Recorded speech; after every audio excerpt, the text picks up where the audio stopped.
Whoa! That's not the right screen at all. What am I doing? There we go. Hello, everyone. I'm Bloodberry Tart, and I'm very excited to have you back again. We're going to be finishing Alien Isolation today. I'm very excited. Just wait for people to filter in. If you're here early, hello. Always a pleasure to see you. RB, hello. How are you? Jetfire6, hello. Proslini. How are you? How's everybody? I always try to find the right distance versus volume for this mic. How's this sound? Does this sound good? This is further away from the mic than I normally do, but a little hotter. Sounds good? Okay, cool. Woke up from a nap. Ooh, what a treat. Shield, hello. God, Shield, I have such an obnoxious amount of commissions in store for you. I hope you're ready to receive money to continuously draw things for me for the foreseeable future, because God knows I have a lot of plans. And the vast majority of the visual art parts of that plan involve you.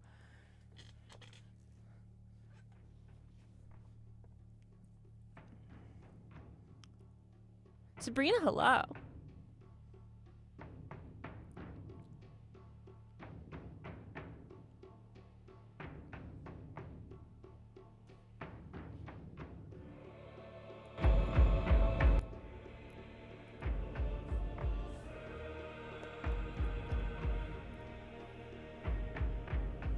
Very good. Well, you got your first assignment. Well, as soon as that's done, I didn't want to overwhelm you and give you like, oh, I need this and this and this and this and this and this. So I just gave you one. But believe me, as soon as like the moment you hand that in, it's like, okay, here's your next one. Okay, here's your next. We have a lot of assignments for you.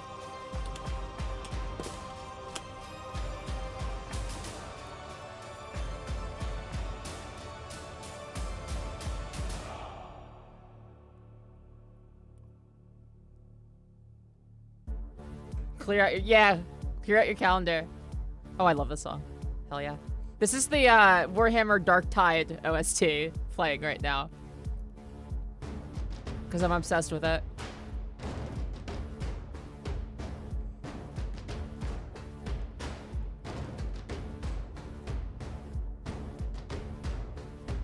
I'm very excited. My producer MK is coming this weekend. I'm going to teach her how to polish leather. She like thrifted this really nice pair of Chelsea's, and I was like, bring them over and I'll teach you how to maintain them. Shield with the 5 gift subs. Jetfire6, Hambono, Watson87, Pudge, and Ultima Shadow. Enjoy your gift subs. Thank you so much, Shield. Oh, it's your birthday? Happy birthday, Shield our Jaguar. Everyone say happy birthday to Shield. Is this what I put on when Tess hands me the aux? Yeah, pretty much. Is it any surprise that this is like what the music I like sounds like? Not really at all, right?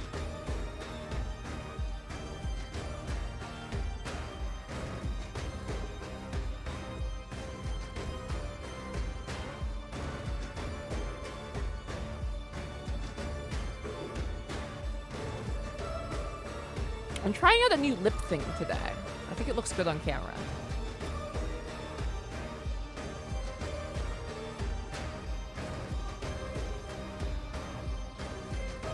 Yes, get the happy birthdays in for Shield. Thank you.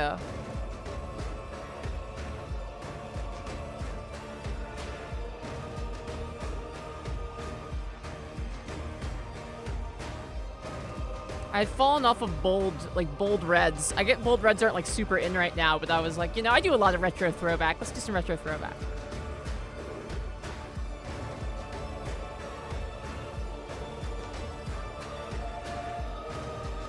Literally, yeah, a little bit like Perturbator for sure. Absolutely.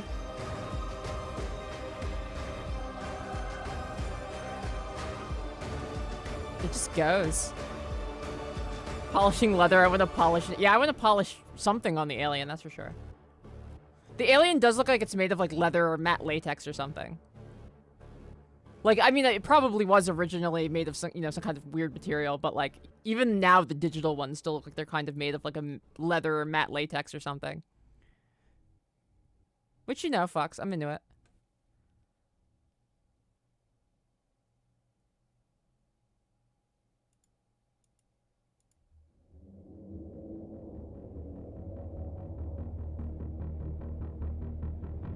Polish its head dome.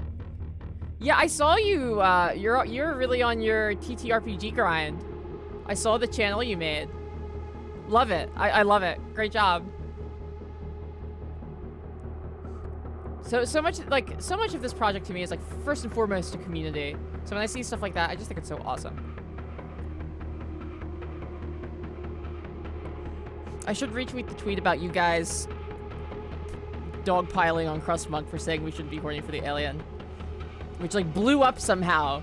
I tweeted that for like the 100 people who watched the stream. You know, we had like what, like 90 concurrent viewers or something like that. I was like, I tweeted it for them, and instead it like did 5,000 likes for some reason.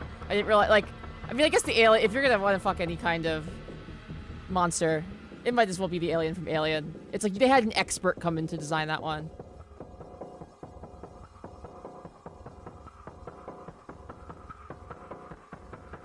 Oh, hell yeah, yeah. Delegate, that's totally the move.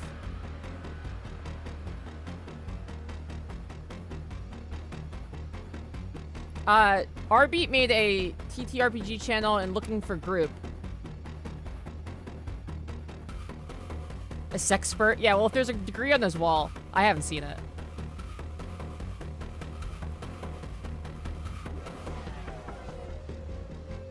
There's an alien TTRPG? Wow.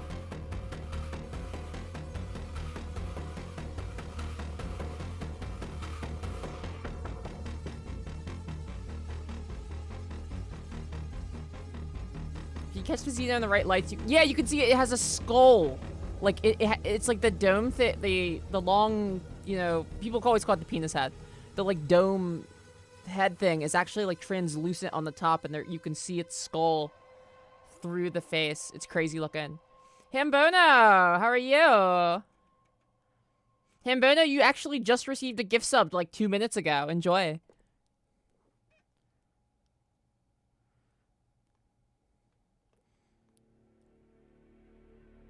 Always fun to get dome from a xenomorph. So true.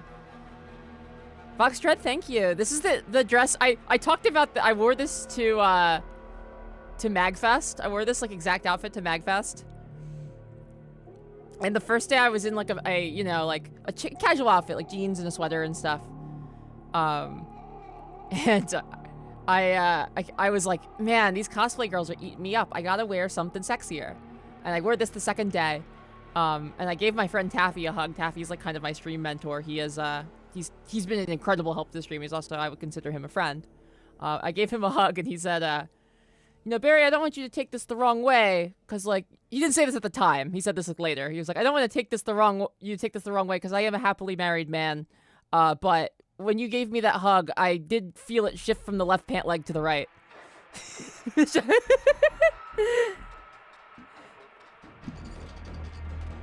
Yes, I'm glad you like the emotes. It's very funny. He's a riot.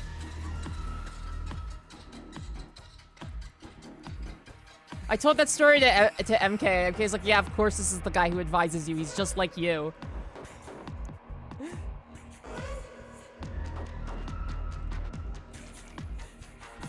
But yeah, isn't it great? I love this, like, harness and the dress go so well together. Look.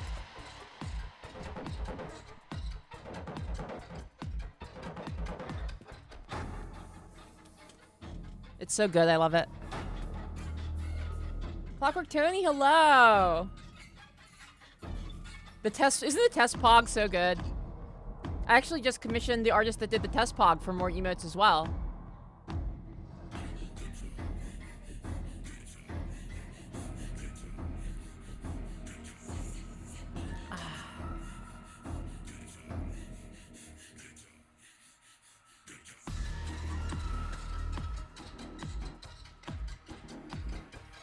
Oh, water. Oh. There it is. I was about to say, where'd it go off to?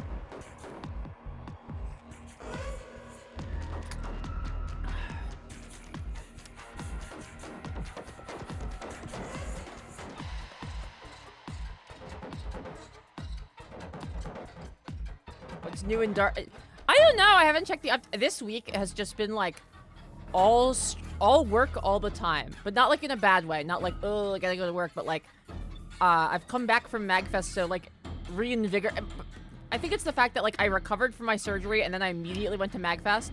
I've come back so like invigorated, and so I've spent like all of my free time this week just like choosing to do even more like creative work and stuff. Like after a stream, I can't get into details yet because the project is not like revealed yet. But I sat on like essentially like a business call for 3 hours after streaming for 5 hours yesterday. Like I was on my PC until midnight. Whoa! Computer! Bring that up so I can see that. What does a house wear?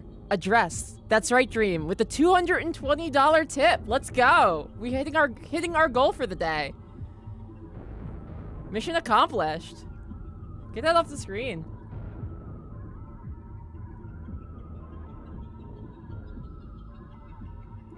Hey, get out of here. You can just go. Thank you so much, Dream.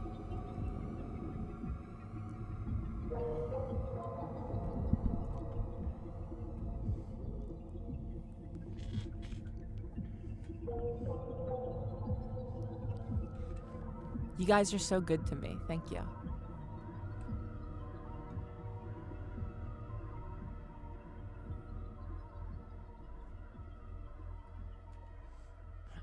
Yeah, I mean, Dusk is without a doubt going to be the first game funded. Like, there's no question. Unless somebody, like, rolls up and is like, I want to put $500 on X, right, like, just to fill it right away.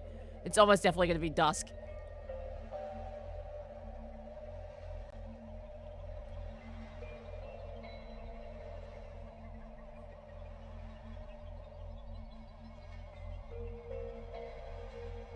Oh yeah, that was Dream, wasn't it?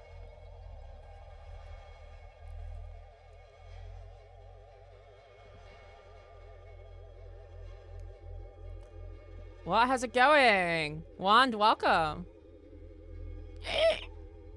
Garrulous Monolith, hello.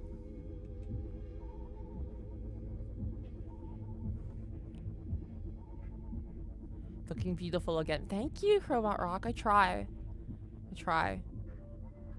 I had talked about this like just earlier, but it's like I don't know if it's like because I went to MagFest and then did a lot of networking and meeting people who have been instrumental to my development as a content creator, and also like, you know, full surgery recovery at the same time and all that.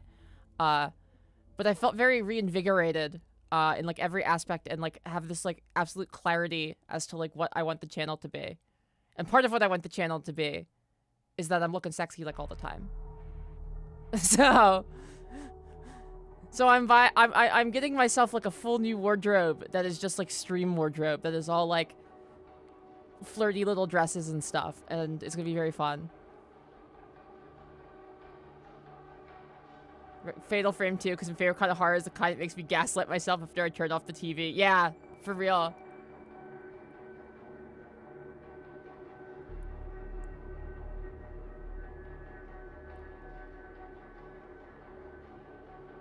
Goth gamer mother. That's true. I'm at that, like, I'm right at that age. I'm right at that midpoint age. Where, like, older guys will hit on me and be like, you're so young. Whereas, but at the same time, I'll have, like, college kids come into my chat and be like, Mommy, pay attention to me.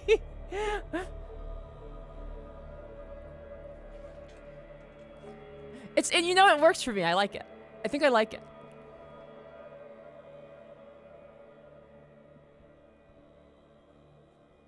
I love Kill la Kill. Kill la Kill rules. The problem with the Kill la Kill cosplay isn't just that it's skimpy. I talked to Tess about this because she had talked about wanting to do it. I was like, the problem is not that it's skimpy. The problem is like structuring all of the stuff that comes off of the suit. That's not the skimpy stuff. It's like modeling and painting all of the like big shoulder pads and stuff. That would be the real problem. I like don't think I have the cosplay construction knowledge for it. Being incredible ever since you returned to having stream. Yeah, I've just been on. People hit that, yeah, like late 20s, early 30s, I would say.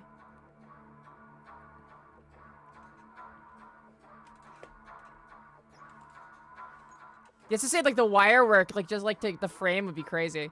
Cosplay is, like, yeah, this is, like, engineering.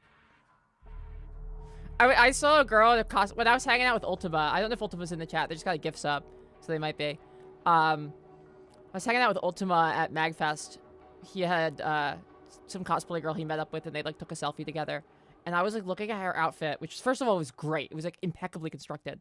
It was so, like, well done and expertly done. And, like, you know, it was a skimpy little outfit, too. And so I was, like, looking at it, like, I genuinely cannot tell if, like, those are her actual boobs or if those are also part of the sculpted costume. But she's looking great. Don't get me wrong.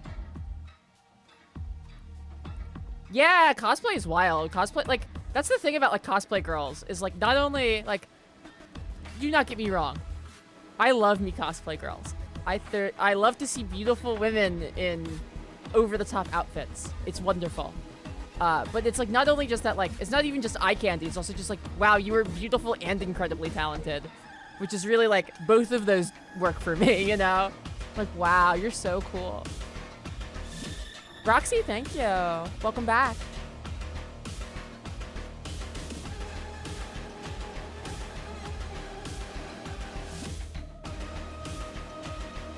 Yeah, exactly. Yeah, you need a degree in engineering to, like, because it's, like, the giant shoulder pad thing, and then it's only secured by, like, 2 straps that just barely cover your nipples. I love Kill la Kill, though. It's so good. I love when they start the Fight Club, and, I forget, what's the... Mako. Mako gets the Goku uniform, the Fight Club uniform, and it's Jotaro's fucking outfit from, JoJo's Bizarre Adventure. So good. Like, it's not like it's just like a school uniform. It is like, it has the hair on the back of the hat like Jotaro's hat and stuff. It's so good. Morrison, welcome.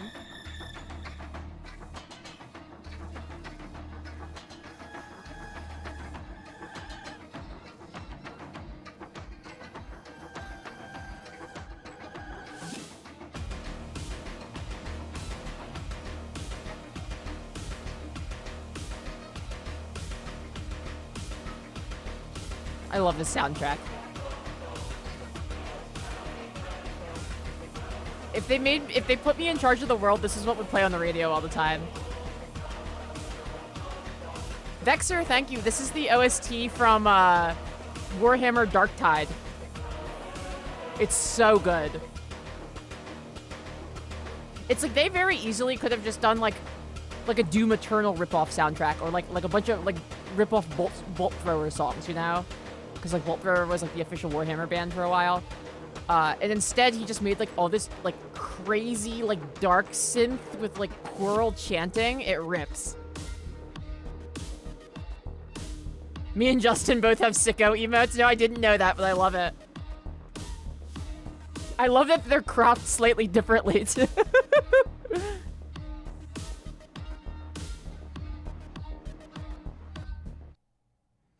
I've been watching Justin play Tarkov, and I know, like, nothing about Tarkov, and it's like watching somebody play a fake game from a movie or something.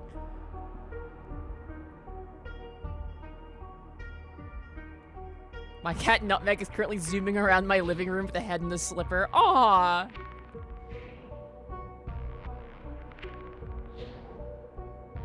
I haven't started any music yet. That's, like, a thing I want to do. I'd like to do some music in my free time. But like I said, I can't really super talk about it yet, but there is a project that is taking priority in my life that you will all know about when it is ready, and it'll be very, very cool. I'm very excited about it, but I can't talk about it yet. Yeah, and I love Carpenter Brute and Ghost, so like that works for me.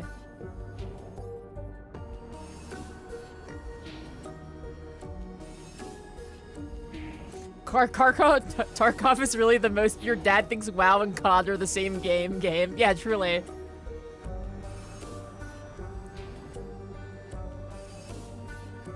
Like, I'm watching Justin play it, I'm just like, yeah, I have no idea what's going on. But I like Justin, so it's fine.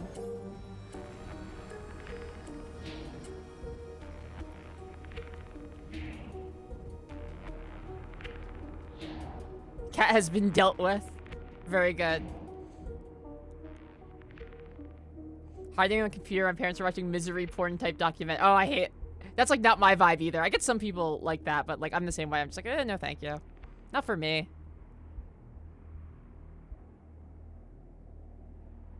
MK, hello. I'm excited to see you this weekend.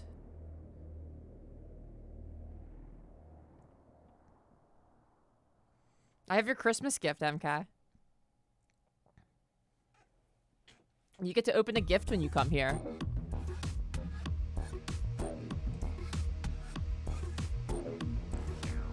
They're shooting mechanics in Tarkov. It's so fun. Justin's like has like the same sound alerts thing we do, but all his sound alerts are just like the sounds of gunshots from various distances in Tarkov, so that his chat can like mess his game up and make him lose, basically. It's a good bit.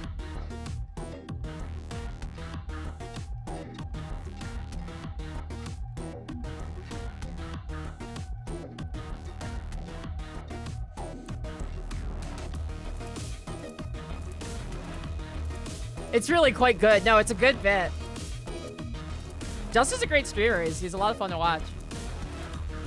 I mean, it helps though that he's always playing music on his channel, and he likes like the same kind of music I was super into in like my early 20s, and so like it's just like a good vibe every time I'm in there. Like, oh, Dillinger 4's playing in here.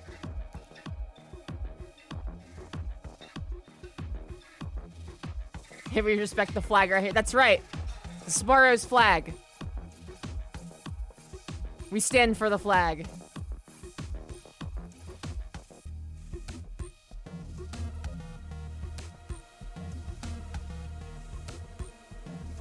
Tarkov ASMR is distant gunfire while eating cans of sprats and drinking military ration pineapple juice. That's true. Like I've been watching Justin play Tarkov like not every day this week, but probably like 3 or 4 days this week. And I'm still just like, yeah, I have no idea what this game, how this game works or what it is.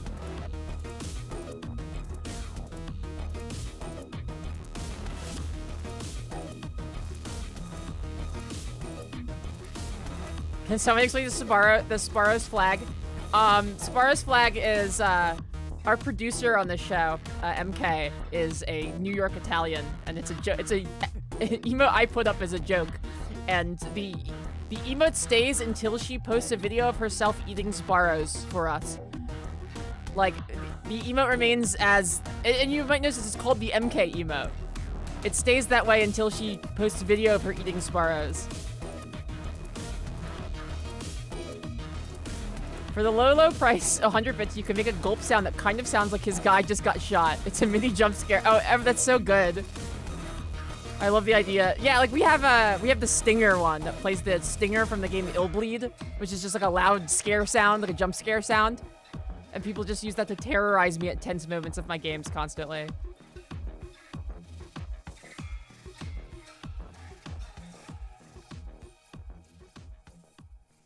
Yeah, the MK talisman would give you plus 8% scaling with the Italian incantation family. 500k followers special MK eats Sparrow. But this is, we always get into arguments about it because she's always like, Sparrow's so bad. I'm like, Sparrow's not bad. It's bad compared to New York pizza places that you have in abundance. Yes, but compared to like every other chain, Sparrow's is better. Like, it's the closest approximation of good pizza that you can get from a chain, I think. Like, it doesn't make it great, but it does make it, like, better than Papa John's, that's for sure. All my paisanos love Sparrow, that's true. That emote gets lots of compliments when you use it in other chats, the people love it. I'm so glad.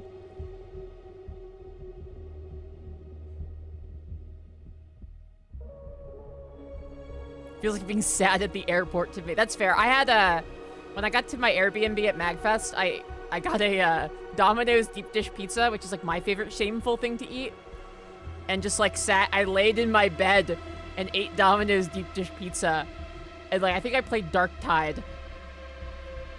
It was like, wow, I'm really gamering it up here. I'm really preparing myself emotionally for the gamer convention.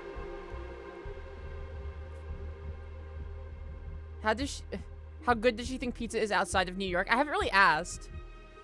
I think that my experience has been, like, I grew up in New Jersey, and then I moved to Philadelphia, and even just that short jump, like, Jersey pizza is better than Philadelphia's pizza, for the most part. You can find a couple good pizza places here, but the average pizza place in Jersey is better than the average pizza place in PA, for sure. I imagine it probably is like that the closer and closer you get to New York City.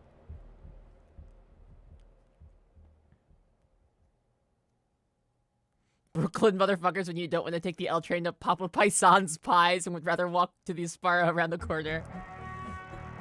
Oh, this is a good one. Domino's doesn't do the deep dish over there. It's probably fine. It's like kind of an evil and wretched food, but it is delicious. Philly, yeah, Philly cares more about the cheesesteak. That's like our real thing. It's like pizza's just like a thing you can get at this place you get cheesesteaks, mostly.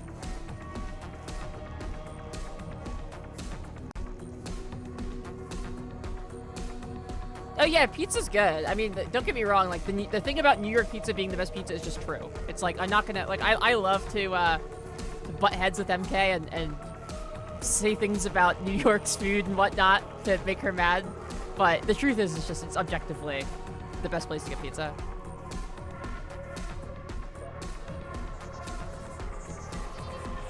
You're allergic to something in the pizza? That's so rough. I worked for Domino's for 5 years. Do not get that pizza. Man, that's the thing. It's like, when I order my yearly Domino's deep dish pizza, I don't have some sort of illusion where I'm like, wow, this is going to be really good. It's like, no, I know it's not. It's like, okay, this is going to suck, but like, I don't know. It's like I guess it's more like I relapse onto Domino's deep dish pizza once a year, and then I clean myself up.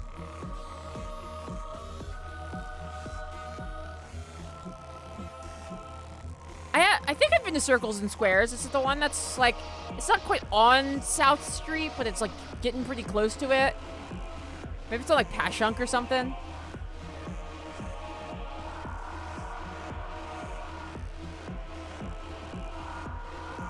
Subway. I don't think Subway still makes pizza. I'm not sure. Domino's pizza is the cheap beer. Yeah, that's fair. Having a slice of Domino's is like having a Coors Light. There's like, there's no illusions it's gonna be good. It's just, it does the thing you want it to do at an efficient price, and you can get it anywhere. Yeah, the fact that Subway makes pizza is pretty fucked up. Okay, stop bullying the Chicago pizza enjoyers.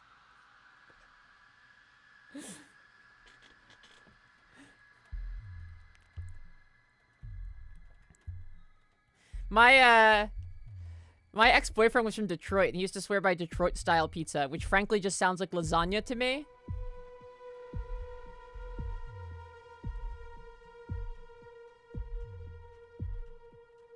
Oh, you make regular pizza as well? No, I'll be perfectly honest, no. I didn't know that. I just kind of assumed it was all like that there. But I like deep dish pizza. Like, don't get me wrong. I probably would like Chicago pizza because, like, I eat a Domino's deep dish pizza at least once every year, like, since I was 14. So I probably would like it. I get people hate on it.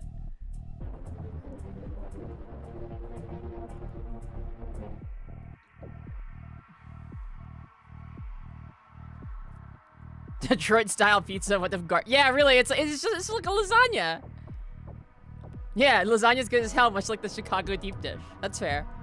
A weird bug happening in chat today.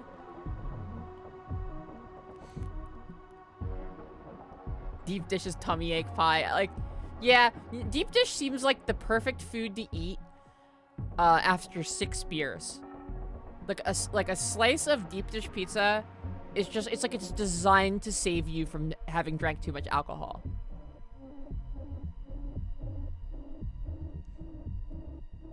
Yeah, it's like, yeah, crisped up on the edges and stuff.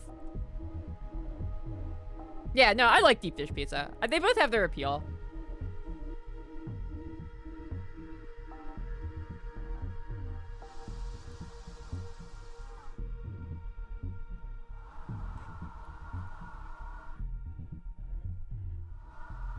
A local pizza chain is bad. The sauce is way sweeter than most other pizza. That's the problem I have with like, what's it called? The fucking they live in the red house.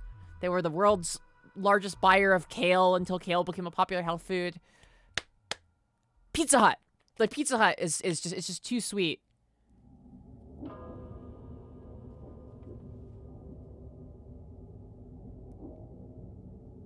They live in the you know that people knew what I meant when I said they live in the red house. Yeah, if the Pizza Hut sauce is nasty.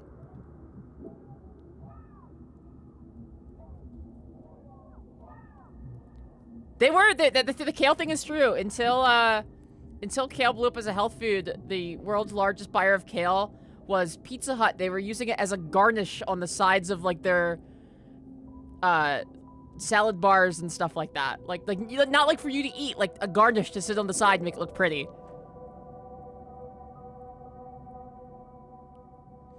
I think I picked the major pizza chains pizza in a blind taste test. Some of them, it would depend on what kind. Like I probably would have a hard time picking out like Domino's pizza versus Pizza Hut pizza versus Papa John's pizza if they're all like the regular kind. But if that Domino's was deep dish, right away, very easily. I'd be like, oh, that's the Domino's deep dish I know so well.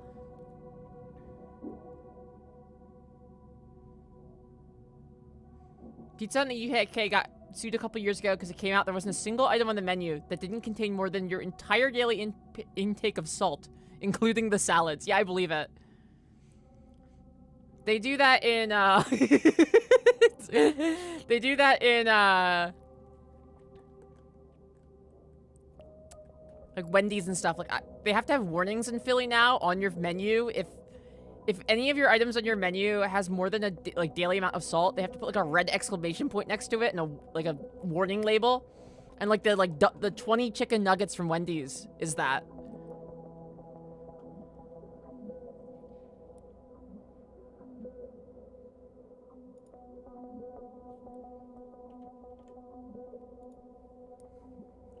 Papa John's tastes like 3 McDoubles blended into a solid and tossed in 3 pounds of coarse flour and cornmeal.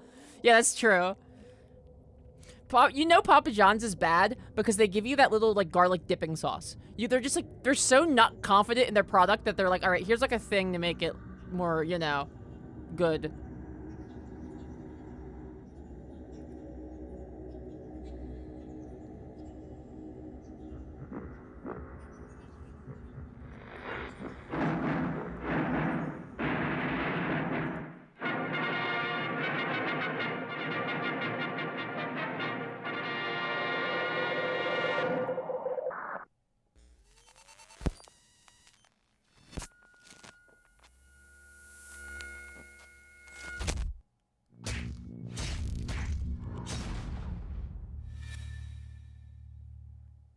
I didn't mean you were the bad person at Pizza Hut. Wow, MK's out here defending Pizza Hut?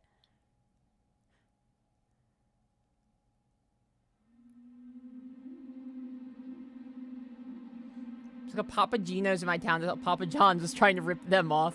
Papa Gino's is probably better, just like on average. Papa John's is the worst. I don't know if anyone's seen the new Papa Bowls where it's just the toppings and no crust or rancid. Ew, that's gross. Next charity stream should have eat a Papa John's bowl for a goal. I could do that.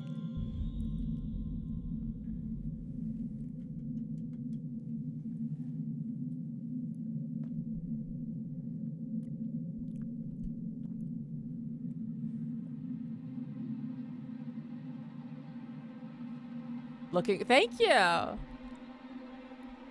was saying how I'm buying myself like an entire stream wardrobe now, like just like a dozen or more, like, you know, flirty little dresses and goth accoutrements. I'm very excited for it all to come in.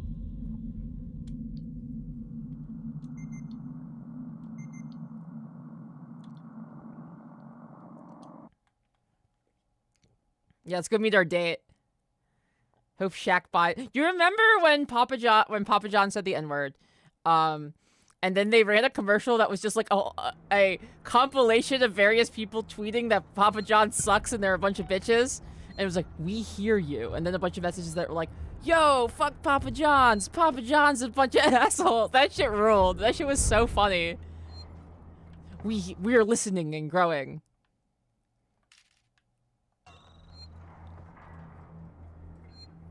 That shit was so funny.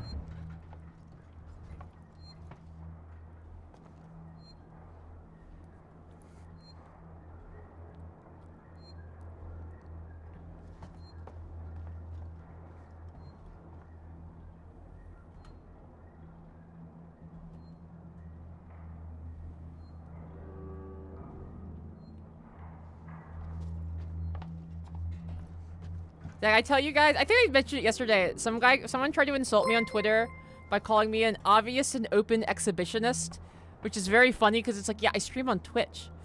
You're describing my job to me. Like, what do you mean?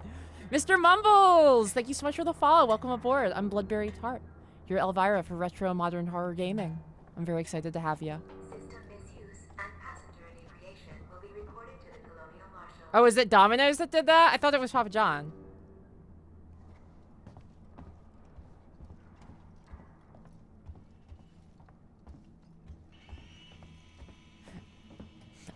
My favorite about the fallout from the Papa John's thing was that Papa John tried to claim that he was peer pressured into saying the N-word. Which is like the idea that like a bunch of shareholders are sitting around the shareholder meeting like, Papa, you gotta say a slur. No, I won't. Do it now. Like.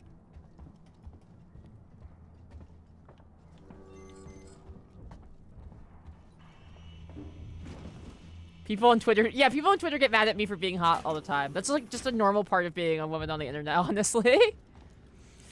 I remember somebody posted like, how many followers do you need to get to before people start to be insane to you on Twitter? And somebody said, about 10K if you're a guy, or 1 follower if you're a woman.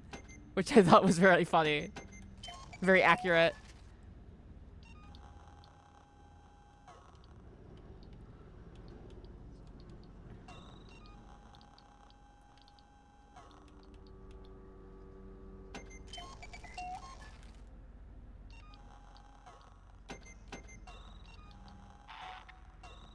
There we go. He ate 30 pizzas in 40 days, Farah said. Did I ever tell you about my friend Evan who ate 30 McRibs in 28 days and it gave him like permanent stomach damage? He's at least convinced it did. I know he temporarily had to like go to a doctor about it. I don't know if it turned out to be permanent, but he was really convinced that he had given himself permanent stomach damage from eating 30 McRibs in 28 days.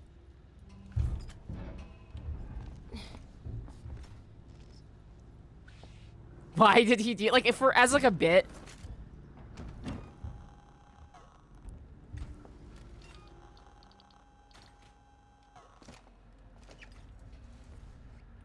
Because he was a punk and like punks love to do horrific things to themselves like for the bit.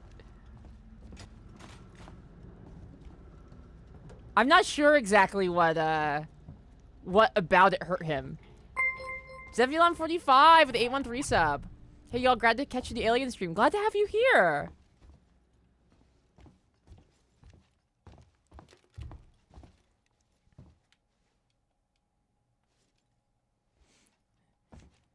And some people are like, I'm gonna put on this dress and look cute as a bit. This is the food version of that. Well, I'm not sure because like when you put on a dress to look cute as a bit, at least other people get some kind of gratification from it. It's like we didn't even get anything out of watching him eat 30 McRibs. We just kind of like sat around. We're like, Ev, are you okay? And he was like, no, my stomach hurts really bad as he continues to eat the McRib.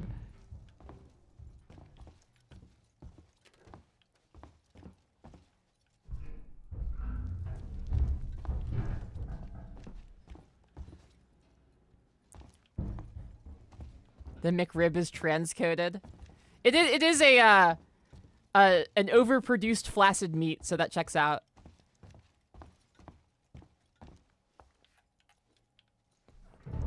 If you're a new viewer, I'm allowed to say that.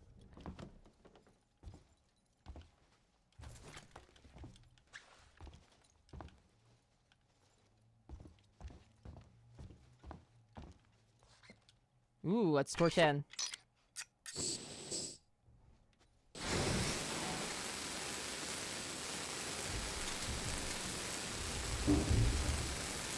How many new viewers? Quite a bit. Quite a lot of new viewers, honestly, in the last week. This has been a big week for the channel. It's a lot of new people and also just like a lot of returning people. I think a lot of people were just like, when I was like, I gotta stream for a month with my nose in the nose brace and in like sad little surgery recovery outfits.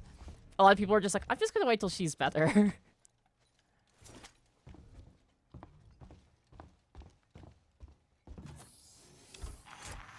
Oh, this is like one of the scariest games ever made. It's so crazy that the people who made this make the Total War games. Ooh, bolt gun ammo.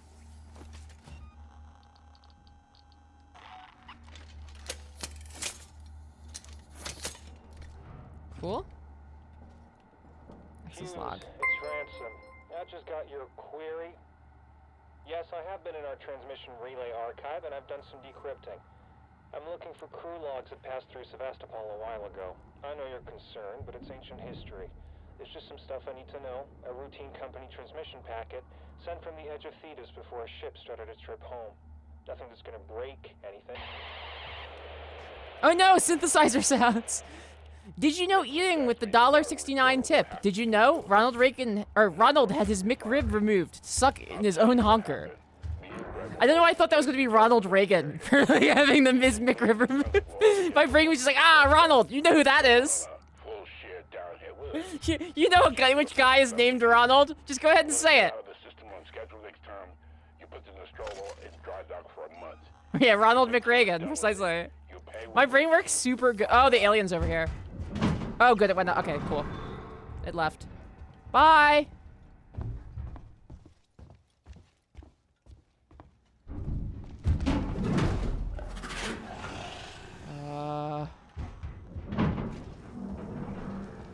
Alright, cool. Keep it that way.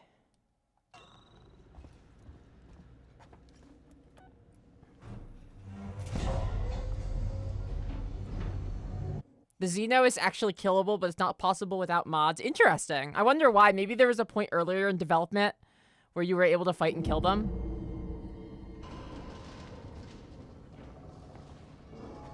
I see a launch on my terminal. Milo's already taken one of the shuttles. Find an ambulance craft. St. Cristobal Medical Facility. Yes, sir.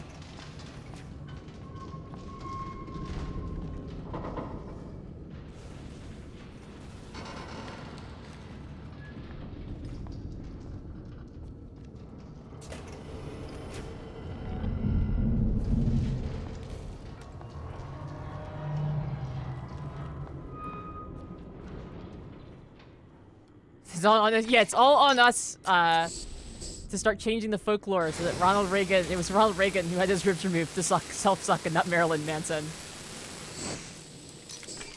I love the Hard Times article about Morrissey getting more ribs put in to make sure that he can't suck his own dick.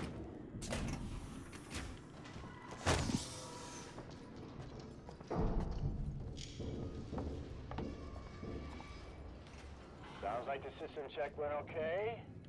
Some ducts still need rewriting, but as I keep getting told, there's not much we can do about it when the Nostromo is in the air.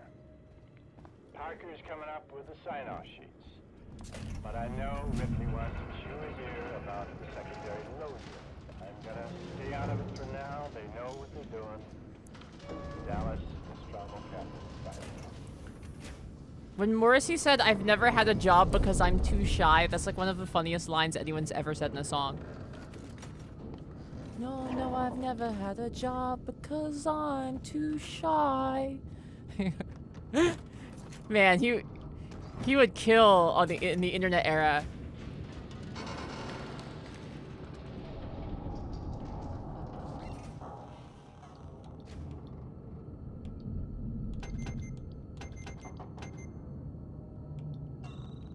Everything but blasting caps. Guard, my name is Julia Jones, and I'm a writer covering Sevastopol's decommissioning. I was hoping to. It's like one of the funniest lines anyone's ever said in the song. You know, the limited medical resources, the mental effects on patients in deep space, that kind of thing.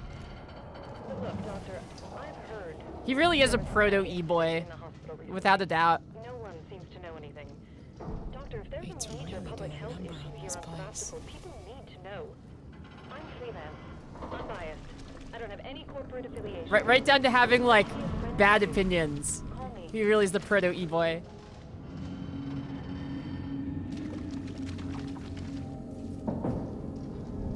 Yeah, Moz is a real shit. He made some great music in the Smiths, but he's not a good guy. But you know, that's how it goes. You can be a good singer and a bad person, you know. Lots of cases. Many such cases.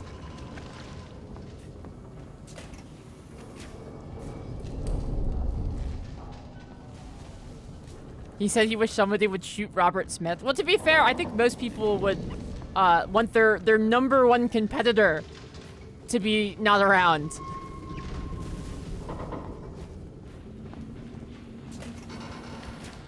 But also, Robert Smith is a better musician than Morrissey, so.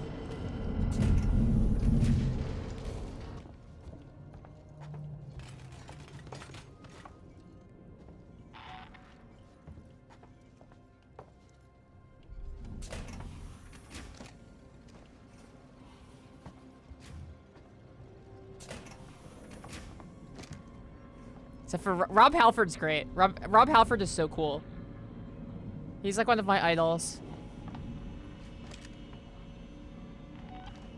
A thing that I really enjoy doing with like the my younger gamer friends is showing them Painkiller, because it's the song that E1M1 from Doom was very clearly ripped off from.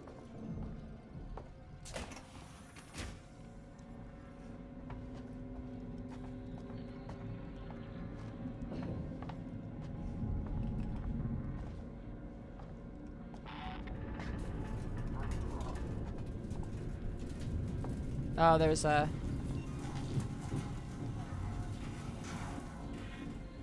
I'm going to catch you. I see, yeah, you're one of those rubber suit type ones. Where's my bolt gun? That's the best way to get rid of you guys. Running causes accidents. I hate these guys. Whew!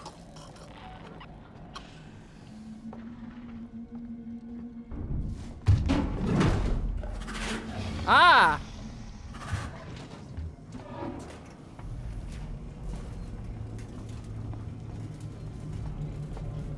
This is actually worse. If it ran right at me, I would have been able to flame it away. But it went a different way, which means it could flank me, and I just don't know where it is.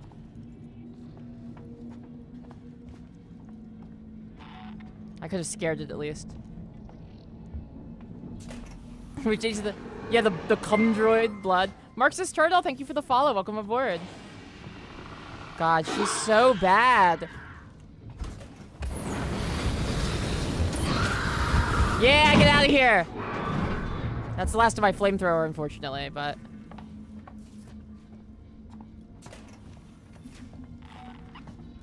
He does say enraged and full of anger. That is true. What? No! You know, that was actually kind of nice. I actually kind of liked that. Aggressive, yeah.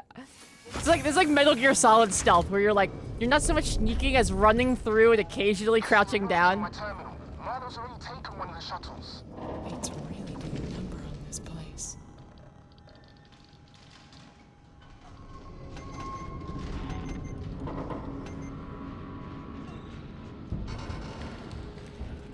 Bratty bottoming with the flamethrower. Yeah, exactly. Will you call me?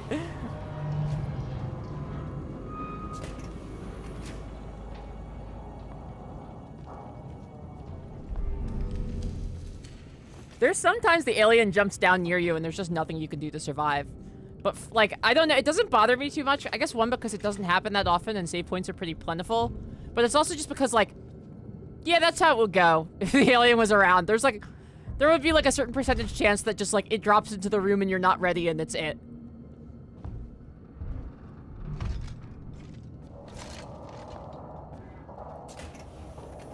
Look at me. Thank you! Is this harness great? I love it.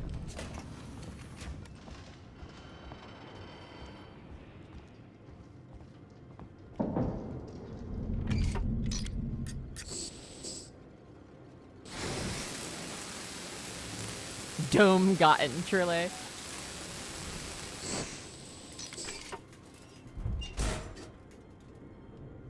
Yeah, pulse rifles are like what can go through the armor, right?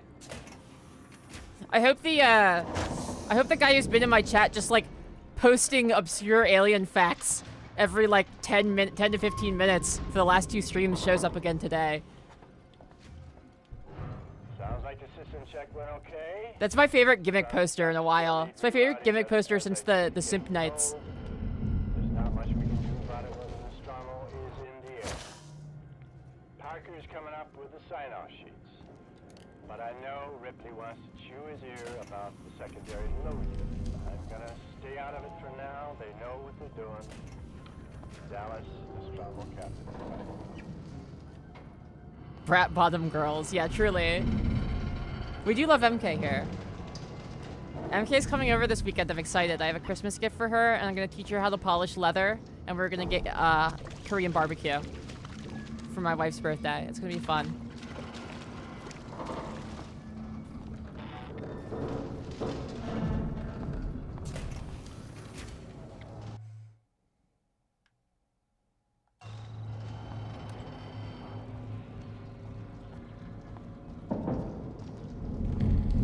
Door stuck. Yeah, it's gonna be really nice. I'm really excited.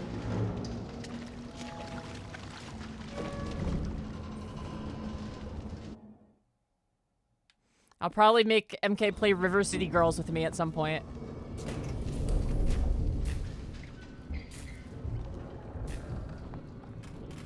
Yeah, no, I'm being literal about the polished leather thing. I'm a big leather head.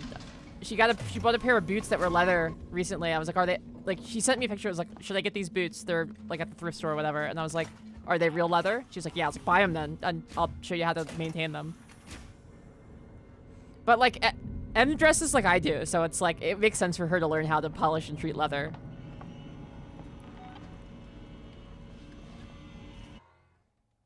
It also just feels really cool when somebody's like, wow, I love X thing, and you're like, thank you, I maintain it myself. I work really hard, do like proper maintenance for it. Feels good.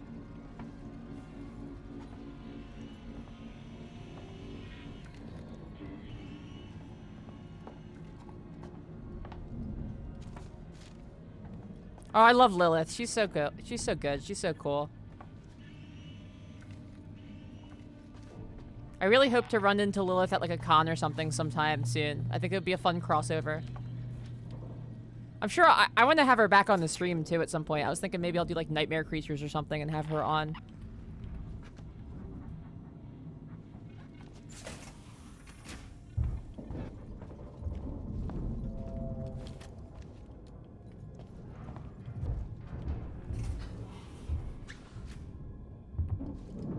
Ooh.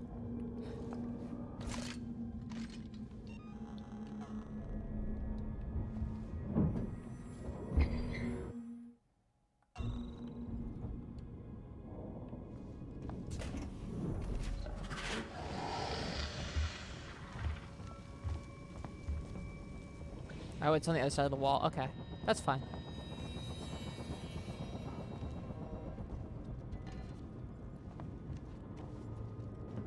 I want more flamethrower fuel is what I really want. Ooh, an SCJ injector is a pretty good item. Is that what we need for pipe bomb? No, we need explosive caps. We're like stacked on items though. 2 medkits, 2 pipe bombs, 3 molotovs, 3 MP. Like we have like tons of everything.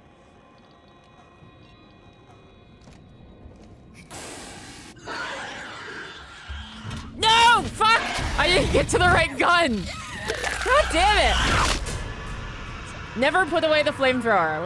We learned our lesson. We leave it out. We don't look at our fun things in our inventory. We just leave the flamethrower in our hands. The alien is like super into me, yeah. It's really doing Yeah, story of my life, Heartbeat.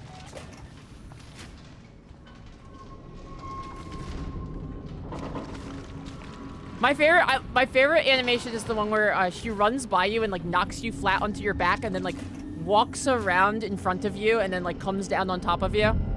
That one's a really cool death animation.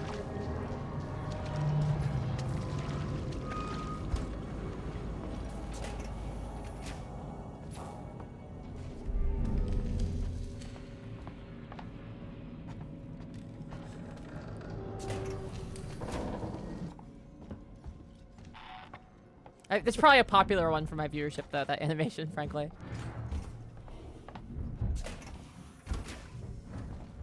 Ah. Alright, yeah, let's keep going. There's the one working Joe here. That I'm gonna want to bolt him. I want to find a place to hide this so I don't have to waste my flamethrower.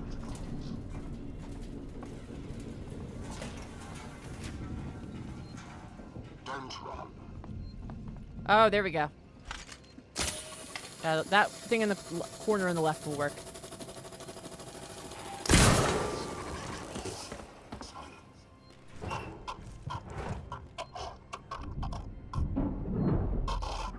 The working Joe choking.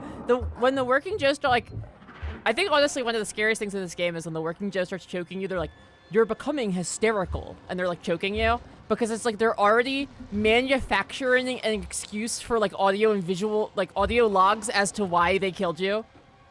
You know, it's like a cop saying that you have a gun before he shoots you, even if you don't. You know, that's just so scary.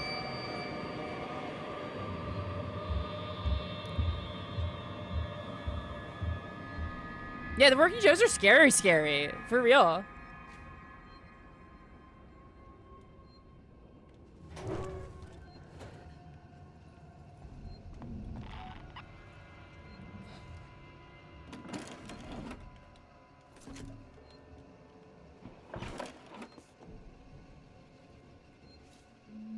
That's a fair point, Neon. I hadn't thought of that.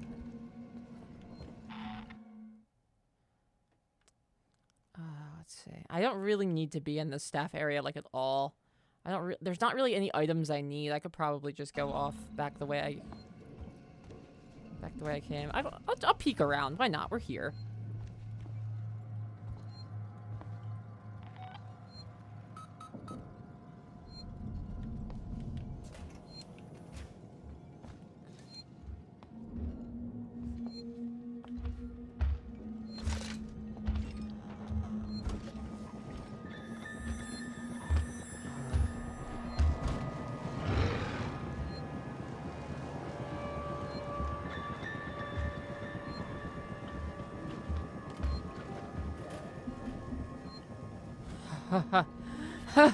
Okay, bye. Alright, well now that it's here, I'm leaving here. Needless to say. Get a shot of the fridge? Thank you. It's two pieces actually. It's a dress and it's a harness. But I love how they go together so much. It's like this is like one of my favorite outfits.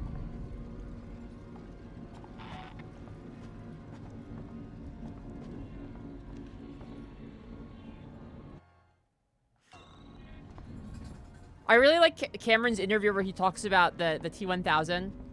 Where he's like, yeah, I made the T-1000 look like an LAPD officer because I saw the Rodney King beating.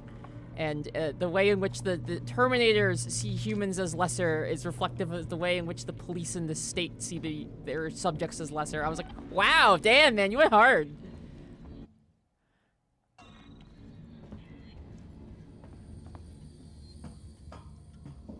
Yeah, it was wild. I was like, damn, James Cameron.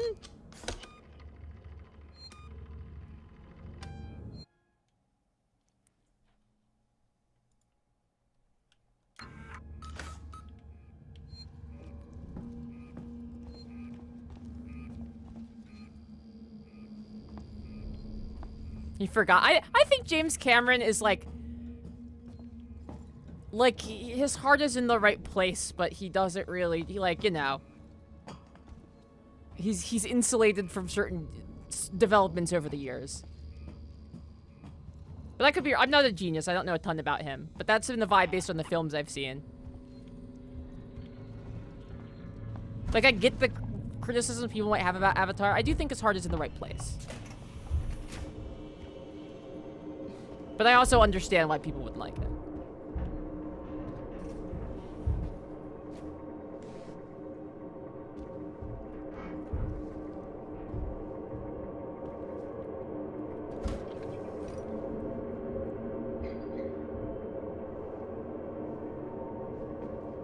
Yeah, we're finishing Alien Prototype. I mean, also it's like he's James Cameron. He's basically great. Ah!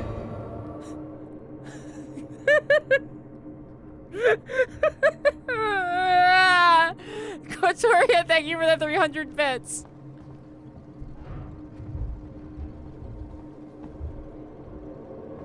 Damn, my access tuner isn't powerful enough. Marlo got through. There has to be a way. Find level 3 upgrade for the tuner. All right. Where's that? Oh, it's around here somewhere. Cool.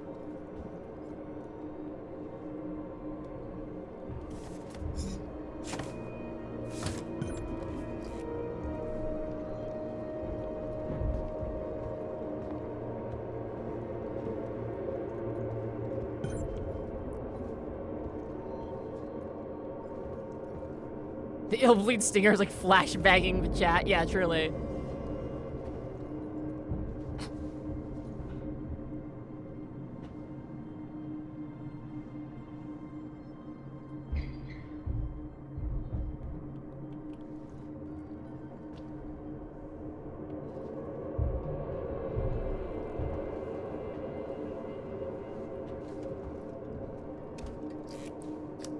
Imagine if this game did the same thing a Souls game does, where you could still get attacked in a menu. It does. None of your menus pause the game except for the start menu, this one. If you're in your inventory, the game is still moving. If you're hacking something, the game is still moving. If you're trying to unlock something, the game is... That's why all of the unlocks in this have, like, weird, complex ways to do them that are all different. It's because you have to, like, figure it out on the fly.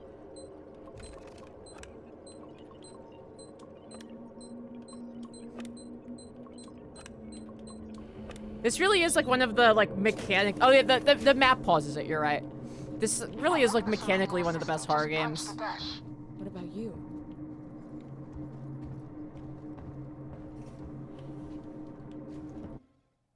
That's around bay.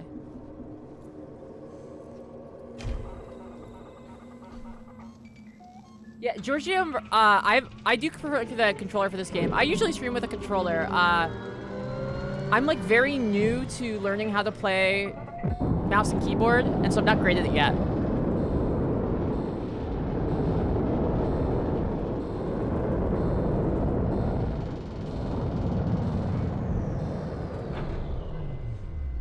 But also, like, this game, aim isn't like a huge deal. It's like being able to move efficiently is like much more of a big deal, so I find the controller a little better for it. Yeah, exactly. Not like you're gonna defeat the Xenomorph with precise aiming. Yeah, it's like, you know how like people like who play like Apex Legends competitively, even though like you can aim better with the mouse and keyboard, they use controllers because it's so movement based. It's like similar to that. It's like this game is way more movement centric, so the controller I find to be pretty good for it. Ricardo, can you hear me?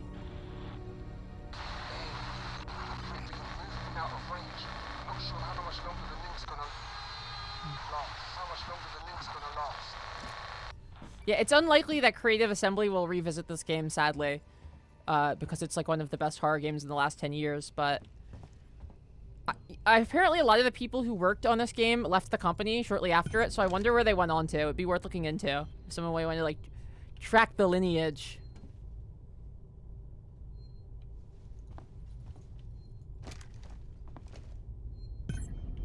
Yeah, oh, the game was made for controller. Gotcha.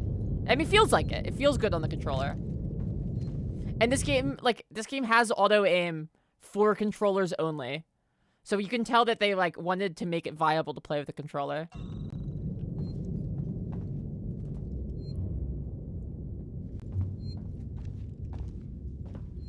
Enjoy taking pills, Wand. Closest thing to this game are, like, the Ethan RE games, I would say. Like, I don't know. It's, like, there's not really a name for it, but I would call... There's, like, a genre that I usually call, like, pursuer horror, right?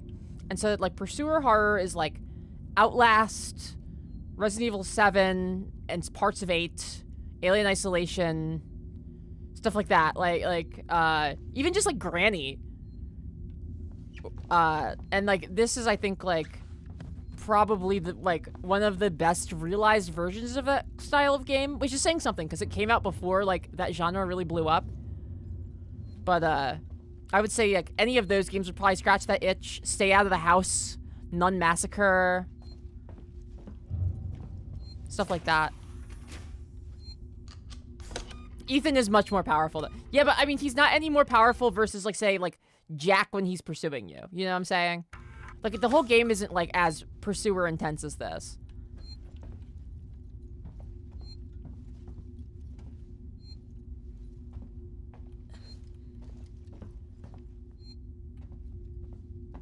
Puppet combo games really get that feeling of desperation and helplessness. Yeah, that's like a thing a skill, like, it feels weird to say it, like, talk about, like, a skill for playing video games, but, like, you know, as a content creator, it's true. It's like a skill I had to learn to be, like, a good horror streamer was, like, to learn how to push myself through areas that were scary. What a fucking, look at this shot with the machine lit so that it looks like two aliens when the lights come on. This is so good. This is like one of the most beautiful games ever made.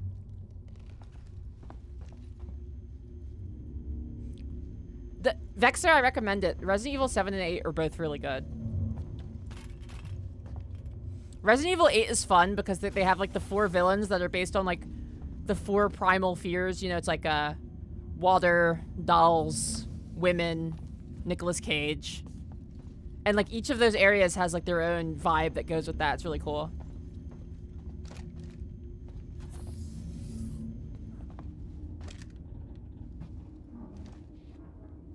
Yeah, I got a really good piece of advice. Sorry, that font shows up weird on my screen. Zevion, I got a really, like, one of the best pieces of gaming wisdom I ever heard my friend Tim told to me. It's stuck in my head ever since. We were talking about Shining Force and Phantasy Star on the Sega Genesis. And he was saying how the Sega Genesis looks so bad, or not the Sega, what's it called, looks so bad now. Phantasy Star, the old ones look so bad now. But Shining Force still looks pretty good because it has, like, a more distinctive aesthetic. Whereas Phantasy Star was just trying to look at, like, as good as you could on that console. And the thing he said to me was, if you try to make your game look as realistic or as good as possible, in 5 years it'll look bad. If you give your game a distinctive artistic, like, interpretation or design, it'll look good forever. And that's, like, one of the best pieces of advice I've ever heard for, like, gaming. It's true.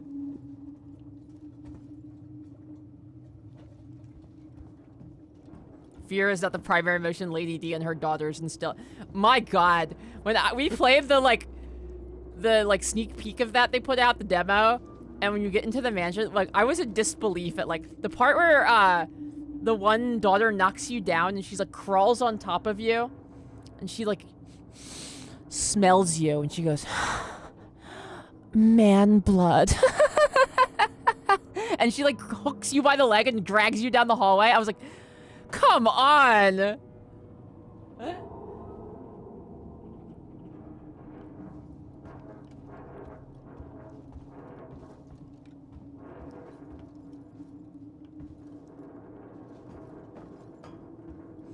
Oh yeah, they knew for sure. You know when it was clear that they knew? When Capcom put out that post on Twitter that outlined Lady D's shoe size and her height, quote, in heels. I was like, okay, okay.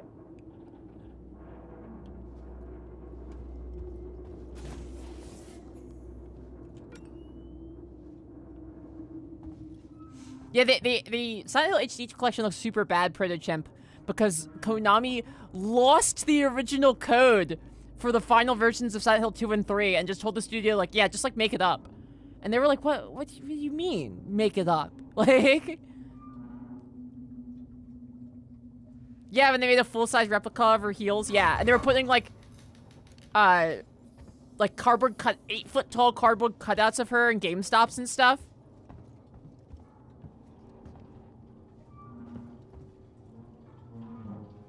Yeah, exactly. What if a bunch of hot goth girls attacked me? What if 3 hot goth girls pulled, like, all, like, strung me up in a room, and then, like, a 9-foot-tall older woman came in and, like, menaced me?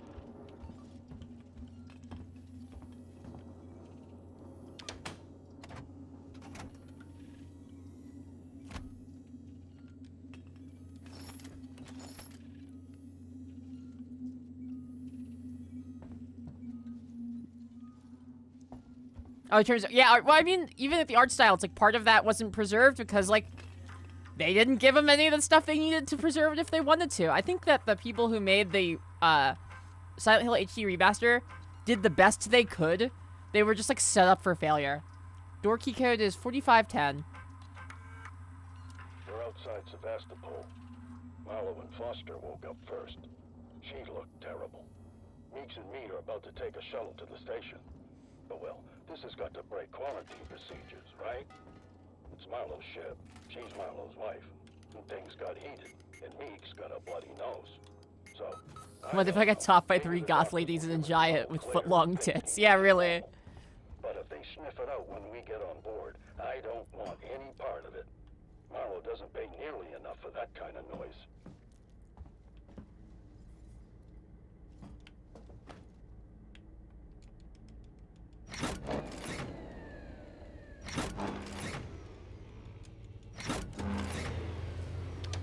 It's so funny to think about this guy at Capcom who basically brought his fetish to work, and then everyone at his job was like, "My man, you're brilliant! Please, tell us more stuff about how this giant lady is sexy." He's like, she wears size 23 shoes. That's great! What else? Shit, she's 10 feet tall, in heels. Great! What a funny game. What's so good? Oh, you're right. I didn't think about that. She tastes your blood and says it's stale.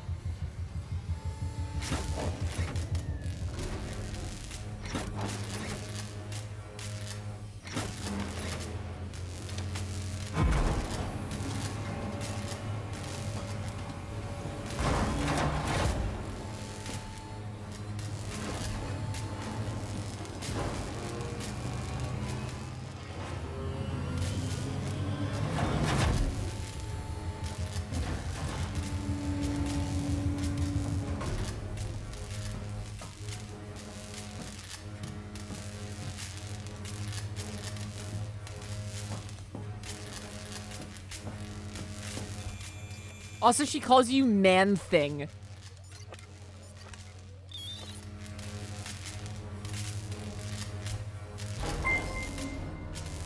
Aided Placebo, welcome aboard. Happy to have you. I'm Bloodberry Tart. You're Elvira from Modern and Retro Horror Gaming. Going out here? No. Okay. Ricardo, in case you're hearing me, I've got the Anisador's basic power systems back online. Doors should be open. Hopefully some light. Still no sign of Marlowe. You get your hand cut off an RE and stick it back on. How it worked? Did you finish it, Wand? Because it is revealed in the end how it works. Thanks for switching the power back on. Saved me a job. I mean, Resident Evil Village has been out for a while. I could spoil Resident Evil Village. You guys probably... Is there anyone in the chat who wouldn't want me to spoil Resident Evil Village? Before I say it. I'll give you guys like 20 seconds. Something to pipe up.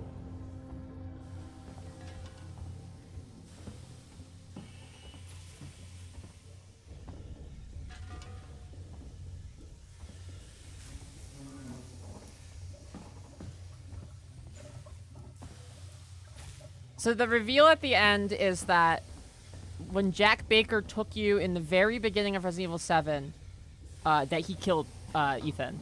And Ethan is being kept alive, like made out of the mutamycite, the mold that Evie controlled, and that is also like the main antagonist of Mother Miranda's powers are derived from in Resident Evil 8.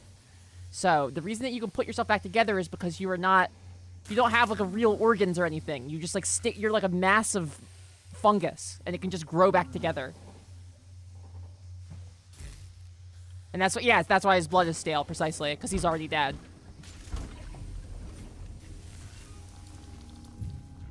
Yeah, I know, the vampire with the L cup sliced off my hand.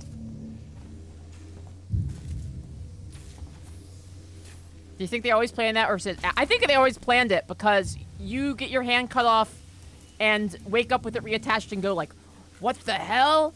In Resident Evil 7. And then there's also a hidden cutscene you can get in Resident Evil 7 where Jack Baker cuts off your leg with the shovel. And he puts a a healing thing on the ground and goes, crawl to me, fix it. And he has you put your foot back on. So, like, it seems to me as if it was, like, always planned, and they just didn't do the reveal in that one.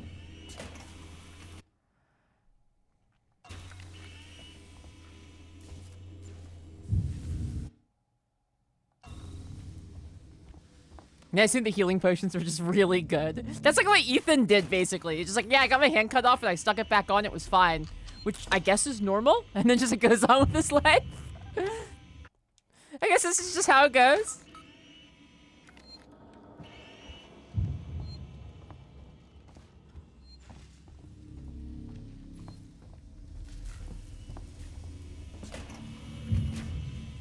Maybe you want to join my crew. Plenty of free spots. Ripley, Marlowe double-crossed me. He said he'd give me all the data he had on the creature so I could take it to the company, but he... Taylor? Taylor! Marlowe, what are you doing? What no one else seems prepared to do. Come find me, Ripley. I got something for you. Facehugger, facehugger.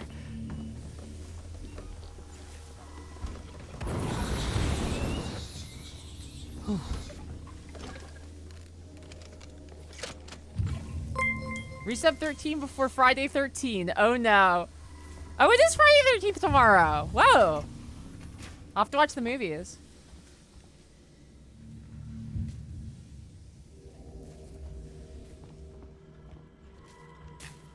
Yeah, it curls up like a dead spider. I was talking about this yesterday. It's because the way that spiders work is, you know, like for us, it's like your limb is naturally like this, and your muscles contract to bend it, right? That's not how spiders work. They have like essentially like shoot blood into their limbs to straighten them out to move. Yeah, they're like hydraulically powered, and that's why they curl up when they die. Because there's nothing shooting through them.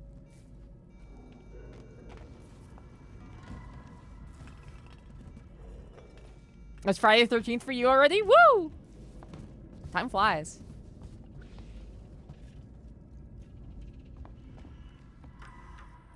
Yeah, I'm teaching you guys about I have all these great spider facts for you.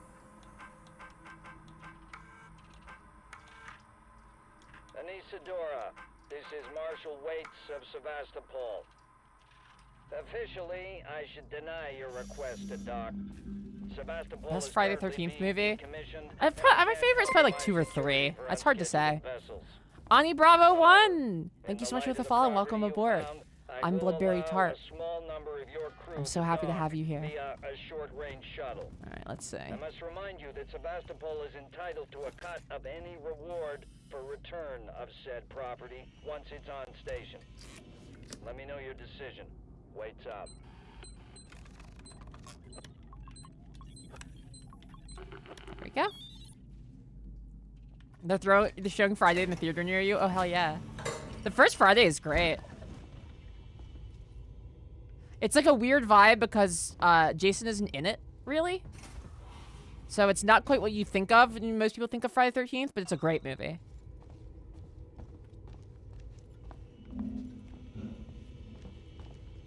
It's kind of wild in retrospect that Jason is not in Friday the 13th 1.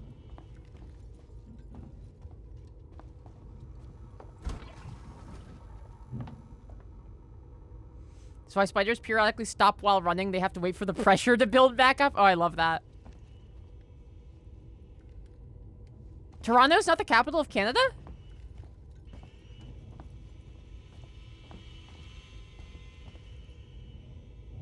Jason in space. I love the, what's it called? The scene in Jason X, which is the Jason in space one, where he takes someone's head and puts it in liquid nitrogen, and then he smashes their head on the table and they shatter. Gnarly. That movie is like, Jason X is a better movie than people give it credit for, because it's self-aware about the fact that it's a campy movie. People are like, oh, this movie is so bad. It's like, yeah, it knows that. It's bad on purpose. It's like, it's campy.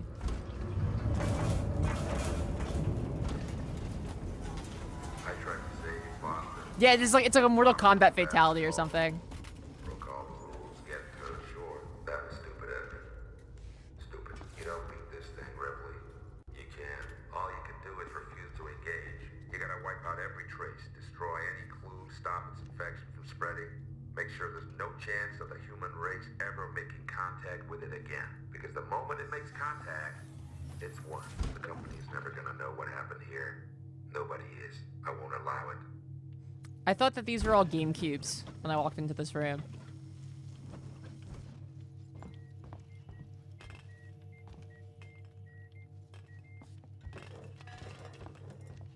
The sleeping... I've seen the sleeping bag scene where he slams the person into, like, the tree and, like, breaks their back by, like, he picks up a sleeping bag that they're in and just, like, whips it at a tree. Gnarly scene. Before the aliens came, it was Smash tourneys all day. Yeah. There was a Smash tournament, a Melee tournament at MagFest that I was just, like, watching people play. God, Melee players are insane.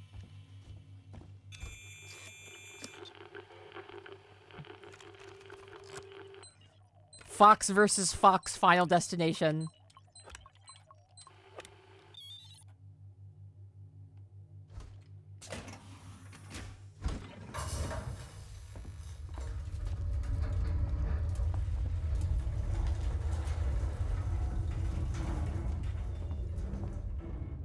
People still play Melee, for sure. I am mutuals with Daramgaria, who is a Smash commentator. And I found out recently that Daramgaria is younger than the game Super Smash Bros. Melee. Which is a testament to how long the community has survived, because they just got somebody who was born, like Melee is older than them. Like...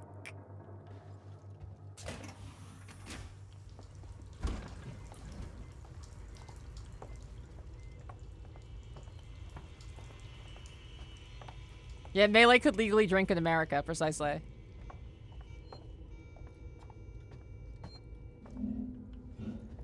See, all I hear is the scene is full of creeper. The only person I know actively in the scene is Daramgaria, and they're very sweet. So, that's only one person, but that's my take.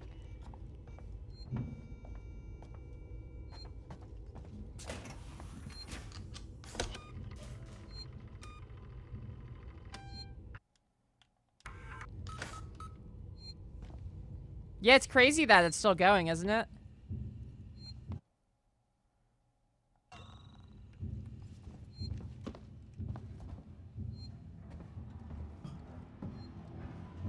We should change our shout out command so it doesn't say thanks for the raid, because sometimes we want to shout people out for other reasons.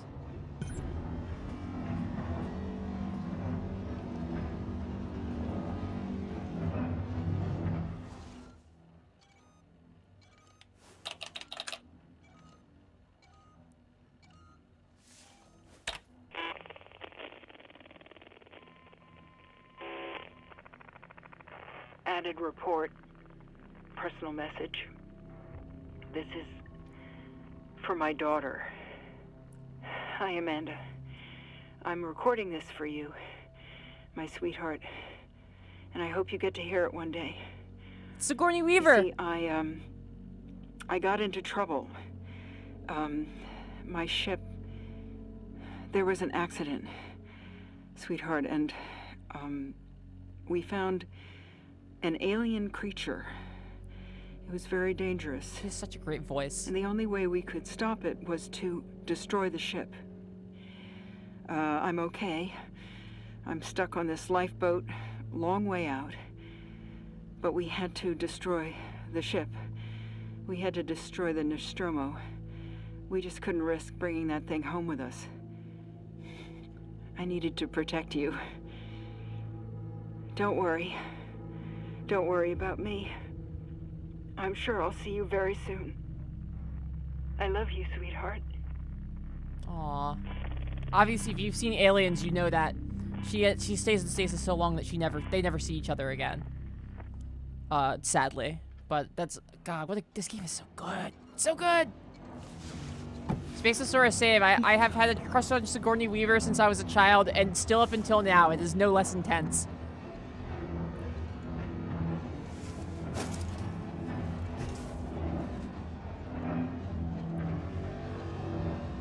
Now you understand.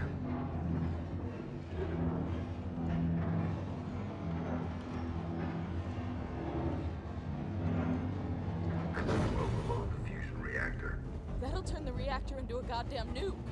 You'll destroy the ship and the station. It'll annihilate every trace of that creature. Ripley, it's the only way. I can't let it live. And I'm not letting the company have it, or they'll just start the whole thing over again. I can't really blame him. Like, his logic is sound. Listen to me! We don't have to do this! Yeah, he's right. Like, you can't disagree. Marlo, please. You heard what your mother did. She understood. If she was here, she'd be helping me. You Yeah, think she he's would right walk to up say, with like, the nothing world to is go to over that if we creature? let this No one make would contact know. with humanity. There are still people alive on the station. Marlo! Foster's not. She was my wife. I loved her. And I killed her.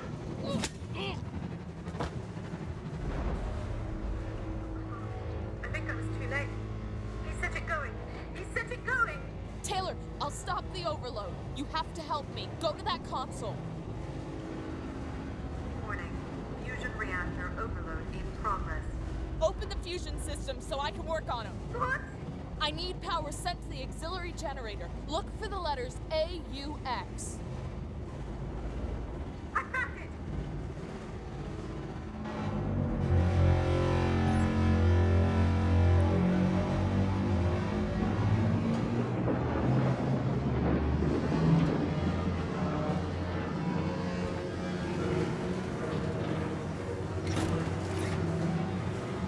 Taylor's the final evolution of Horse Girl. Truly. Okay, you're doing good, Taylor. Now switch the maintenance terminal from auto to manual. Do you see it? I can't find it. It'll be there, Taylor. Trust me. That's it.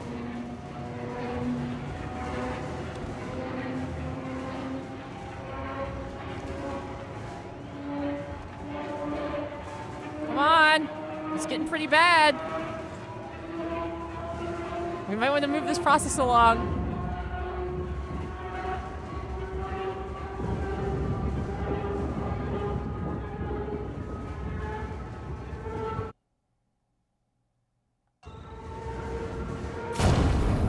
Oh, I guess it was my turn.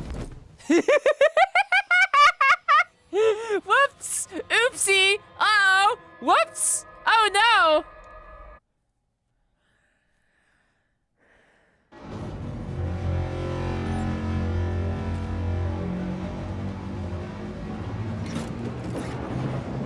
Yeah, truly the good ending, right?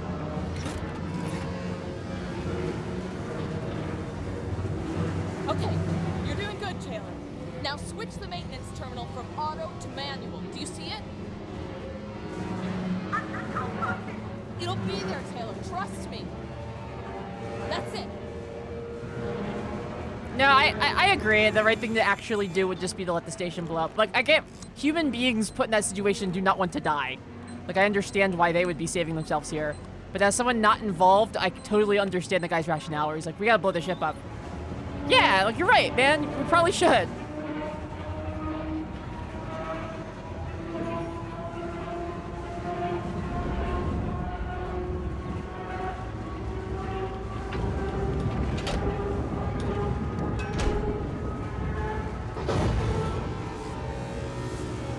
Fusion reactor overload suppressed. Safety limiters restored. Oh God. You did it. Something's happening. I don't understand. Primary systems collapse. Total system-wide cascade failure. Fuck! Marlo forced an overload. The ship's gonna tear itself apart. Warning. Critical collapse. Warning. Critical collapse.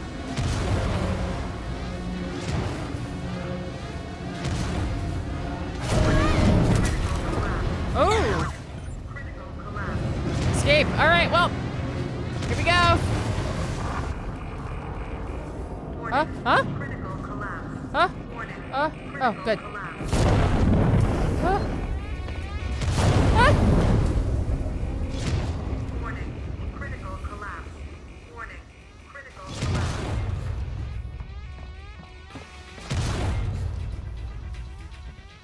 Warning. Critical collapse. Warning. Critical collapse.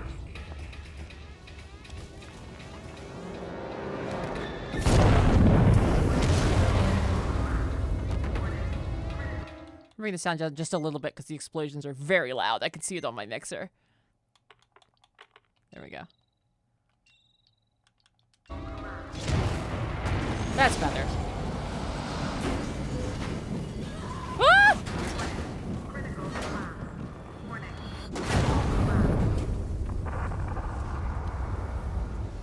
Yeah, just survive in space. It's fine. Warning. Critical collapse. Warning. Critical collapse. I can't stop thinking about the line that the working Joes say if you try to kill them with a flamethrower.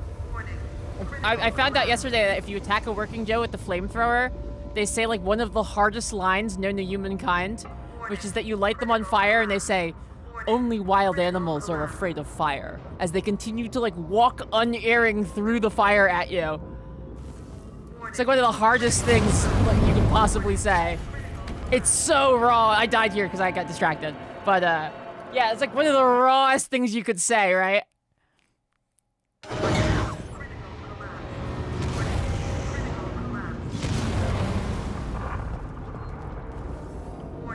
Open. The working Joes are just such a good villain design. They're so scary.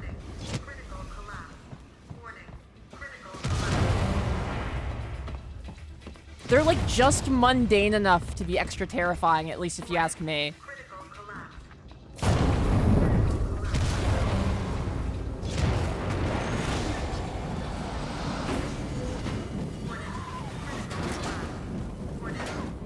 Boss Marlowe the Unforgiving. Warning. Critical collapse. Warning. Critical collapse.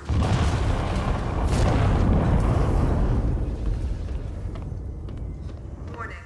Critical collapse. The working Joes are synthetic, yeah. The working Joe is like a budget synthetic is their thing. Like compared to the Weyland-Yutani synthetics that look like people, the Seegson ones are like the equivalent of like a Chuck E. Cheese animatronic for the future.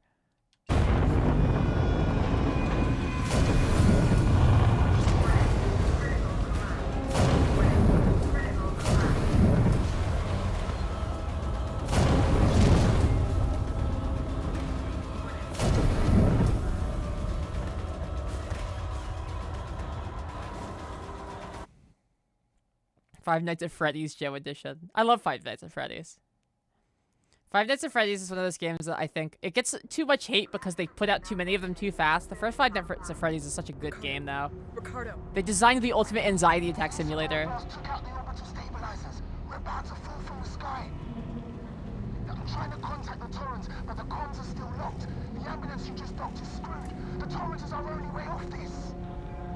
Yeah, exactly. That's how I feel, Eva. It's like the first 5 Nights at Freddy's is like a perfect little horror game. It's like, it doesn't try to push itself too hard and do something too ambitious. It's just like this perfectly sewn together little mass of what if Night Trap was a game that played really well. We have no place to dock. Please, tell us what's going on in there. We can take survivors. I'll leave this channel open. Torrens out.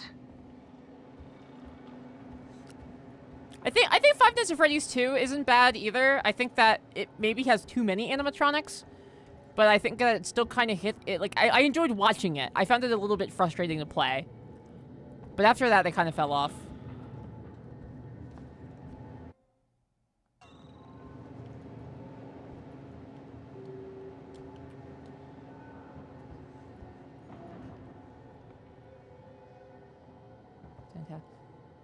This game has multiple endings, but not like in a way, like most games have, you get one ending at the end of the game. This game has like 5 separate times where you're like, well, the game surely must be over now, and it's just not. Like the first time you blow the alien out of the airlock, that seems like that should just be the end of the game. Like and that keeps happening in this game. Like as we were running away from the explosions there, I was like, man, is this almost over? Am I gonna have to figure out something for the rest of the stream? And I was scanning my brain, thinking about like the parts of this game that we've done yet, and I realized it's like, oh wait, there's still stuff we haven't done yet. Wow. This is like, it's incredible they managed to make a horror game this long and still is good the whole time.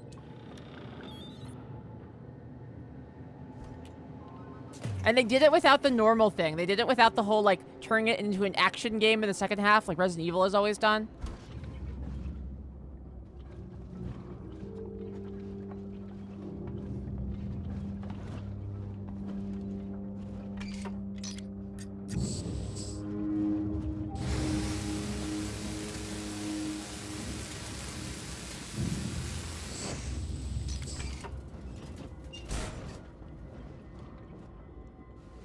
go.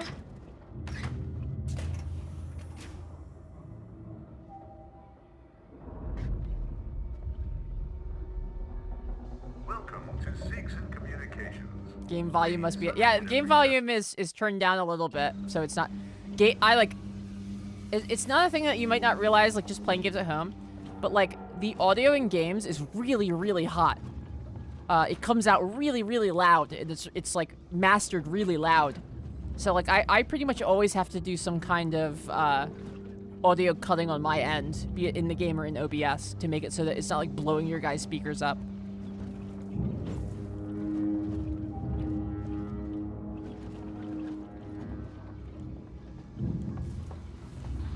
We've got company. Seegson security just came through. Guns in hand, not friendly. I had to hide under a desk. What do they want? The Torrens. They heard the broadcast. They want to contact it. I think they plan on taking it by force. Can they? No, comms are still out.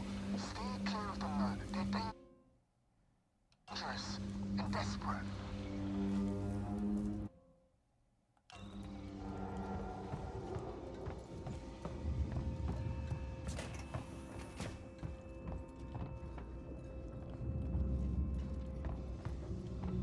I opened up door access around here. I'm not sure to where. Maybe down here? Yeah, Space Marines are here now. Karn, hello, welcome back. I was playing Darktide music for the intro of this stream. Because I couldn't stop thinking about the, you know the song that plays in the environmental investigation level? That plays like PBS synths, and then it turns into like a, kind of like a dark wave song. I couldn't stop thinking about it, so I had it on.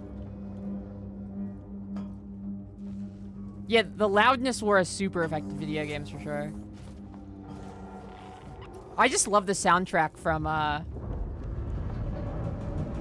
Darktide a lot.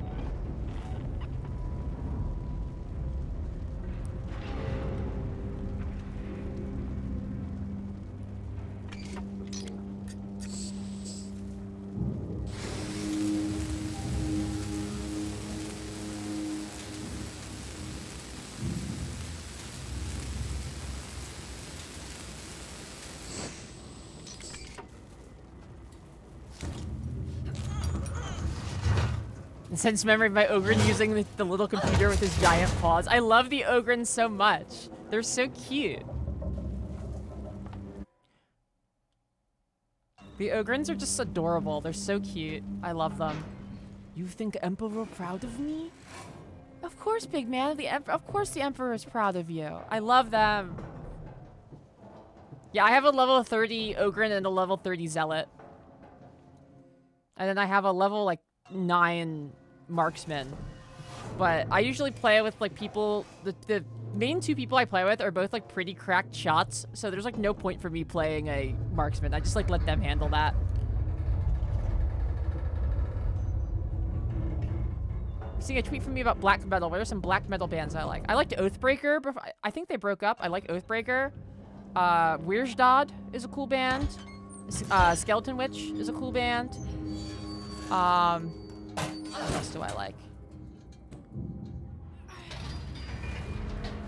Wolves in the Throne Room is like, the songs can be a bit long, but I like them. Kralis I like.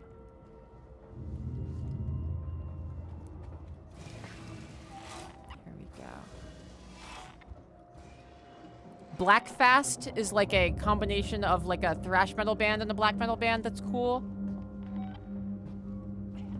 Yeah, we were talking about the Darktide OSD. Oh, Jules, hello!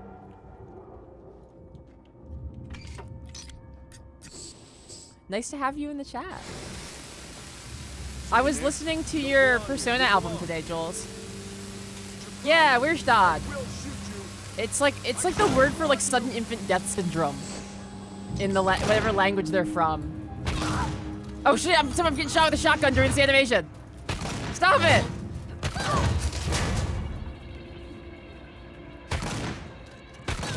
Man, stop shooting at me!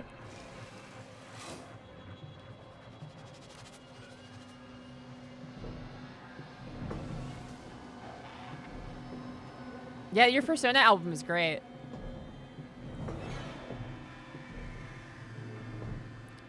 A lot of you guys probably already know because Jules has like 1 zillion YouTube followers, but Jules does some really exceptional metal covers of video game music. They're not all metal covers, but a lot of them are.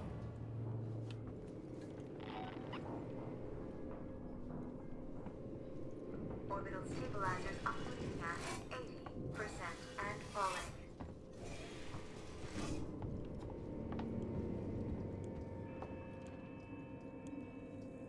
Down to like 0.9 zillion after the incident. Oh yeah. The cum note incident? Or the second cum note incident?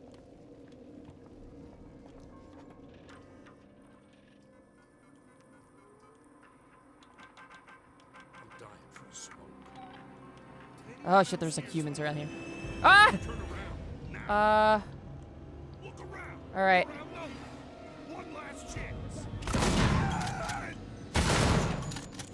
Oh! Wow, he clipped me. Yeah, you're a serial cum note criminal. I think I can't emphasize enough that the person you passed the cum note to is both of our lawyers. In the middle of a panel. I'm trying to contact the Torrens, but the comms are still locked. The ambulance you just docked is screwed. The Torrens is our only way. The cum guy right here. Yeah, I'm watching this panel. Jules is on and our lawyer Noah is on. And it's like, it starts immediately. Jules just starts taking notes, like lots of notes too. Lots of notes. I can't see what's being written. But he folds it up and passes it over. And Noah opens it up and Noah like looks over at Jules. Jules goes like...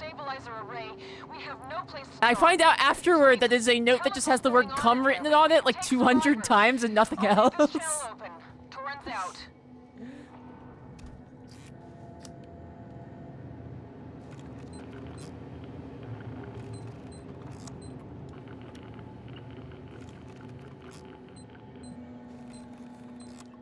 Well, that's a trade-off for Noah. The trade-off is that Noah gets to make like $1 zillion, but everyone just grinds him up at every opportunity.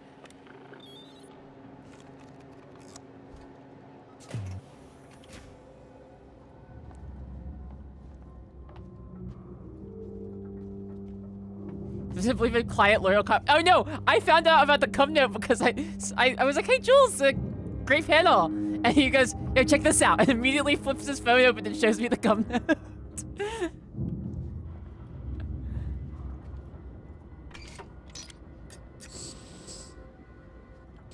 Like I had just met him. He's like, yo, check this out. Oh, there's a second one. So I.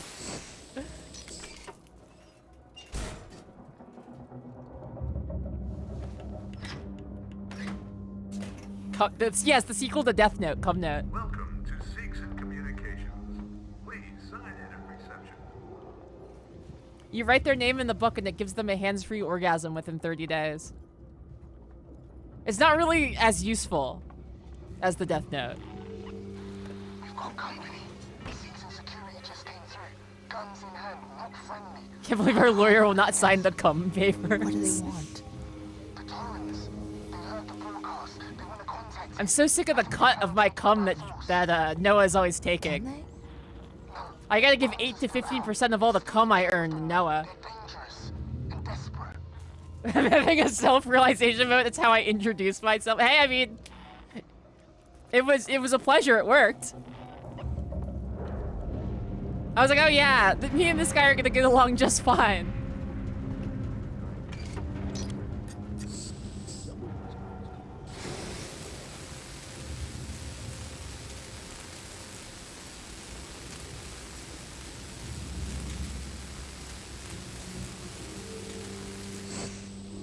Are you shocked we don't have a note for cum? Yeah, straight up, that was, yeah, you're like, hey, yeah, I'm Jules, thanks. Check this out. Like, I knew about your cum proclivities before I knew, like, what you did as a content creator. Oh god, which of my tweets does this link to?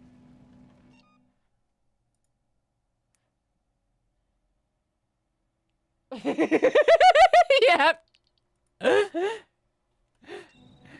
Yeah, that was from that day.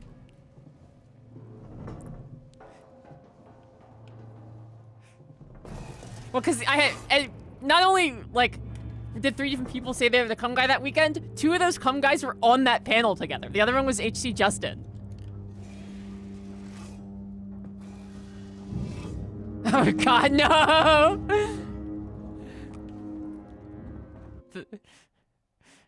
The goth diaper image is like our equivalent of like the Ring video.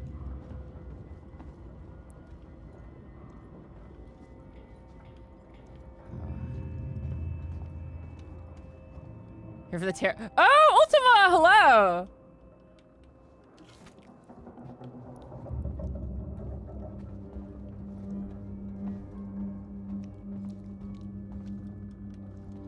Ethanol, do I have? Oh, yeah, cool. Make a pipe bomb. Very good.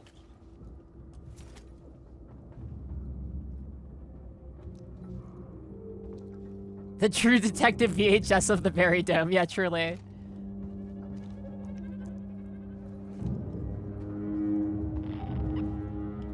Actually, you know what? No, I actually have a better answer to that. You know what the equivalent of the Ring video is for this stream? I could tell you exactly what it is.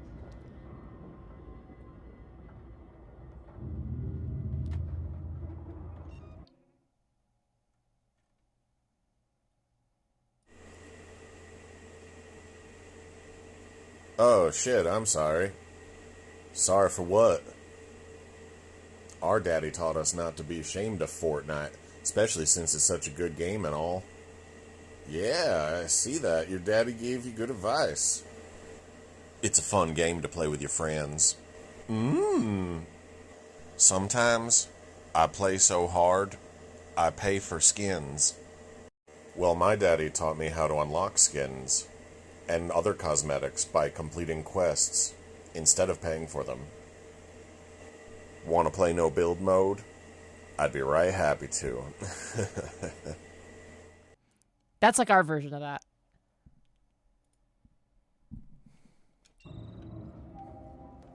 You see, yeah, but you probably haven't seen that edit Ultima because like my friend made that, like a friend of mine made that like a month or 2 ago. We were playing Fortnite and he was like really drunk, like useless on the team drunk. And eventually, you know, we finish around like 1, then we go to bed, and I wake up and I have this video in my inbox from like 4 a.m. He's like, yeah, I stayed up all night working on this.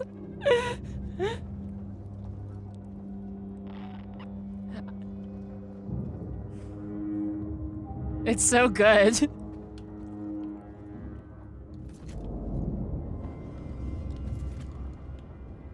I'm always telling him, like, make a TikTok or a YouTube or something. But I'm like, you mean if you don't want to, I'll keep, you know, profiting off of your memes and hard video editing work, if that's what you want. But if I were you, I probably would get on the internet. Oh yes, it's a classic. I'm glad you guys enjoyed it.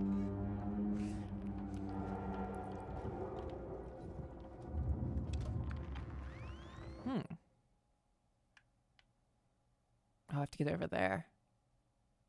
So what's the way? Oh, I'll get back through the vents. Okay. That's this way? Yeah. Incognito hat. Yeah, truly.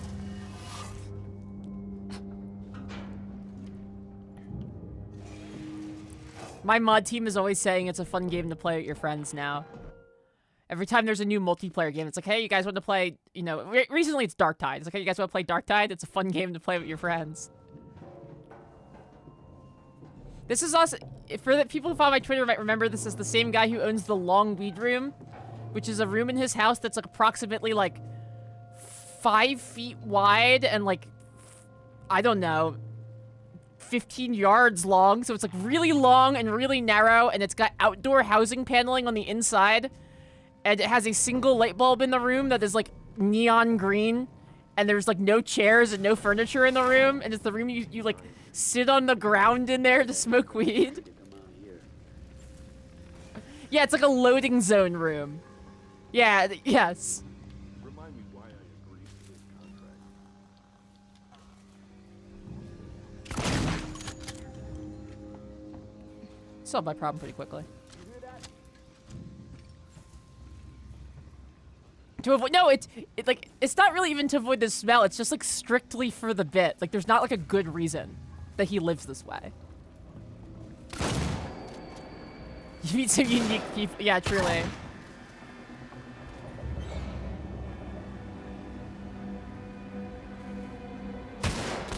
Whoa! Ooh, you're quick. Dream at the gifts of the Fat Shark Games.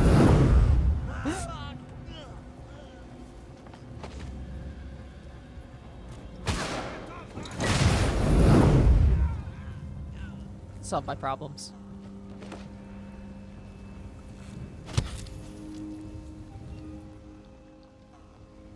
Just shoot up a whole bunch.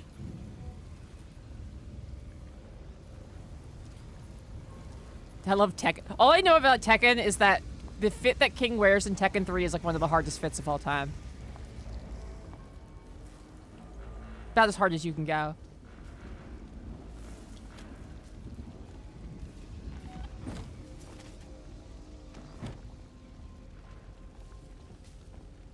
This is Captain Dallas logging an initial report from the return leg of our Thetis voyage. I was surprised they put Kazuya in Smash, but then again, I was always like a Tekken 3 person. So I was like, who's Kazuya? You mean Jin? You mean Gon? We'll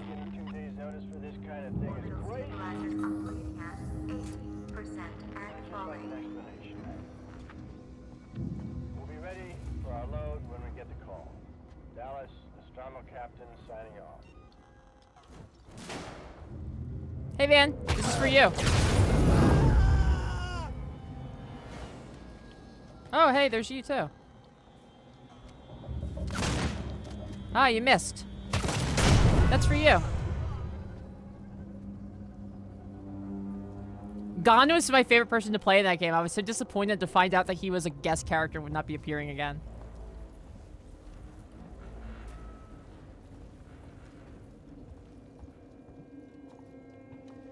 Oh man, Jules being here reminded me I need to listen to the Mansion Basement arrangement he did because my producer has been hounding me to do so because we listen to the Mansion Basement song all the time anyway. Yeah, exactly. Pipe bomb delivery.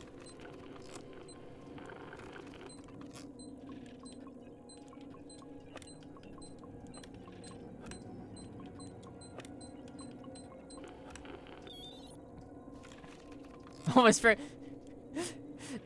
The way my producer, MK, describes it is that you, quote, fixed it. It's like if a person who knew how to make music made this song. Which is a pretty strong review of a song that doesn't sound like that at all normally.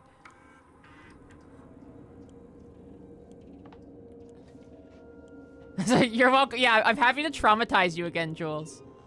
I gotta get, like, small traumas in now before I traumatize you thoroughly when I see you again at PAX.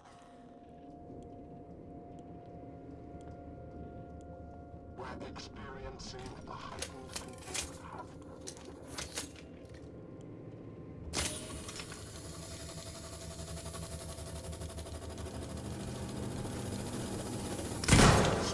Ah! Missed. Basic second on playlist. A CVAT, yes!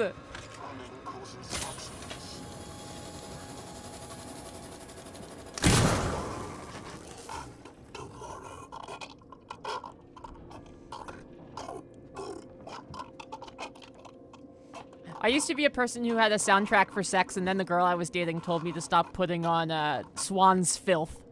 And I was like, well, if I can't listen to this, there's no reason to have anything on.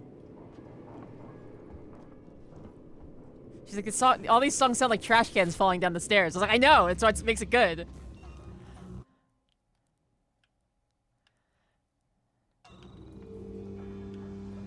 Yeah, Night on Bald Mountain, yeah, truly. God, CVAT is like, when that, you know what's the funniest part about the Reddit CVAT thread? Is that he says that he turns off the music, but his girlfriend could still tell that he was thrusting to it in his head. Which means he wasn't thrusting to the rhythm of the song, he was thrusting to, like, the melody part. Which is so funny to me. The idea of somebody putting on music for sex and going in time with the melody instead of the, like, rhythm.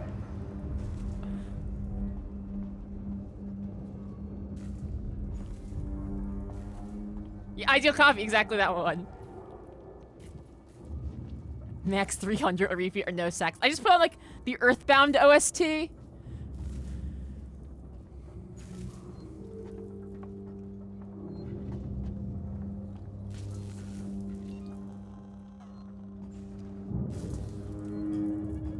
Not thrusting to bleed by Meshuggah. Yeah, exactly.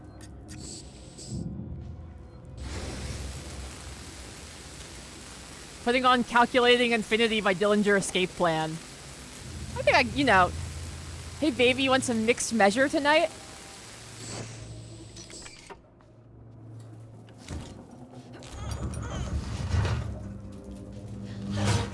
Yeah, every vibrator has like a Morse code setting that like I'm convinced only exists to remind you how much better it is to just have it be on normally.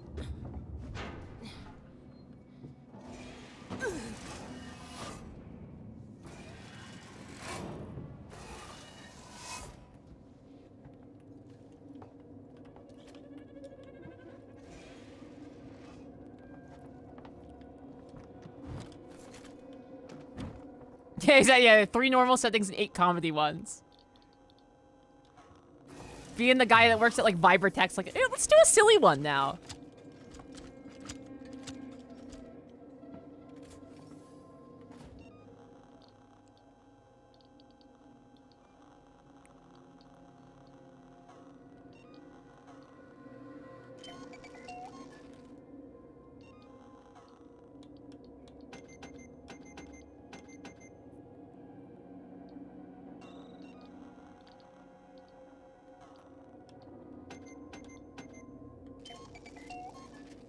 Smoke bomb? Oh, that's a new item. We've never used that before. Cool.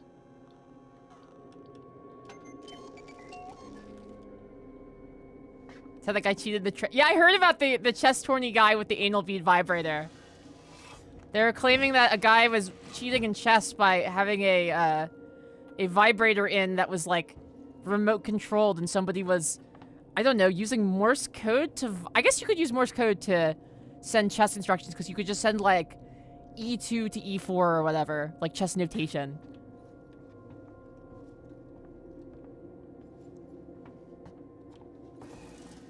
If you feel CBAT in your ass, it means it's time to castle. I was on the chess team in high school. If I knew to like do that, maybe I would have won more.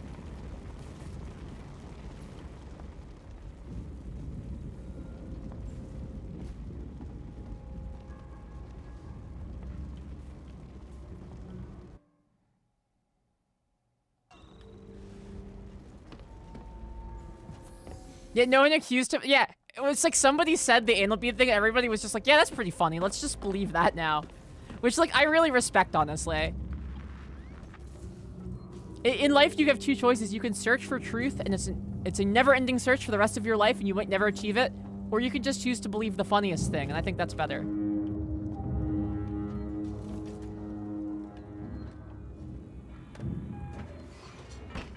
Like, is the truth gonna be any better than him using the vibrating anal beads to win at chess? No, why? Don't even bother thinking about other stuff.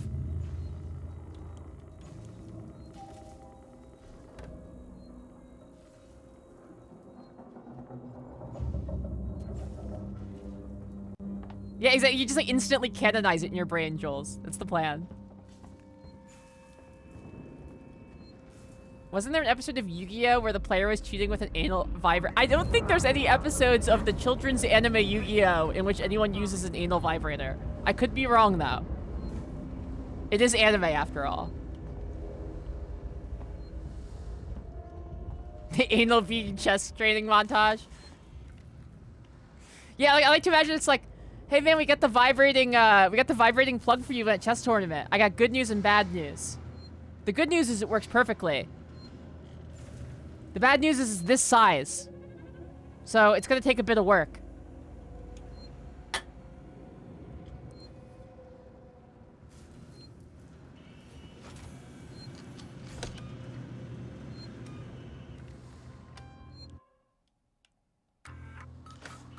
Yeah, it's flexible.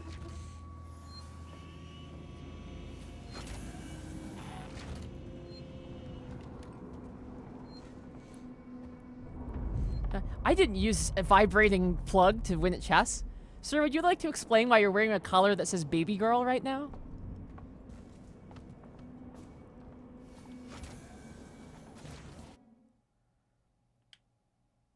Let's see, where do I need to be? Oh, right over there. Okay.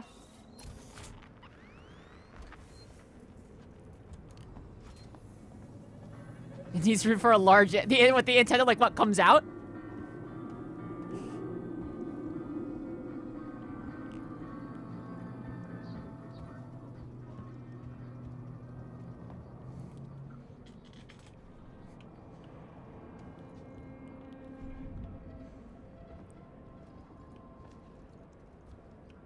Oh, these rooms kind of fuck. This is what... Buildings should still look like this. We should just make everything look like this. Everything should look like the inside of a gateway computer. Put the D in 5D chess. Trash Future with the raid! Hello, everyone! I'm Bloodberry Tart, your Elvira for modern and retro horror gaming. I'm very excited to have you all here.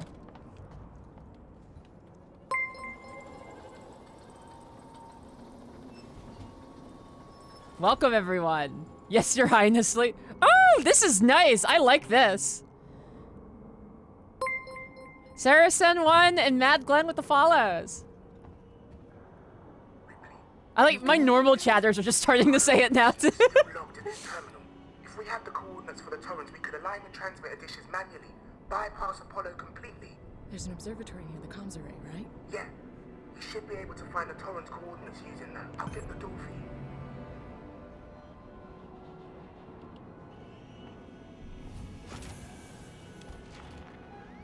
The twin Hitlers. That's the that was the GameCube remake of Metal Gear Solid, right? Orbital stabilizers operating at 40% and falling.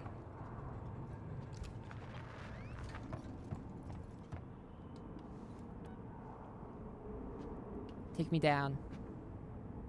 Or just do that, I guess. Oh, it's the second, yeah, the second Lord of the Rings, that's it. Araxalin, thank you for the follow. Welcome aboard.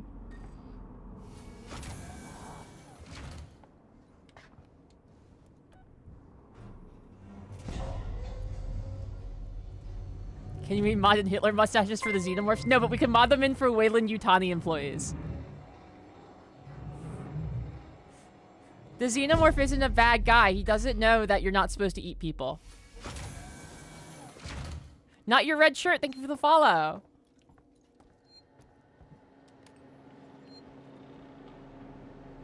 Duh, Femboy Vizier has joined the chat.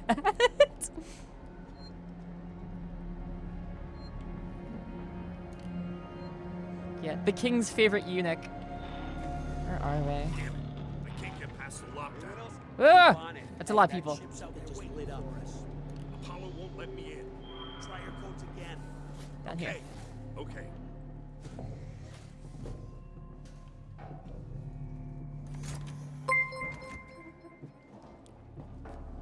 Butt vibe controlling Barry with the $1.69 tip. Buzz. Thank you for the $1.69. Noises from the vent. Shit. They should let you do a stream with a vibrating butt plug, and it should work on the same rules as showing feet on stream. Like, where if no one's horny for it, you're allowed to do it.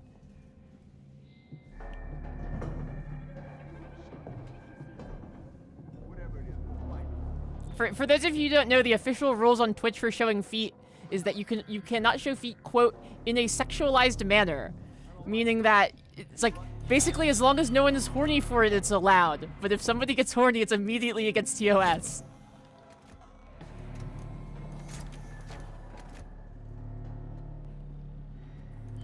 We warned you! I heard something. Not moving.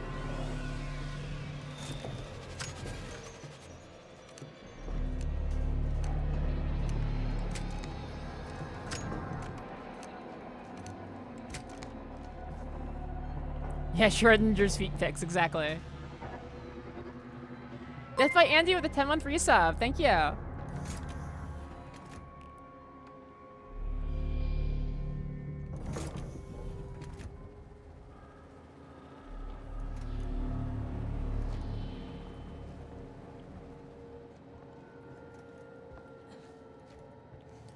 I feel like it worked out well that we got a raid from the Trash Future people and then started talking about vibrating anal plugs. Or rather, we were talking about that and then they came in. I feel like Alice is looking down on me from heaven because, I don't know, I just assume she's dead when she raids out. And is like smiling. Ah! Guys, intruder!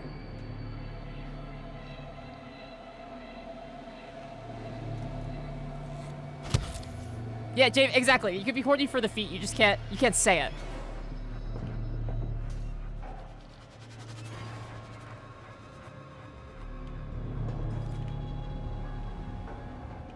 This keep happening.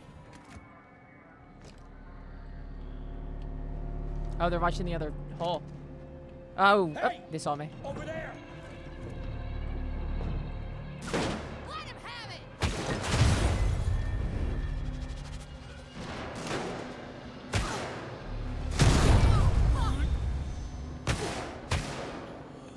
Oh, it wouldn't. There was like a cooldown on the throw. I couldn't throw it again.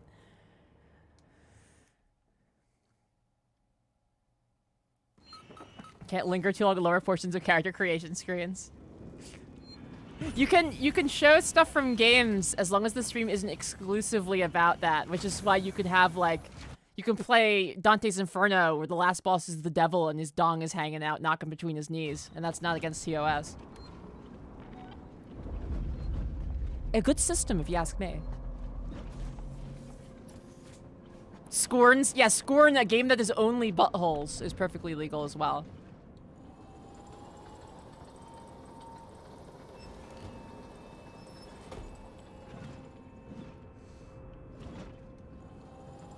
Or like the part in this where there's the flashback to the like the Giger designed alien ship and the doorways are literally just like gaped vaginas. They have like the doorways have clitorises in the alien ship in this. Terminal.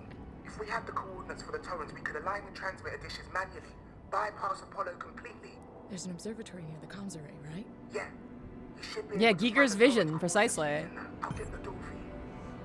I need to figure out, I'll have to talk to M about getting the DOS box set up for it and stuff, but I'd like to play Dark Seed on stream at some point. Dark Seed is like an old DOS game that Giger worked directly on.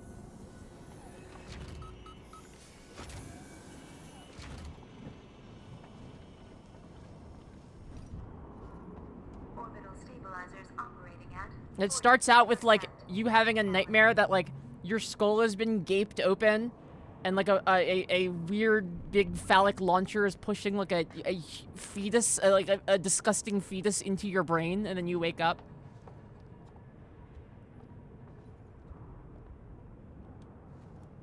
It's pretty cool.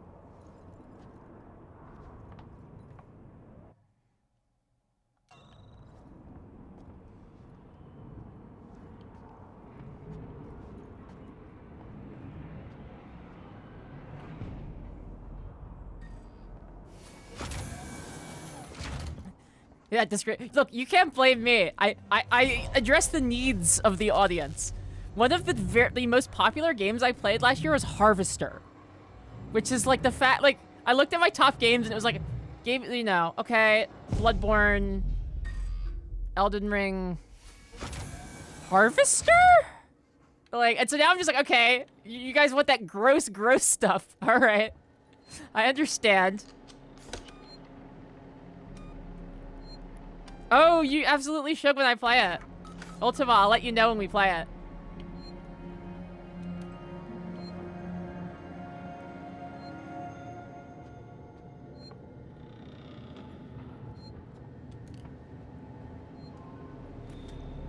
Yeah, no, the fact that Harvester's so popular is crazy. I told you about when I first got Noah, who, you know, my lawyer, like my manager, I guess, kind of a bit of both. Wears a lot of hats. He like looked at my games on Solidum and was like, "What the fuck do you play for stream?" He's like, "What? These games all came out like 1996. They didn't even sell well." I'm like, "I know, isn't it great?" Anyway, 90 people watched me play Dino Crisis on like a weekday.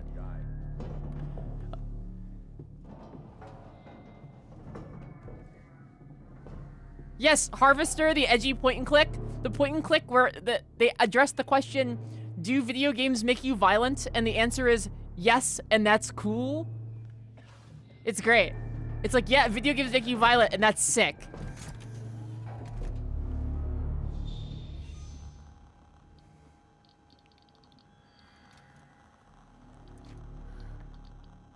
There's like no guns in this that are effective at like range, which I guess is like an intentional mechanical decision, but is a pain in the ass for fight parts like this. Bye.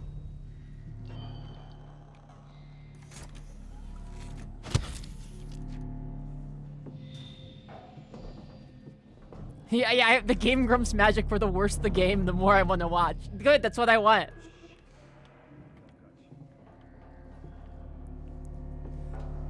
I simply need Noah to grimace more and more every time he thinks about the games I'm playing.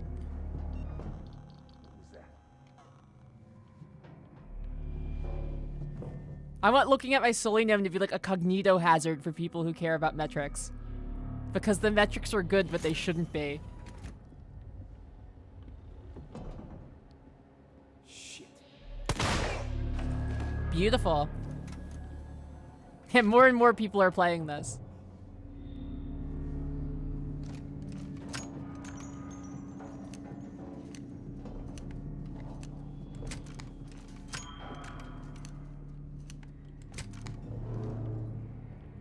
Germa stream 3D. Yeah, Germa can do anything though, and 10,000 people will show up.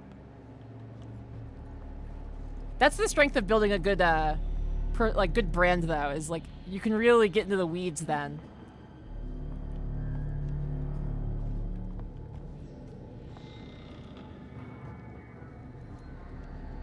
Lifeline, yes, the voice-activated PS2 horror game. Where they had native Japanese people who were like English as a second language learners do all the voice recognition stuff, so the game works better if you put on like a stereotypical Japanese accent, which proves to be a bit of a problem if you're a streamer.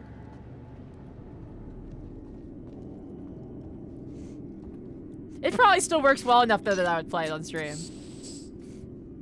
What would happen would be like, if it didn't work well enough, I would have to have a button on my Stream Deck to turn off my mic for broadcast. Like, man, all right, I gotta say this in the bad way, just like mute myself.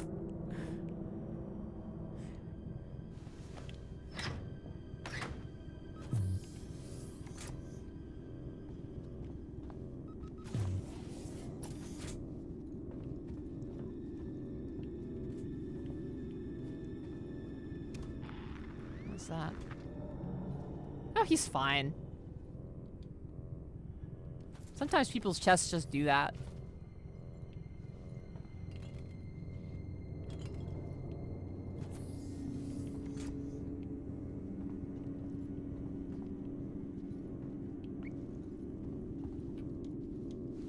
Another PS2 game you have to get working. Yeah, and this will be a special one because you have to get a mic working for it.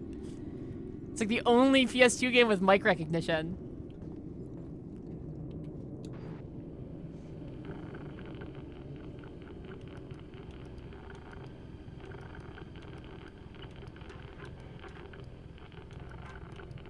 There we go.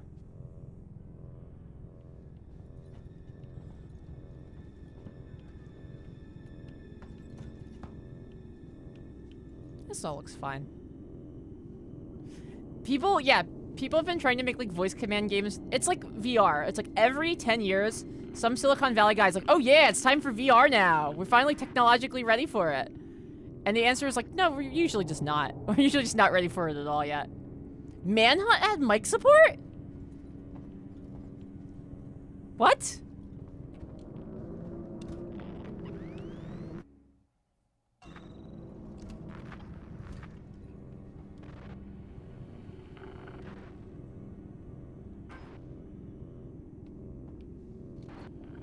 What am I doing wrong here?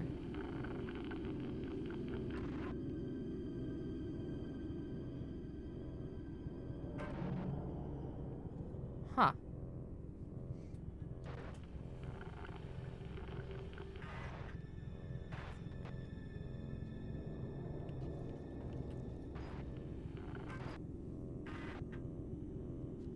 I'm not sure what the puzzle is. Oh, the rings have to align. Okay, I could go for that.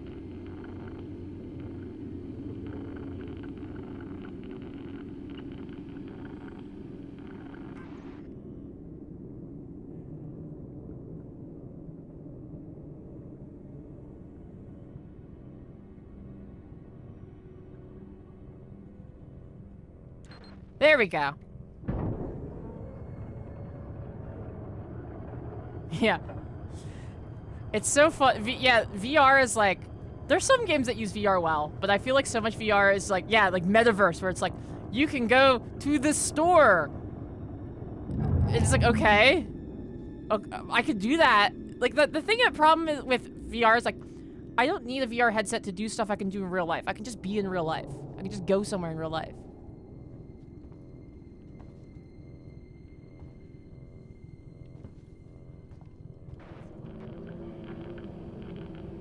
Yeah, I could see sim racing being good for it.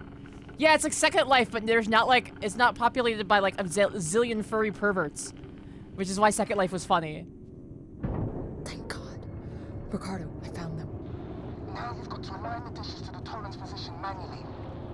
Check. I'm going outside. I hear that Half-Life Alyx is really good. Someone described that to me as the first game they played on VR that really felt like VR was ready.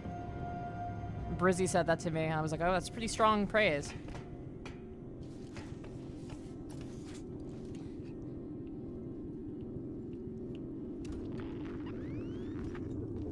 It took VR for us to get a new Half-Life. Have you played, Alyx Ultima? I can unlock the entrance to the airlock from here. Give me a sec. I'm considering maybe this year I'll invest in a VR headset. There, got it.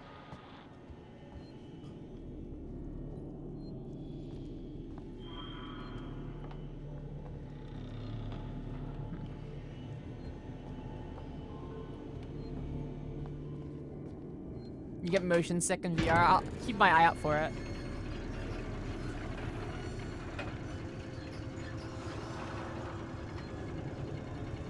The VR mic that looks like a ball. Yeah, the VR mic that has the... It's like a mic that's... I don't know what it's supposed to do. It's like noise isolation, but essentially it's just like a strap that goes all the way around your head and like a box that fully covers your mouth. Like a bit gag or something. It's ridiculous.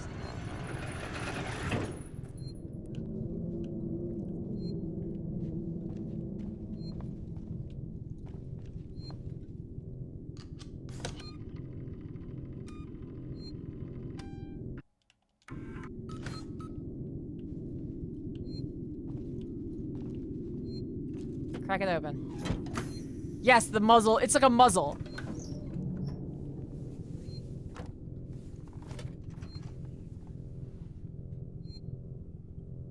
Wearing a bit like a good draft streamer. Mikhail, hello. Oh, Mikhail's here. Mikhail is a speedrunner of this game. Fairly proficient from what I can remember.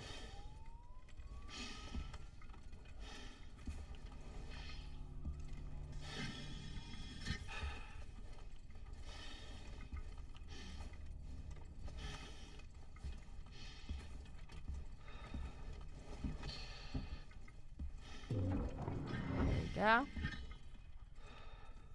A push-ups for re-rolls group in my D&D group. It was surprisingly popular. Yeah, I'm pretty deep in it, Mikhail. It's fun to play this again. It's just like the like art design of this game is so good. It's just such a beautiful game.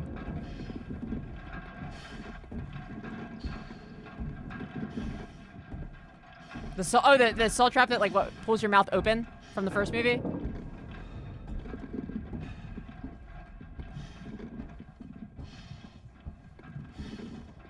I think this is on hard. I believe so.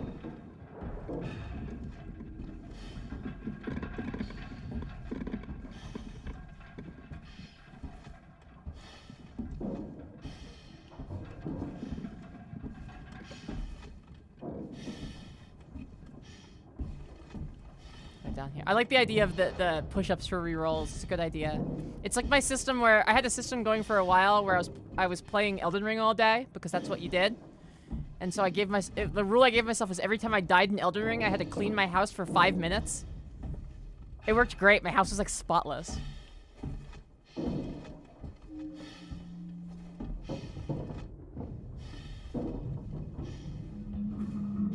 It works great because you can do anything for 5 minutes. It's like nothing, you know?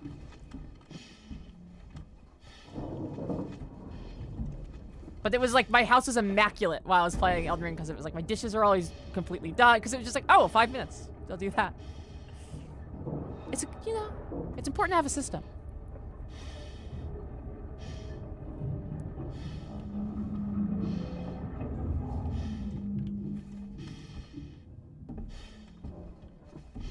Similar to your daughter with screen time. It's a good system. Punching the coordinates at the terminal.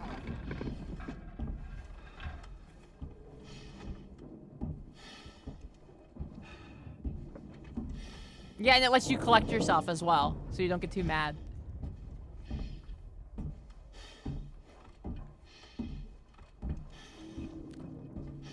I've done the same thing with exercises as well. Like every time I die in Elden Ring, I do like, I don't know, 10 sit-ups or whatever. That also works well.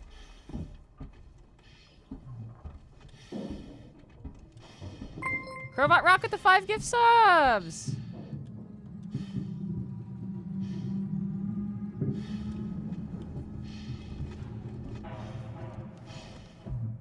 Thank you so much, Crowbot Rock.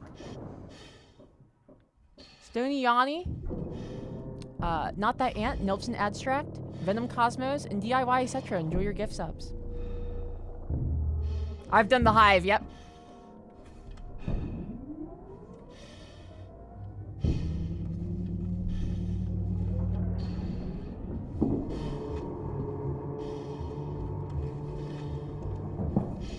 God, the lighting in this is so good. Like, it's not like it's super technologically advanced, it's just like very artistically done. I like the lights on this thing make it look like a gaming PC.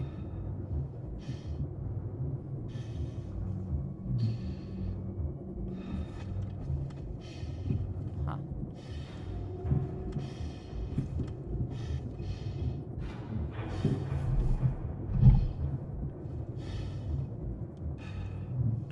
There we go. Yes, this is, I'm at the gamer space station.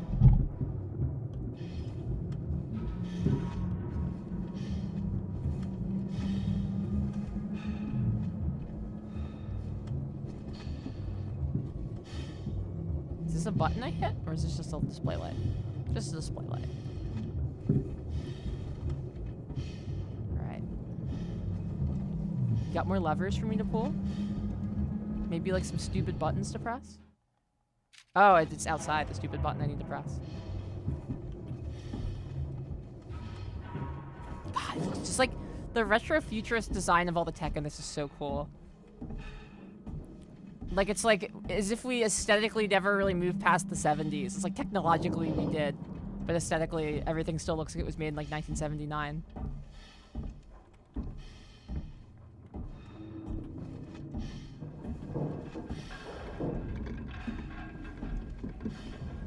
I mean, yeah, the good old round furniture.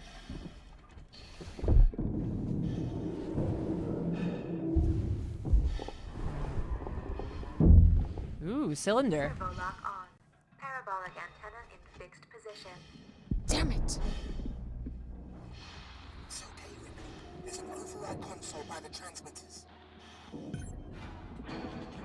Yeah, I agree. I love, like, the retro futurist stuff. Death by Andy. I gotta change the color of my background. For some reason, the blues just do not show up well. Move parabolic antenna. Well, I mean, I don't know about all that. Alright. I'm off. Yeah, we have to go back to the gamer room, precisely. It's okay, we can shimmy back over to the gamer room. I wonder how many xenomorphs are supposed to be here still. I guess maybe just the 2 we saw. I love walking at Epcot and imagining it was abandoned and overrun by xenomorphs. Could you blame them? We shouldn't have stopped the guy from blowing up the ship. He was right. When the guy was like, we should blow up the ship on account of all the aliens. And we were like, no! It's like, no, actually, maybe you might have a point.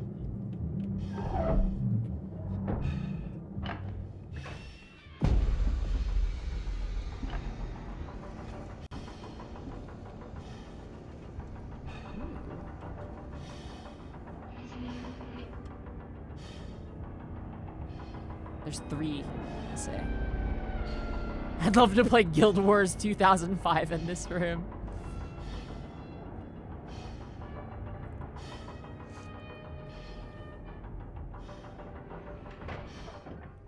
Oh yeah, Crowbot Rock, I agree. We were pretty much the whole chat was like, we should just like let the ship blow up. It's like, I get that you can't really because then the game ends there, but like, realistically you should.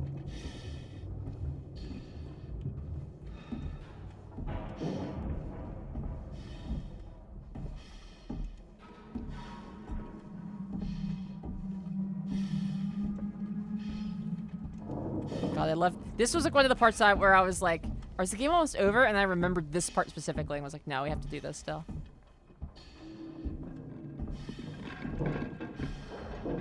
Not anyone left. Yeah, it's one of those things, like, I get why someone might object to the plan to blow everybody up. But at the same time, I'm kind of like, there won't be any human beings left alive anywhere.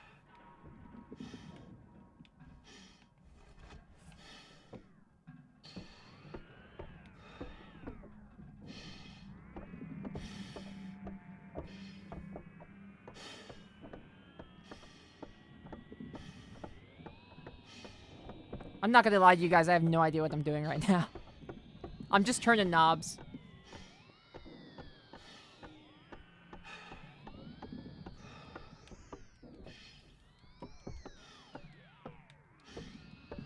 There we go.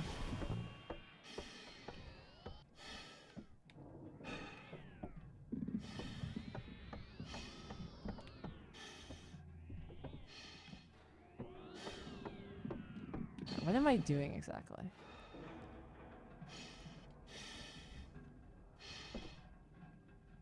Yeah, the other screen says coordinate conversion output 75B.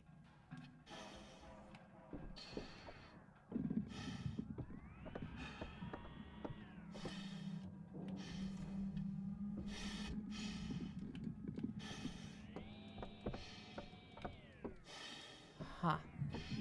Billions of year evolution were hammering the survival instinct into you long before society and long-term thinking were developed. Yeah, exactly. Like, I get why they saved themselves from the explosion, but, like, if you're going to be, like, an impartial judge, like, you probably shouldn't. But almost everyone would in that situation. Like, you can't really blame them. There we go. Don't ask me what I did. I literally just turned the knob and hit the A button until it worked. I think the hive is formed by egg morphing or the queen. You know, I think that they show more indications for egg morphing, but apparently an interview with the director claims that there is a queen in this game, but we never see it. So, canonically, there's a queen. My thought was egg morphing as well.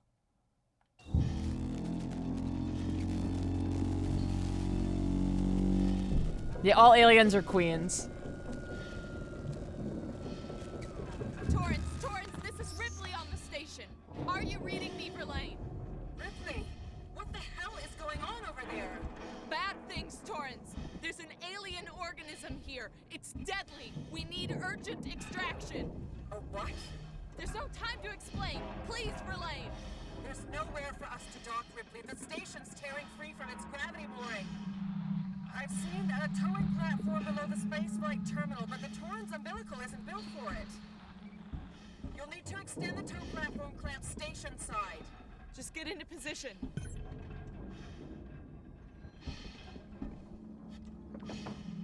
Egg morphing is a cutscene from Alien, yeah, the original Alien, where it is implied that the way that aliens reproduce is by converting organic matter into eggs. It was like a thing that they could do to, like, they could take, you know, human beings and turn them into eggs. It was ultimately cut from the film.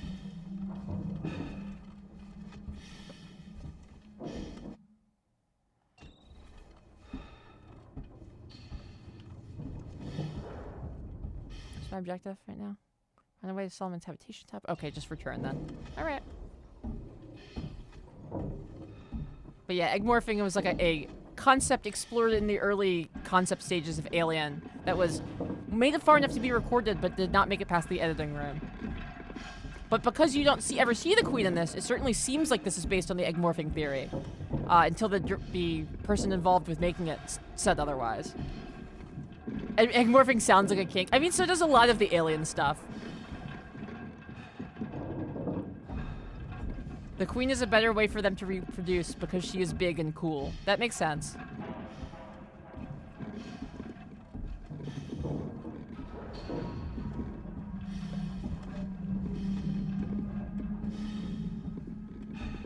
I'm sure, yeah, similar. I mean, it probably is a similar SCP because SCPs are, you know, user-made and I'm sure pull very heavily on tropes of famous sci-fi and horror properties. Man, they need to make a Control 2. Speaking of SCPs, we need a Control 2 so bad.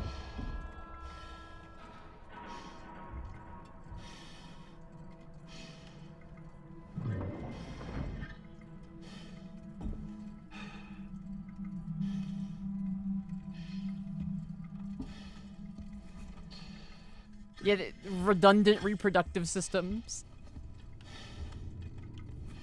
Why have just one?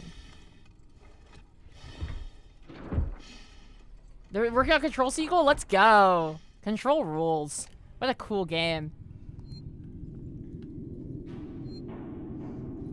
Who's the guy in Control who works in the object of power storage facility? I love that guy. He just seems like a guy who's like a heavy Twitter poster. Langston! I love Langston.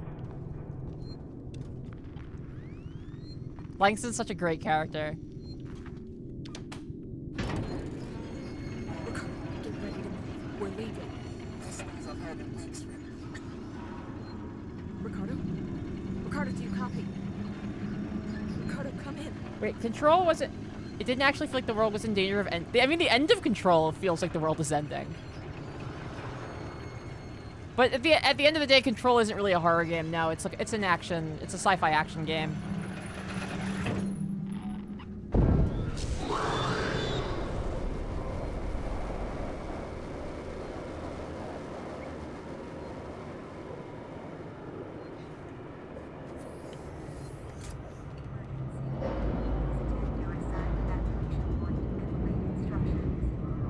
Yeah, I was gonna say the thing about maybe it's not as scary as SCP, but it's like the thing about Control is it's like a much better focused property than SCP because SCP is like a wiki basically, and anyone can write it, and so it's all over the place, and there's a million apocalypses. Whereas Control is much more like, what if we didn't like shoot our entire narrative wad every single time? It's a game about a girl with a clocky jawline and her insane brother who notices they have androgynous names. Yeah, that is what it's about. It's a game about watching a nerdy scientist give lots of lectures, and at the end of the game, we find out he's fucking jacked. That reveal is so funny. It's like not an intentional reveal. It's just like a part at the very end where you see you see Dr. Darling, and he's like supposed to be like freaking out, and he's in his underwear. But he's, you know, he's played by a professional actor. So he has like a gorgeous, like sculpted body under there. And it's so funny to have this guy who just like plays a weird nerd who lives underground most of the time. And then you find out he's like absolutely yoked under there.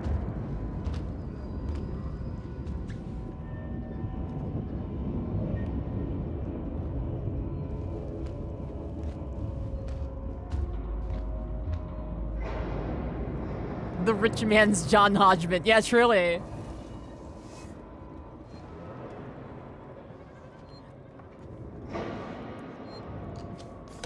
It's always very funny to me when a show, it becomes very clear that a character who probably wouldn't go to the gym is jacked because they are played by an actor. Another great example of that is Mulder from the X-Files, who is like a weird guy who jacks off in his office in the basement of the FBI building. Like, lives down there reading porno mags and watching Bigfoot videos. But also, he's like a gorgeous man with like a perfect body. It's so funny.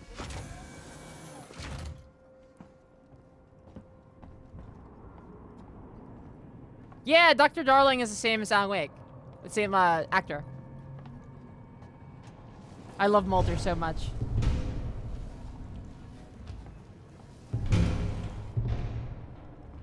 Awful lot of alien sounds. Ricardo?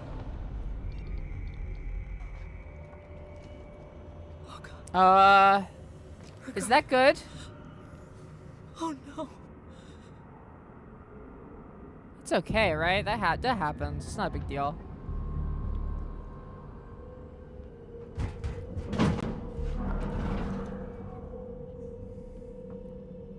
Agent Cooper versus Agent Mulder, who would win? Agent Mulder, probably. Agent Mulder loves to get his gun out and escalate situations.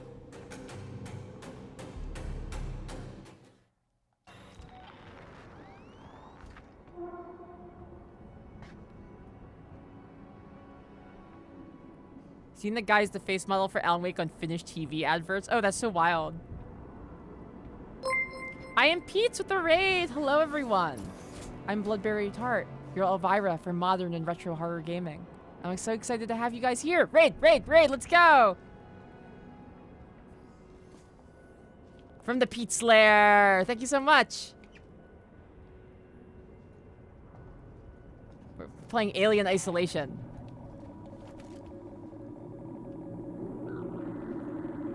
Show our cups and mugs? Alright. This is the closest mug I have. It's got pens in it, but it's still a mug. I guess it's more of a beer stein, but still. It's a pretty good one.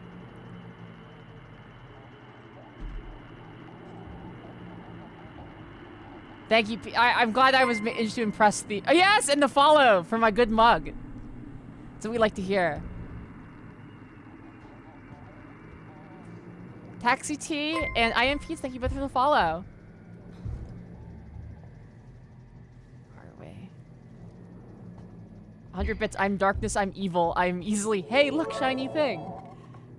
Babe Heisel, thank you for the 100 bits.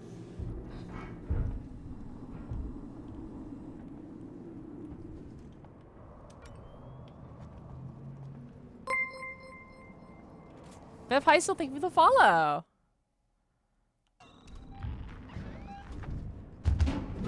Oh shit, flashlight off. Flamethrower ready. Big Witch with a B, thank you for the follow.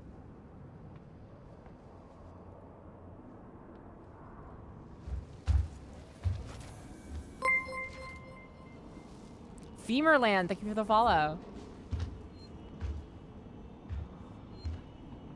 Also, whichever mod did the shadow for me, thank you.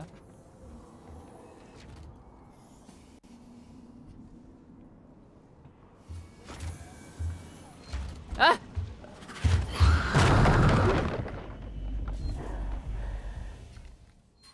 Wait, what? Oh, it ran! It did the knock me over thing, but it didn't come back for me because of the fire. Cool. I'll take it. I'll take it.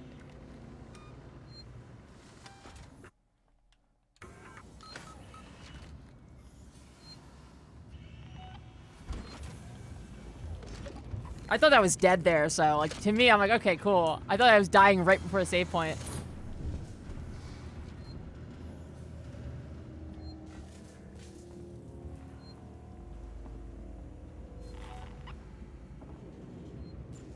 Being set on fire. It probably hurts. We were joking yesterday about what the aliens Google search history looks like, and my favorite one was, does fire hurt you? Or is it fire weakness? Fire, what is weakness? Weakness of fire.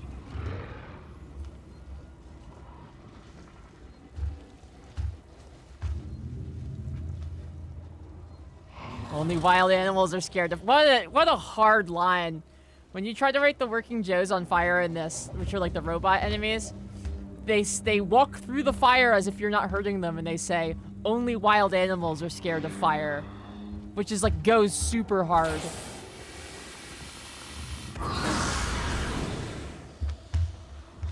Yeah, go away.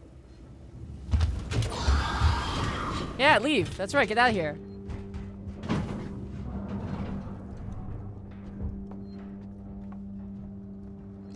It's gonna try to move quickly and hope I can get through here before it realizes that. Eventually, if you use the flamethrower on the xenomorph enough, it realizes that the flames don't hurt it, and it stops running. We luckily have been conservative with it through the first half of the game, but we're probably getting close to it realizing that soon, which isn't good.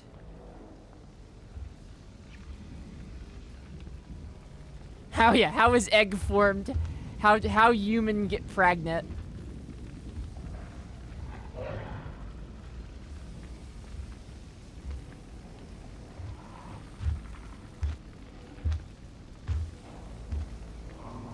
It's a very cool mechanic, isn't it?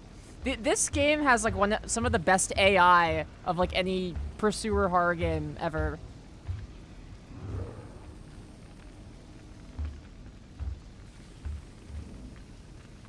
Oh yes, oh the air, yeah. Oh, was there like how to defeat the airlock natural weaknesses?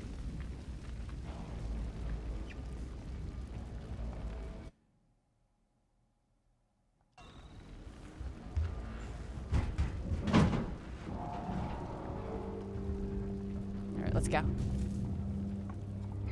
Airlock walkthrough. Auto turret ammo count, yeah.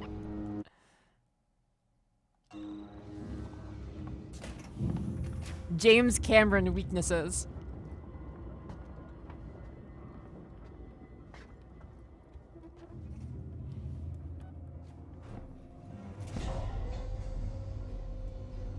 Sigourney Weaver, Alien Crush.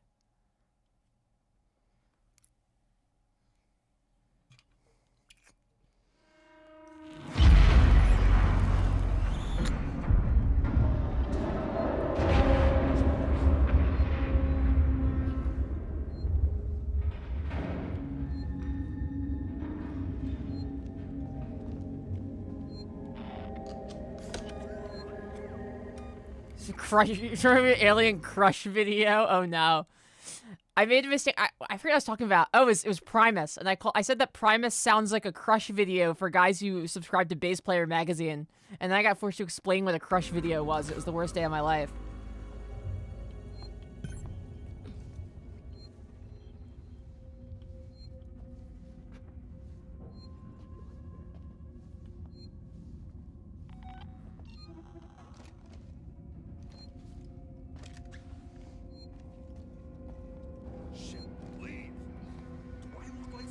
Should fuck with. This is your last chance. Back off. I see you. Woo!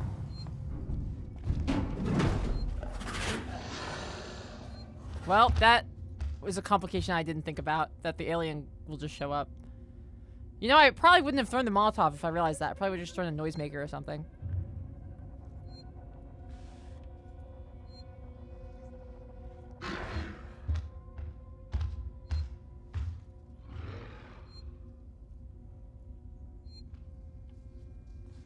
A crush video is a kind of illegal video that is banned in most countries and most parts of the internet of sexy women crushing small animals. I read about it in an article when it got banned in America. Oh god, oh no, oh no, oh no, oh no.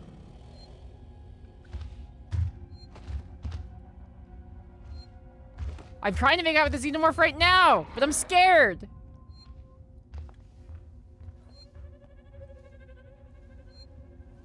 Oh yes, crush videos are bad. They're like a bad thing, like, but that's why I in the description I was using that was I'm trying to use it in the same place that you would use like a snuff video as far as like for dramatic effect.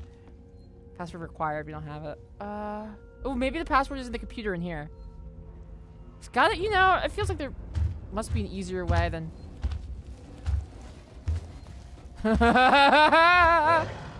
Oh no! No! That's not my flamethrower!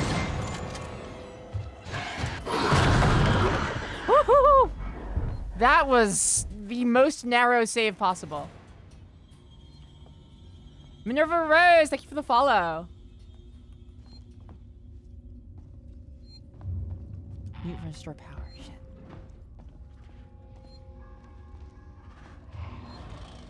Yeah, crazy that worked, isn't it? I like that the alien still knocks you over even if it's running away.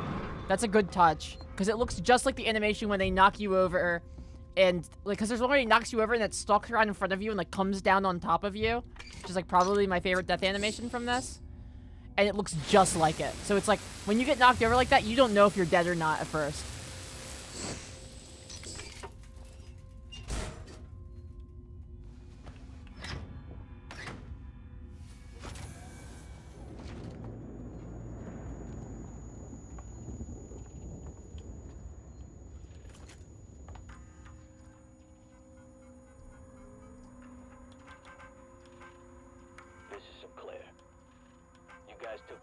Looking for a code. Nothing there. Code for repair job. 1851. All it'll take is one creature to get in, and all the supplies and weapons we've taken will come to jack shit. Me and mine are gonna sit this out till the rescue comes. I'm sorry, but when you started chasing after a ship that'll never come, you broke with the plan. Sinclair out. I've never played Terraria. What do you mean, Junali? Junali says, honestly, I feel like the guns in this should do some level of damage like the Temple Guardians in Terraria. My roommate is a big Terraria head, but I've never really played it. Skelly Tom with a $10 tip. Thank you so much. I appreciate it. We are a user-supported stream, so if you're enjoying it, consider a follow, a subscription, or use !donate to use our donate link. It's also in my bio. Thank you so much. Going through.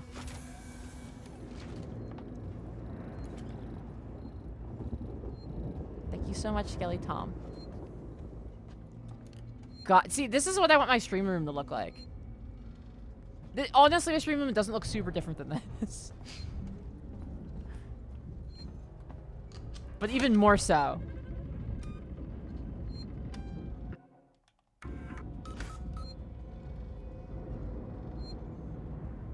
Yeah, RV donated and grew a foot taller. He's 7'9" now.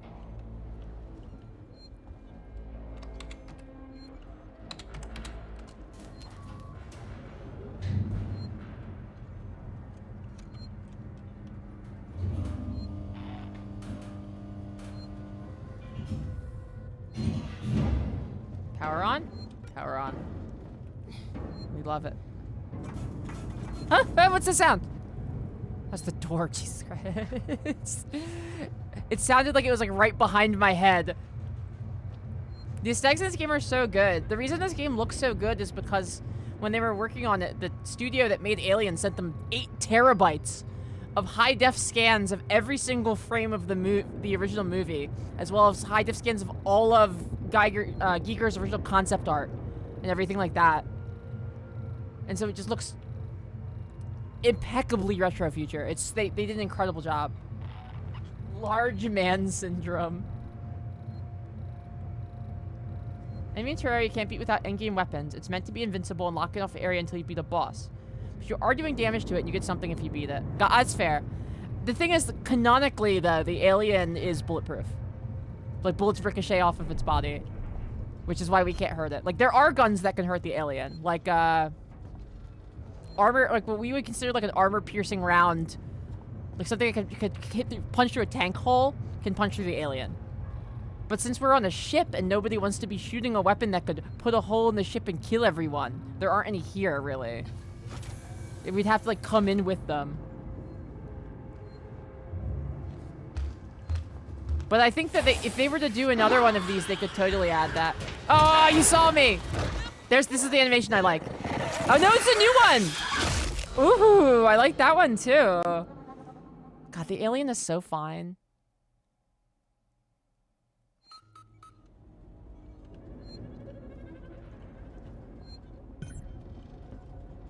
Yes, the stuff that the Marines are shooting in Aliens is like armor-piercing rounds. Like armor-piercing, the pulse rifle is like armor-piercing, exploding rounds. That's like what it takes to hurt an alien. They're made of this like silicon-based armor. And they have like a molecular acid blood. Yes, no, honestly, like exactly. Like a Warhammer 40k bolter is like the exact kind of weapon you would want to have to fight the alien.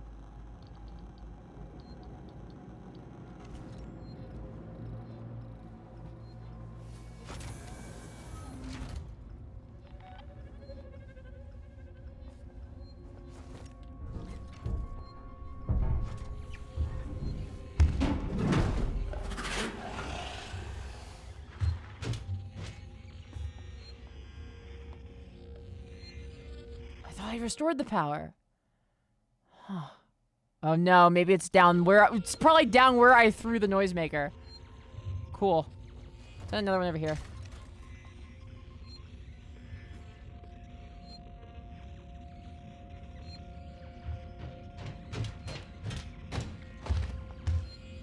It's a cool in Dead Space. The assault rifle is meant to be used on ships so bullets don't pierce, instead flatten on impact. I love details like that. Dead Space is so good. The first two... Dead Space 1 and 2 are both such great games. It's a shame they never made a third one.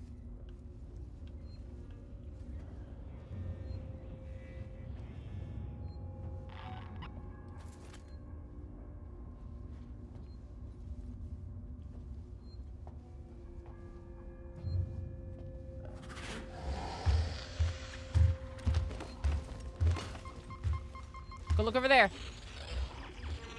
Oh, just in time.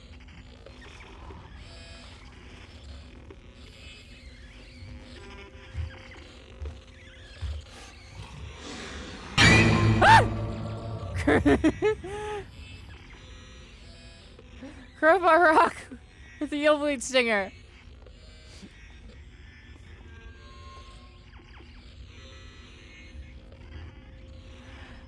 God, my heart jumped out of my chest.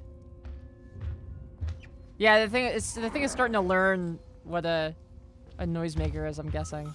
Let's check back in here. Maybe I missed pressing a button here.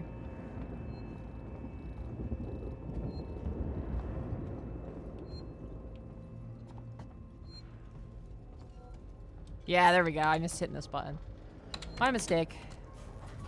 I'm not gonna save, because if I die, I'll just respawn here and I'll press the button right away.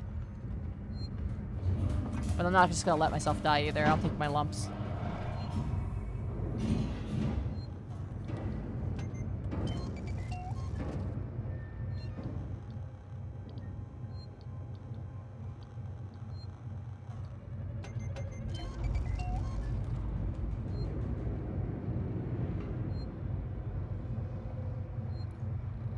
The treat for Tessa commands. I actually have one of Tessa's sweet tarts here. I'll have that.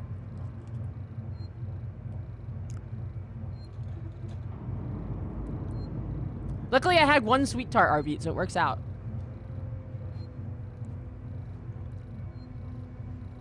I'd love to have a treat.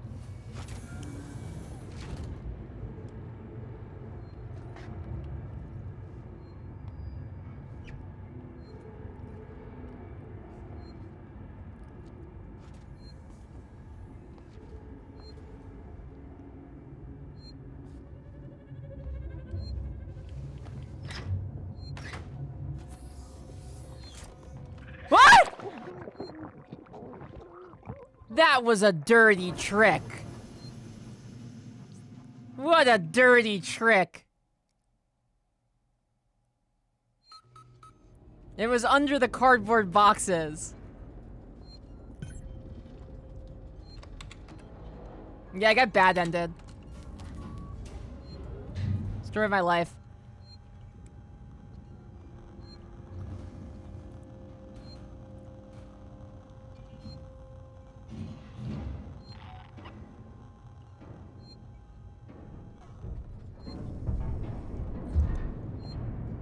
Yeah, surely the solid snake technique.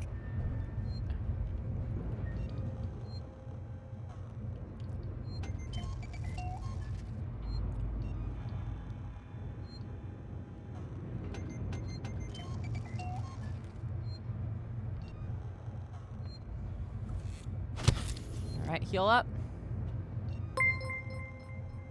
Maddox Treat Fund to Kent with the $5 donation. Thank you so much, Maddox. I see you're spelling it Maddox now, like my accent. I like that.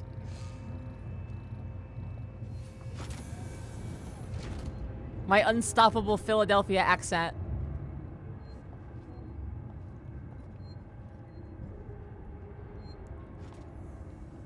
People love it when a beautiful woman tells them about a John.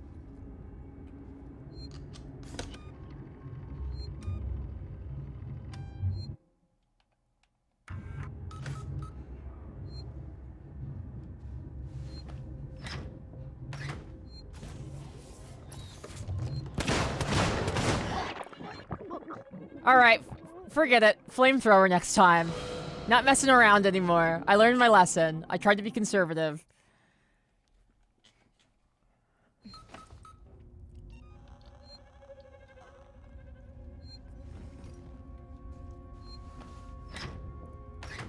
Yeah, Bagel's shockingly not actually red. Gotta hide in case that calls the alien. Yeah, I thought it would.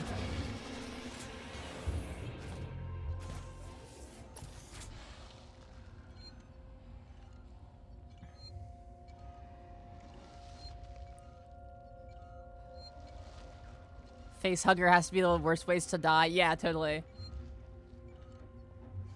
Honest, facehugger's probably not that bad because they probably you just choke to death, right? Like, does the facehugger keep you alive? Because I thought the guy survived to the chest burst because they got it off of him. But if it keeps you alive, it's definitely the worst way to die.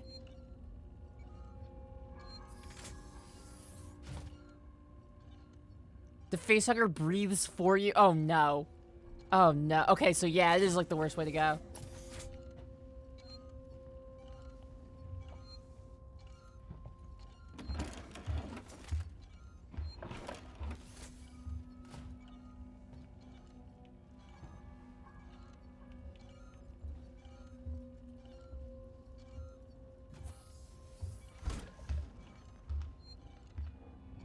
Go away.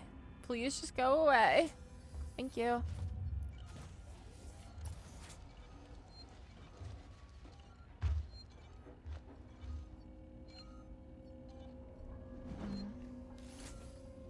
Right. They've gone away. Transit system, let's go.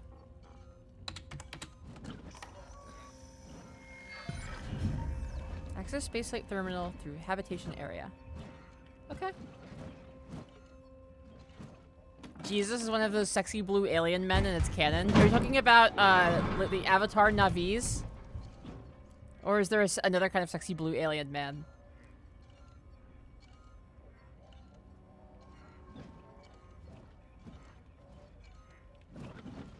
Yeah, Mr. Meeseeks? The Eiffel 65 blue alien?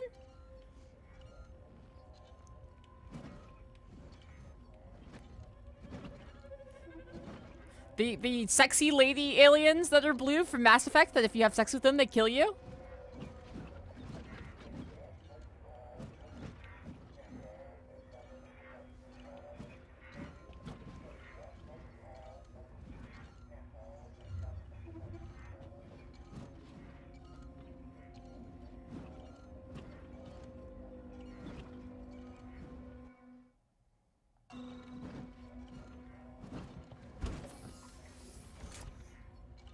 How's everyone got a 12-hour shift? Whoa, Pudge! Hard day work. We're doing good. It's been a really good stream. I would say the vibes are in a good place. You can tell when you get on Twitch sometimes that, like, if everyone's vibing on the right wavelength, and I've really got those vibes today. Justin Roiland is a real piece of what? Did something come out about Justin Roiland?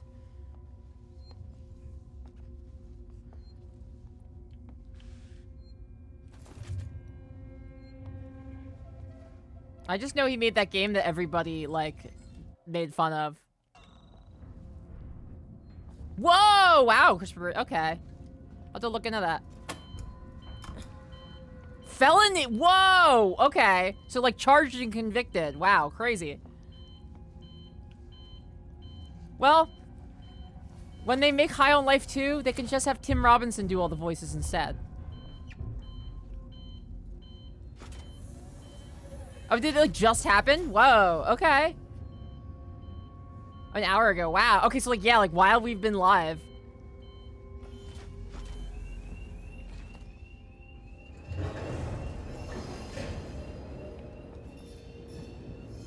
I'm gonna hide back in here. We're waiting for that tram to show up right over here.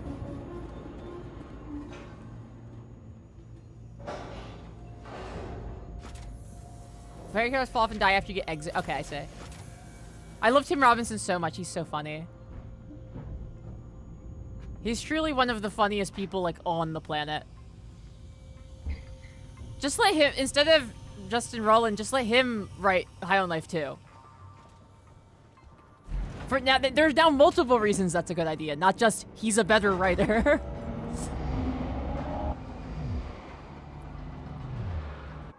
How the Tim Robinson doesn't go in the bathroom and do a total paint job.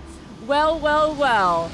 If it isn't the maid at the La Quinta, or if it isn't room service at the La Quinta Inn.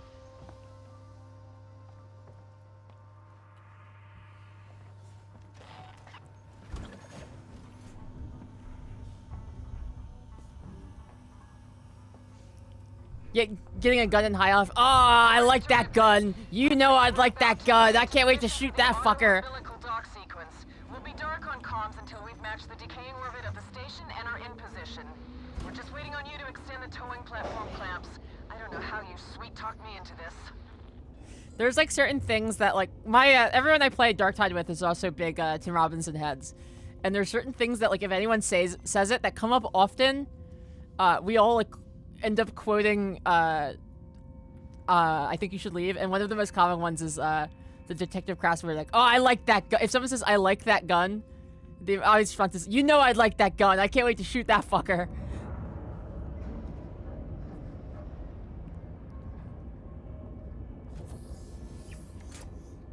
You didn't have to turn into a whole argument speech in front of George Lopez. Yes. Health checks have been performed on the entire crew, including, after some persistence from the engineers staff, the ship's cat.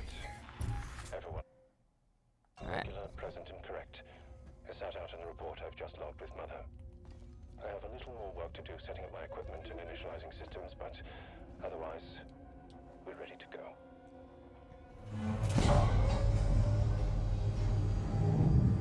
Take it down.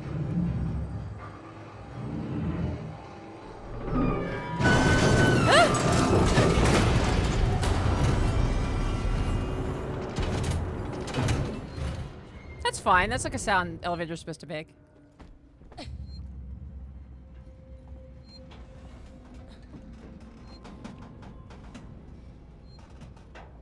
Yeah, it's supposed to happen. That's normal elevator behavior to me. Let's use the phone. Try to get some IRL friends and I think you should leave, and some of them don't get it, can't relate. Yeah, everyone I know loves it, but everyone I know has like internet poisoning, so that's fine. Have you ever seen the promo video he made for that skateboard company? It's like, the skateboard team where everyone's an actual bad person in real life.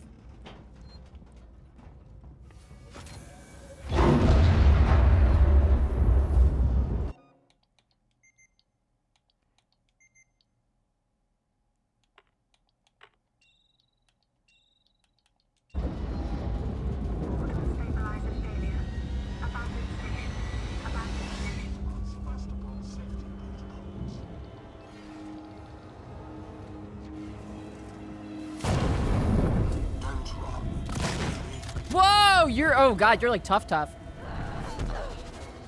Let me go. God, their lines are so creepy.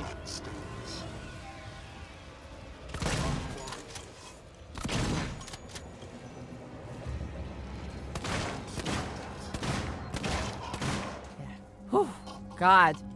They build them sturdy, I will give them that. Yeah, they're they call them synthetics. So they're like, you know, not even part human, they're just robots. And wait for your synthetic emergency. I can never remember android, cyborg, etc. Which one means it's part human, which one means it's not. Bolt gun would be much. I'm out of bolt gun ammo.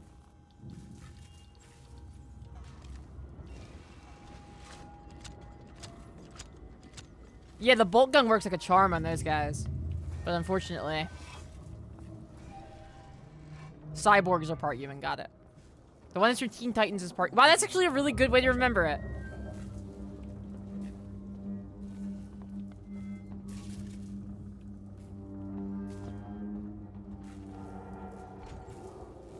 Let's see.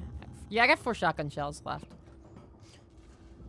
Headshot with shotgun, yeah, probably. It's tough because the shotgun spread in this is pretty wide.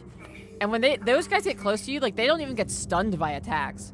So it's, like, hard to put, like, a high density of, shells into them. Or not shells, pellets into them.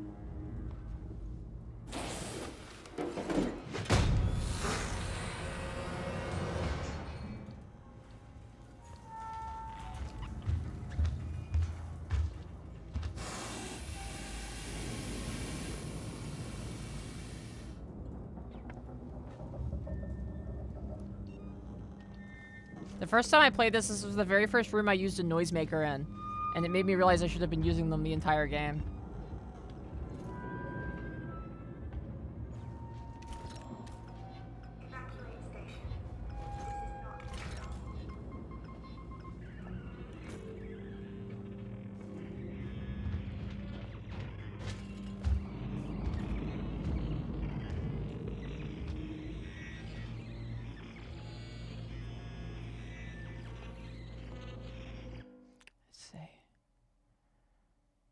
It sucks. It's just like a big empty room. There's like nothing here.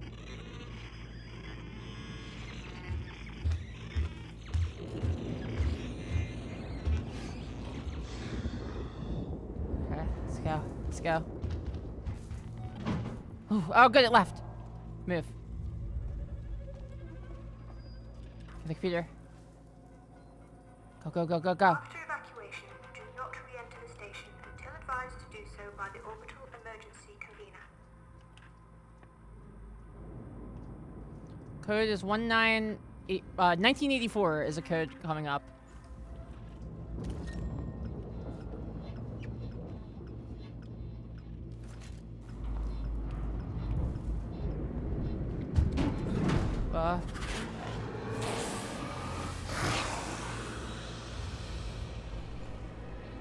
You see me?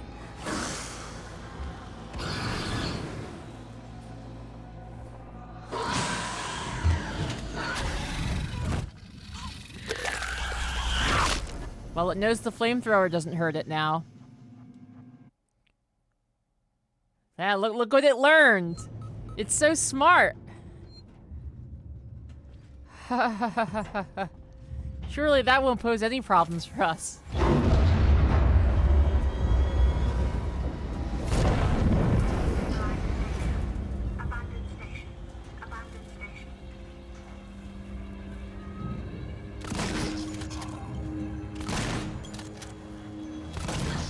There we go.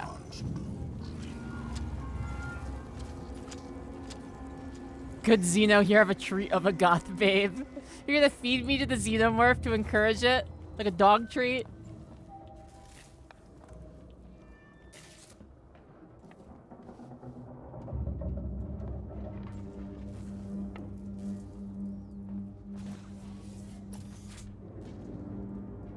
You think the alien looks up images of humans drawn with just enough Xeno traits to make them sexy? Yeah, they're looking up the exact same Giger images.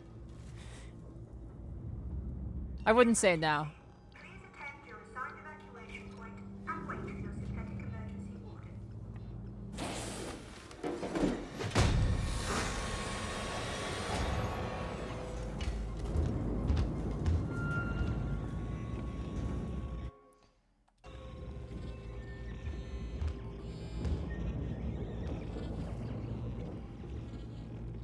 The noisemaker's kind of clutch because, like, you can throw it somewhere and lead it away, but you can also throw it the place you need to go. And then once the alien realizes that, the noisemaker isn't anything, it just assumes, it goes, oh, well, there's nothing there, and it goes away from the area you need to be.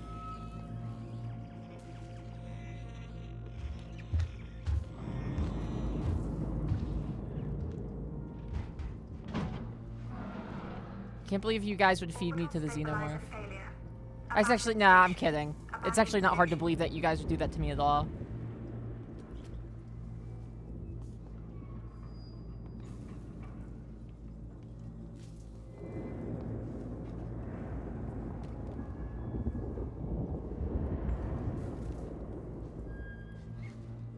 Key card required.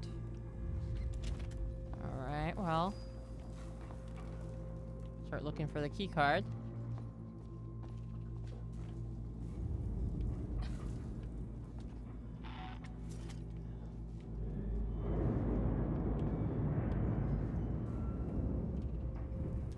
What's that? I do kind of want to get eaten by the Xenomorph, that's true.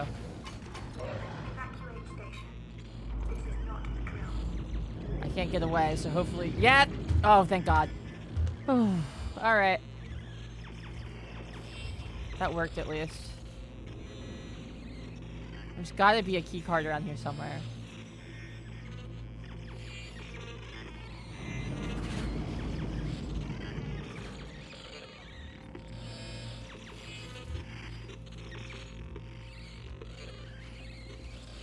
Seegson logo looks kind of like the Sega logo. Seegson. Cracked an egg, maybe. Well, I'm glad you're back. MK, I'm glad to hear you tried to save me from the Xenomorph. A futile effort, but I'm glad you try.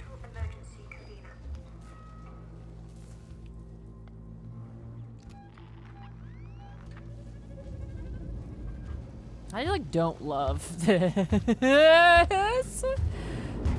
Oh, good. Thank God. All right, cool. All right, quickly look around. Check all the counters.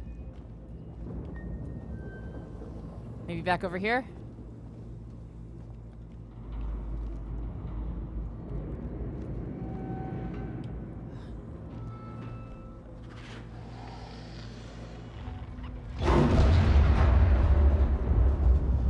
Search body. No. Man. I gotta find it. Where? There's a key card around here somewhere. Oh, is it? It's in here, I bet. I gotta get the passcode off the computer. Yep. Alright. I know what to do at least.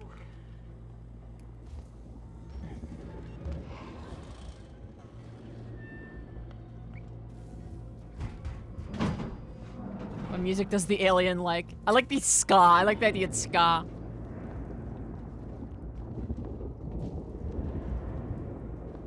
If Alien Resurrection is canon, the aliens also have dicks. Is this true? Should I see Alien Resurrection?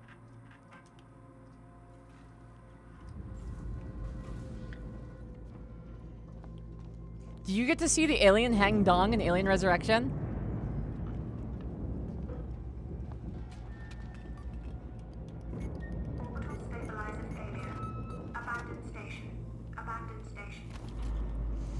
Damn, they gave the alien a dick. See, this is why you hire fans. Oh, Mako with the 13-month resub.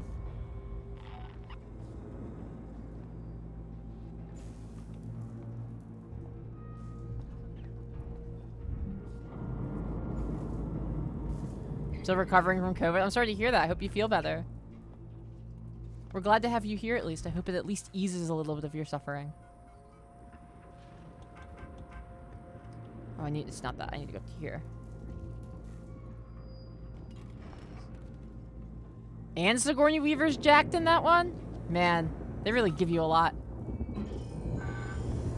Evacuate station. This is not the drill.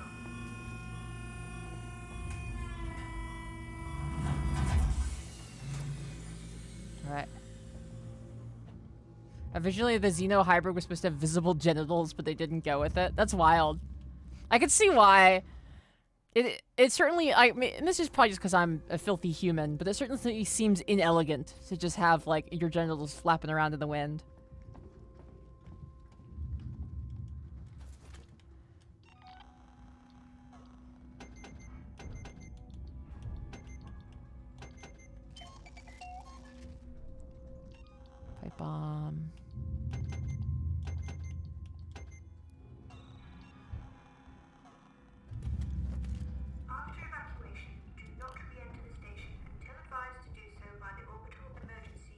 There's maybe the most weird Whedon horniness in anime. But in Joss Whedon's defense, like, okay, he's horny for the alien and Sigourney Weaver. Okay, yeah, he's only human.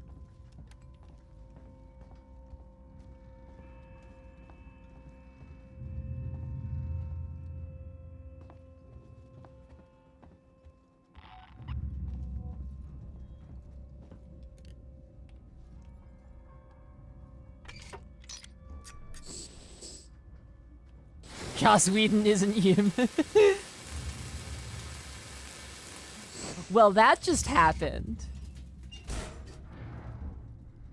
Joss Whedon is in a similar part of my brain as Justin Roiland, which is just like a guy whose style of joke I am burnt out on and do not need to hear anymore.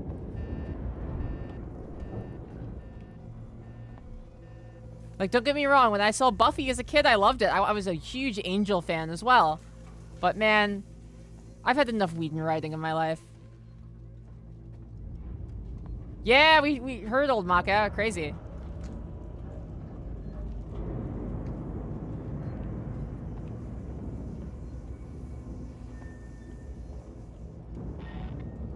Yeah, no kidding, purple stuff.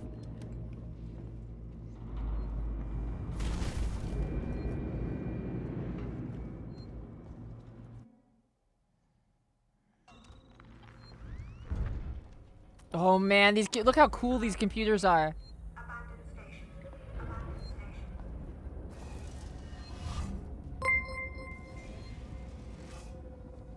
And Monkey with the 2-month resub. Fantasy where Sigourney saves you from an alien, but they join forces to run you through. They join forces to run train on you.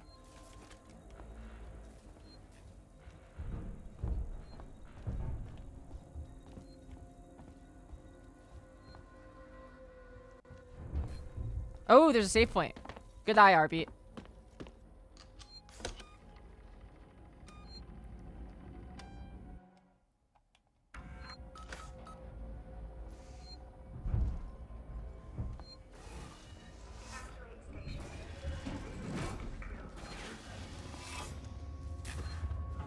Go, come on, hurry. Okay, cool. Within the first couple inches of the tunnel, it can pull you back out of the hole.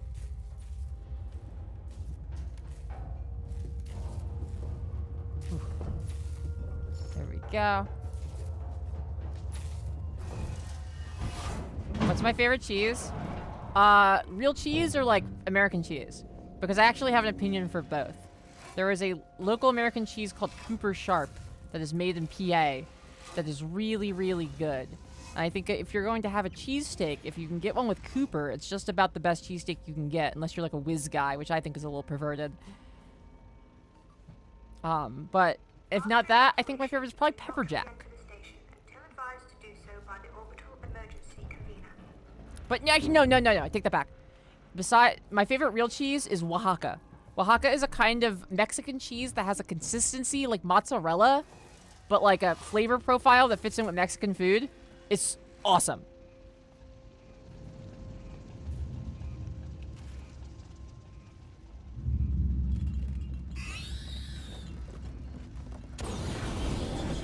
There we go. Yep, Oaxaca. Chihuahua is also a really good cheese.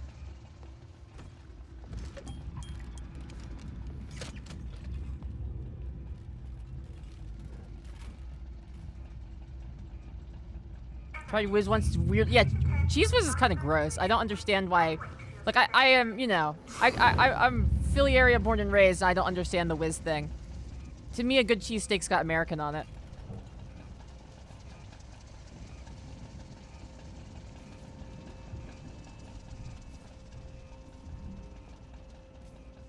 Yeah, Cheese Whiz.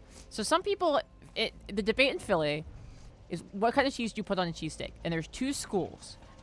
One of them is, I mean, there's three. There's one of them's provolone, but I don't count that as a real school. That's I don't even acknowledge it. And then there is American, which I think is the best. And there is Cheese Whiz, which is like a kind of cheese product. It's not really cheese. Like they can't legally call it cheese. It is a cheese flavored product that comes out of like a pressurized can out of a nozzle. Like in the way that like soft serve ice cream does. Personally, I think it's disgusting. But some people swear by it.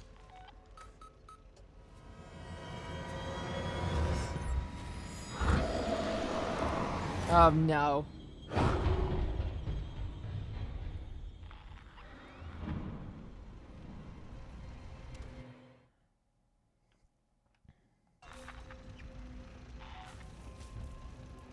They tried marketing Cheese Whiz in my country and we unanimously rejected it. I'm happy for you. No! No! No! Go! No!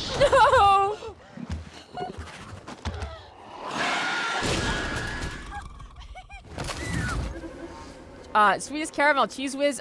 What is it like made of? I have no idea. But what it is a cheese flavored product, because they can't call it cheese legally, that comes out of like a pressurized can, like soft serve ice cream. As a kid, I used to eat it on crackers. I tried it again like a couple years ago. I was like, this is disgusting. I don't know how I eat this as a kid. As a kid, you could just eat whatever. Yeah, I died because I was talking about Cheese Whiz. Story of my life. Evacuate station. This is not a drill.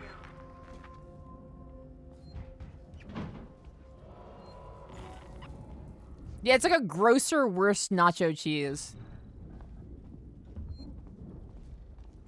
Cheese Whiz is the stuff from the... I love The Stuff. What a good movie.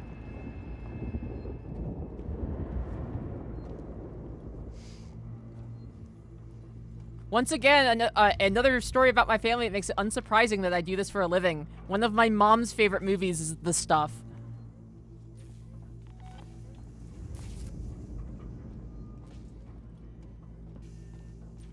My mom was showing me B horror movies in my youth. My dad's teaching me to play Super Nintendo, and my mom's showing me The Stuff. No wonder I'm here now. After evacuation, not to re-enter the station until advised to do so by the orbital emergency convener. Stick to pay wet. Yeah, what is like? I heard somebody talk about like smack barm pay wet. Pay wet is just like what, pea water?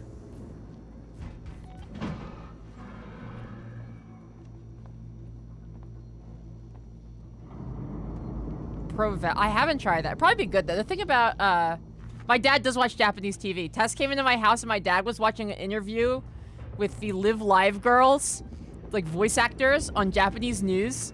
And Tess was like, it was like, she was reacting the way you would if you saw like an eldritch god. She like couldn't believe it was real.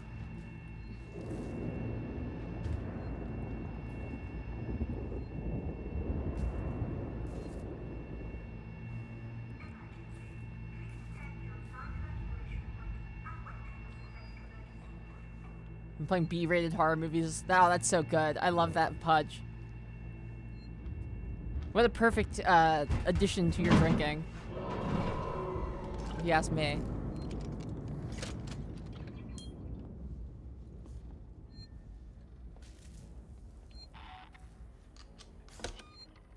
Yeah, there's places in the UK where they put the water from cooked peas onto food.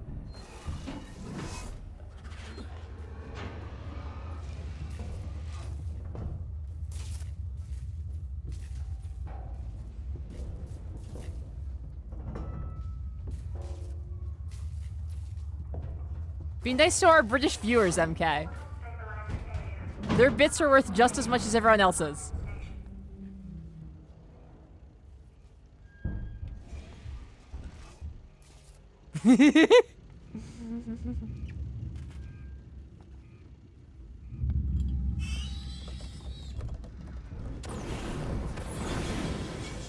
There we go. Keycard.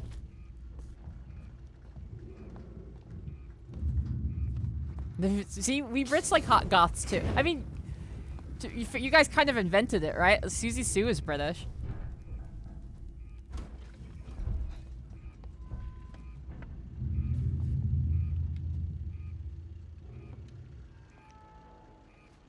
Susie Sue is so hot. Susie Sue is like sometimes when I'm looking for outfit inspiration, I just Google pictures of Susie Sue. Also, she's 5'10".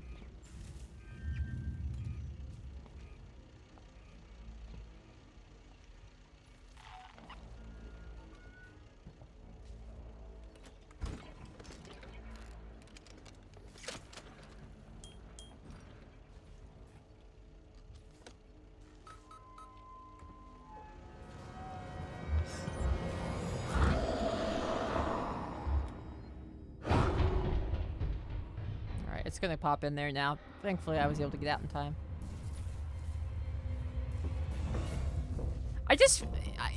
Rent bus, I'm not against the idea of using food byproducts. I just feel like the concept of pee wet, like, it can't have any flavor, right?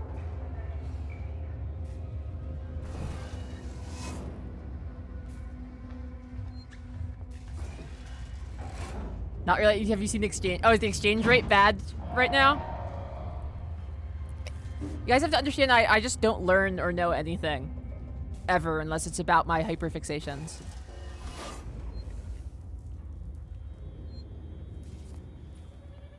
People will be like, did you hear this extremely impactful thing on the news? And I'm just like, no.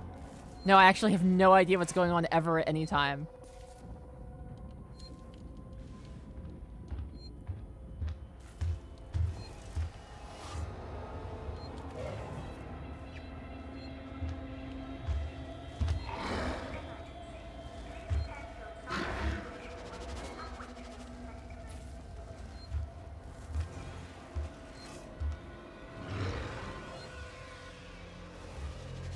American food is horrifying, but delicious. British food is just horrifying. Yeah, I would agree with that. American food is definitely like nightmare fuel.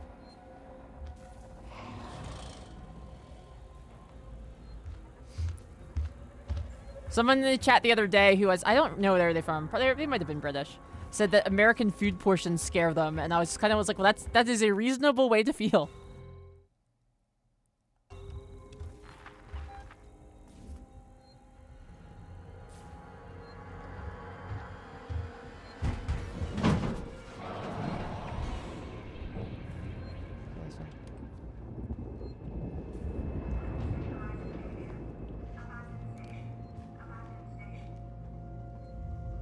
Yeah, exactly. American food will definitely kill you, but we accept that as the cost.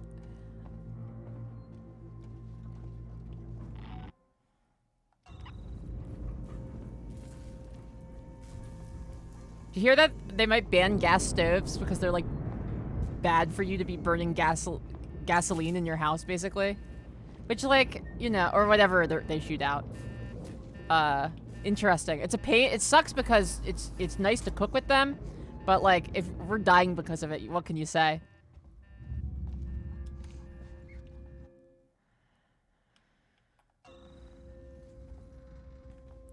What's a pie floater? Evacuate station. This is not a drill. Gas stoves don't require venting in the US? Not really.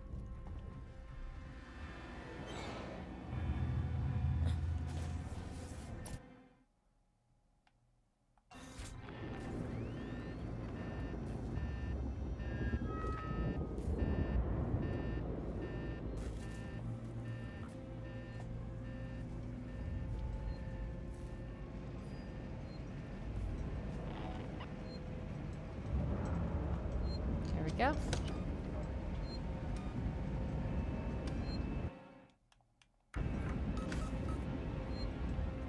Yeah, true American patriots will never barbecue outside. After evacuation, do not re-enter. Yeah, like, I mean, cooking on a gas stove is definitely a better cooking experience for sure. I don't know if it's worth, like, getting diseases, but it's definitely a better cooking experience. But then again, I've never had an induction heated stove.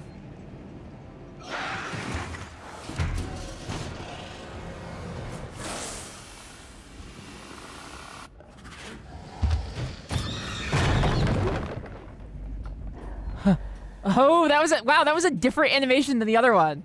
God, this game is, there's such attention to detail. It's incredible. You have two different animations for that? For the alien almost getting you, but not?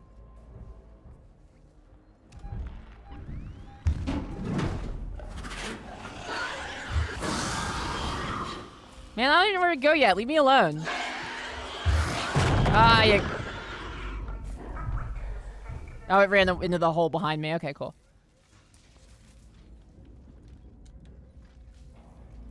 Door's locked.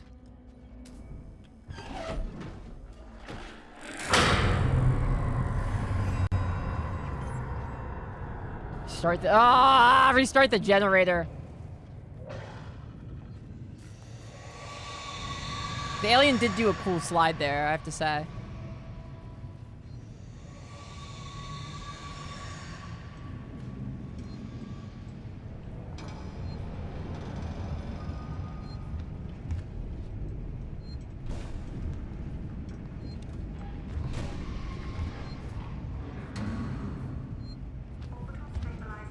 Oh, he's right behind me, isn't he? Oh!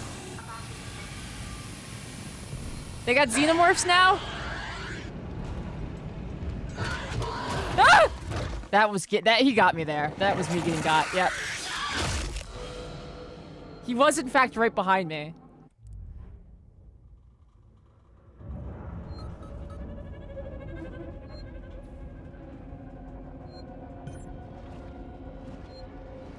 After evacuation, do not re-enter the station until advised to do so by the orbital emergency convener.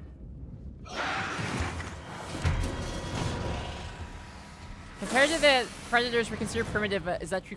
Same for the alien. No, the alien is not like... I don't know. They're supposed to be intelligent, but they're not like technological, you know? Their natural aptitudes are so incredibly sick that like they don't really need the technology like we do. Like if we had bulletproof skin and acid blood, we probably wouldn't need guns so much.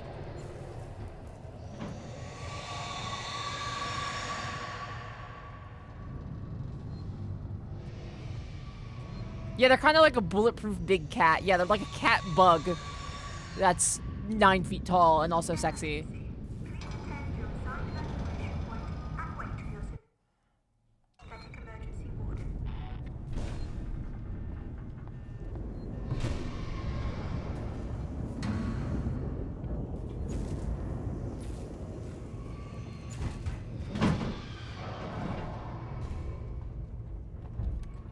I'm like afraid to turn my light on. I'm afraid it'll be at the end of the hallway and it'll see me.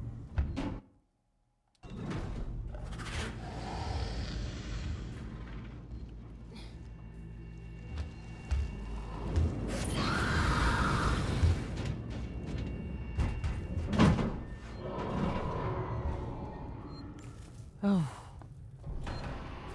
You know, the first time I did this, I don't think I realized that the flamethrower could scare the alien. And in retrospect, I'm like, how did I do this without the flamethrower?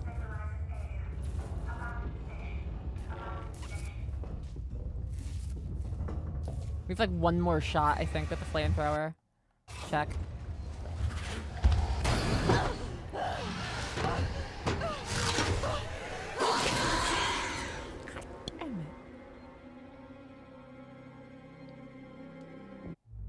Lucky you're so fine. Treating me this way.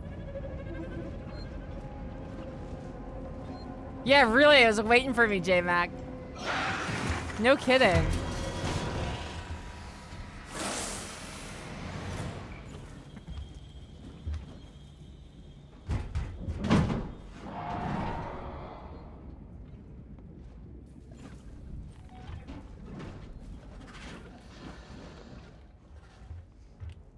The alien is just like every other hot person who doesn't know how to act right.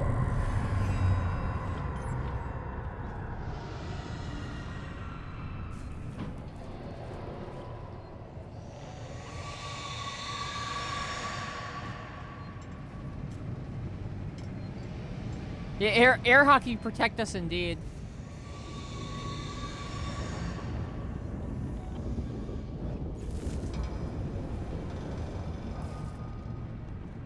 You should, yeah, I agree with Thomas Maroon that you should be able to challenge it to air hockey. That would be a good feature. Oh, that's right, Nightbot. Yeah, we're gonna do Alien and Aliens in the Discord for movie night this week. Oh, yeah, I survived. Okay, cool. We're gonna do Alien and Aliens in the movie night this Saturday. Every Saturday in the Discord we do a movie night, a double feature. Usually horror movies and B movies. We did them 6 months ago, yeah, but I want to see it. Also, we've had like a tremendous amount of new people joining the community in the last 6 months. Yeah, it was that long. That's what I thought, because we had to keep a spreadsheet of it. I looked it up, and it was 6 months ago.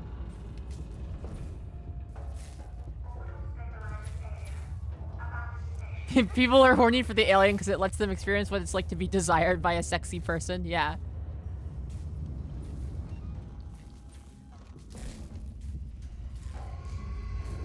The alien touches into the primal urge of, what if your girl could get you pregnant?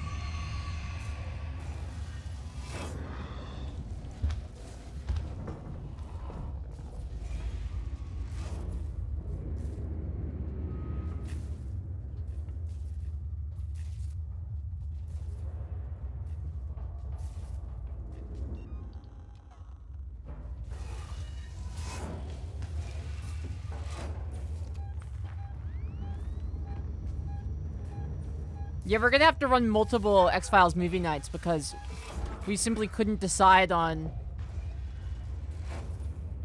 just like enough. Me and Tess sat down and tried to decide on just like X-Files episodes for a single movie night, and we like couldn't narrow it down enough.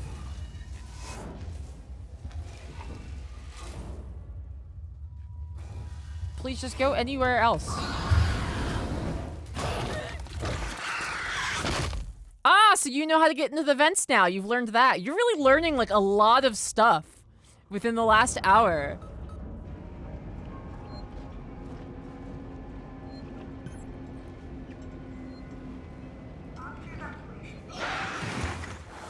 Man, if only the other room had an air hockey table, we wouldn't have to worry so much. I like that this air hockey table also has the Siegson logo on it. Like, Siegson makes spaceships and androids and also air hockey tables, like they're Yamaha.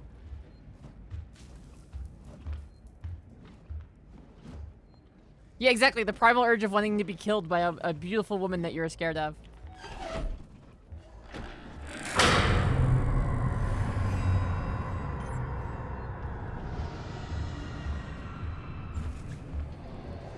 I'm pretty sure that the way that it works, the AI, is that, after it sees you do certain things enough times, it learns it too. So like if you hit it with the flamethrower a lot, it eventually realizes it's not being hurt. If it sees you in the vents a lot, like them open and close like that, it'll eventually realize that it can get in there. Stuff like that.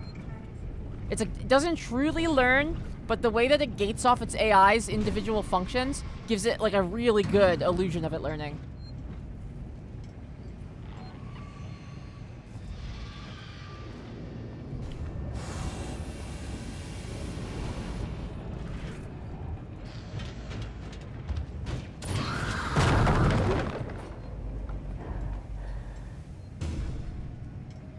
There's spaceships, tanks, air hockey tables, personal massagers, radios, pulse rifles, butt plug.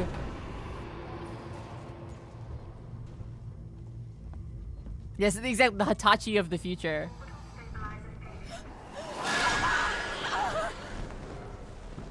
This thing is just styling on me in this room. Good God.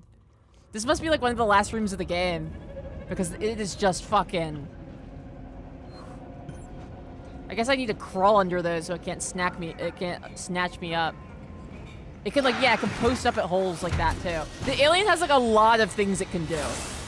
It is like, despite the fact that this game came out before like Pursuer horror really blew up, it's probably the most advanced Pursuer in any Pursuer horror game like ever.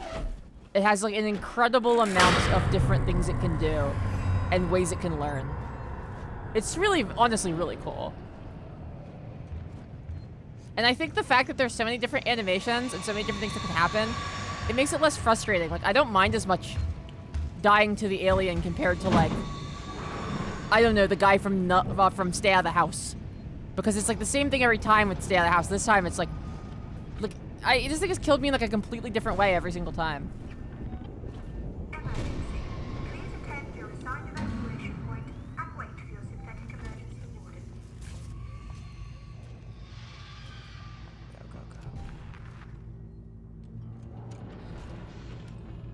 That's the vent. Ah! That was just my fault. He literally walked down the hallway to me. He literally just walked down the hallway. Oh my god. The Xenomorph AI is what they told us Robo Sapien. Yeah, no, really. Like, Xenomorph AI is just like, because the thing about the Xenomorph in Alien Isolation that's so cool is the Xenomorph doesn't have an AI. The Xenomorph has 2 AIs, actually.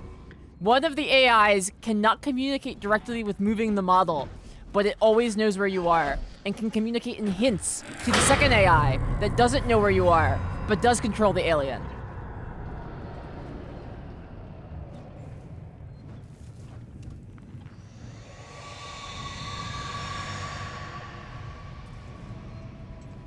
Yeah, the Little Mouth and Big Mouth AI system. The Barry and MK AI system. Yeah, no, it's like they pioneered a new kind of AI for the bad guy in this. We did stop the generator from blowing up. Please attend your assigned evacuation point and wait for your synthetic emergency order.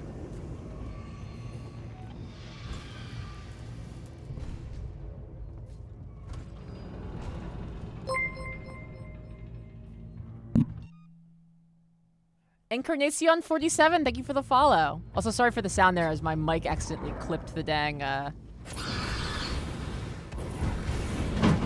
get up in there. We're out of flamethrower ammo now, but...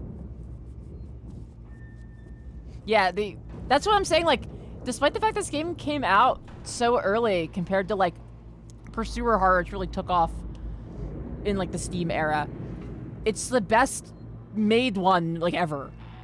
Which is crazy to think about.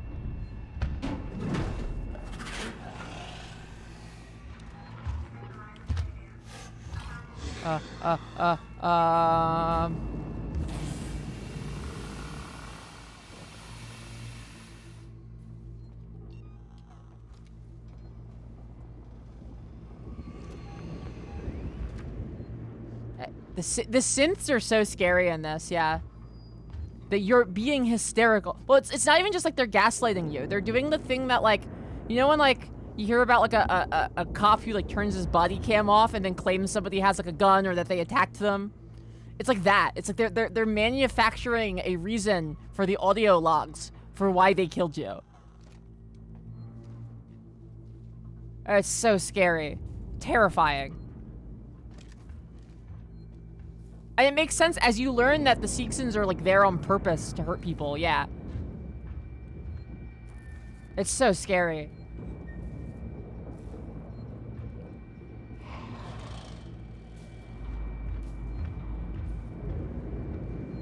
I think that's, like, the scariest part is when you hear they like, you're being hysterical, or, like, you need to stop. Stuff like that when they're attacking you.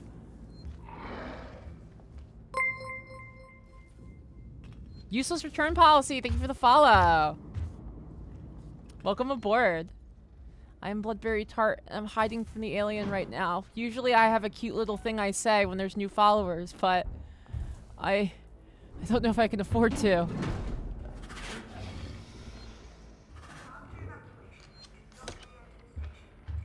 Come on. Alright. I played that game, is yeah, it's a scary game. Molotovs work against the alien? Oh, good to know. Okay. I was hoping they might. Glad someone's streaming this because I want to play it, but I'm a big baby. That's kind of a big part of the stream is, like, I play it so you don't have to. I am very, you know, I'm a huge horror nerd. I'm very passionate about the genre. And the thing I really enjoy about being a horror creator is that I get to introduce people to these games. No, you got me. I saved. It's okay. I made progress because I saved. I like that I get to introduce people to games and experiences and parts from games that they might not see because they're either too scared, like it's too scary or too stressful or too anxiety-inducing to do it themselves. I really enjoy it. Thank you so much for tuning in.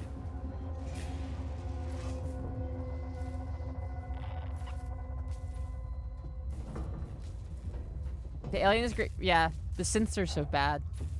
Yeah, I like the shiny silver teeth the alien has in this.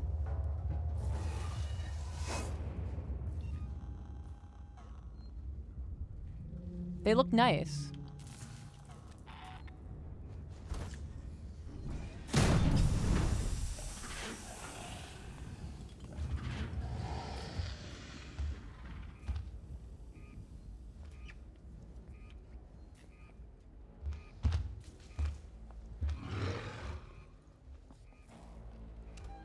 Emergency. Please attend your assigned evacuation point and wait for your synthetic emergency warden.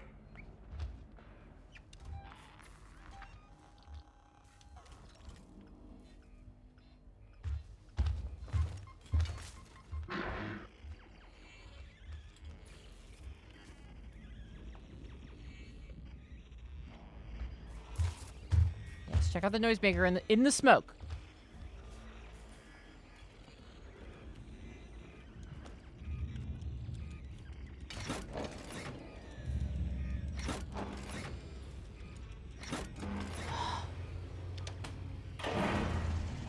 Power's on.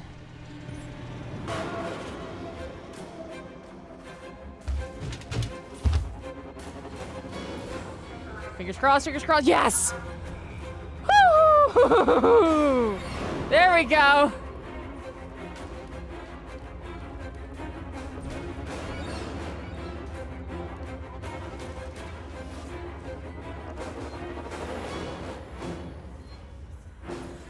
don't hear it.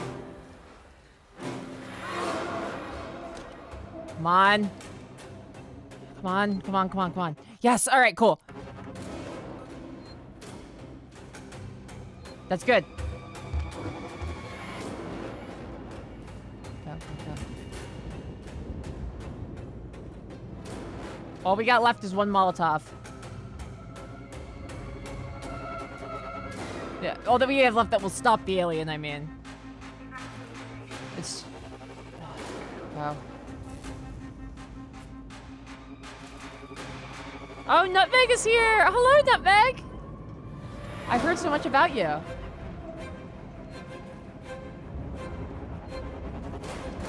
Even parts of the music imitate the alien. Yeah, no, it's so good. And this, you might have noticed before, like, the sounds of the ship hissing often sound like the alien, too. And, like, parts of the mechanism will look like the alien's head and stuff. It's so good.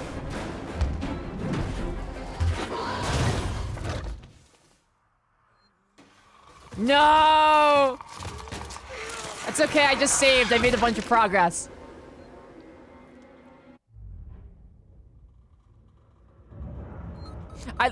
How much you die in this really drives home, like, how unlikely it is to survive the alien.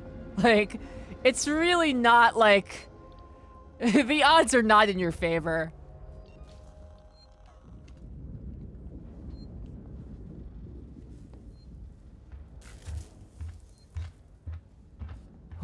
Good, it walked by that way. I got some more misogyny to do. That's right, baby. God, I forgot about that. I forgot that the gun reloading sound was in that.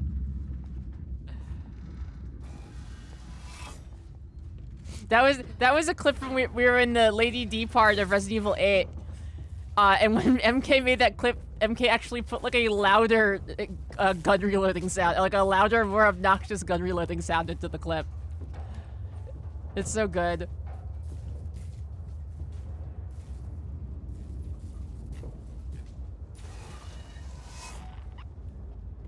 Sevastopol, this is Diane Verlaine of the Torrens. I am attempting to dock on the tow platform below your spaceflight terminal. We can take survivors. No, no, don't come here, don't come here.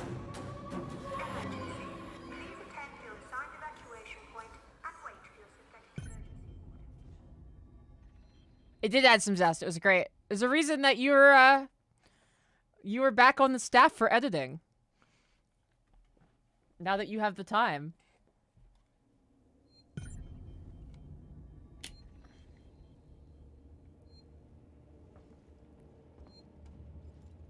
After evacuation, do not re-enter the station until advised to do so by the orbital emergency convener.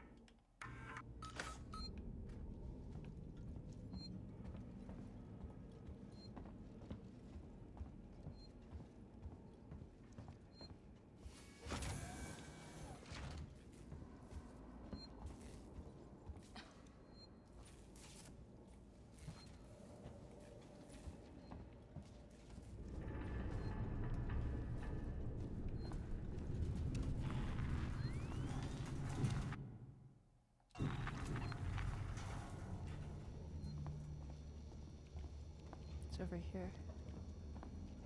Huh.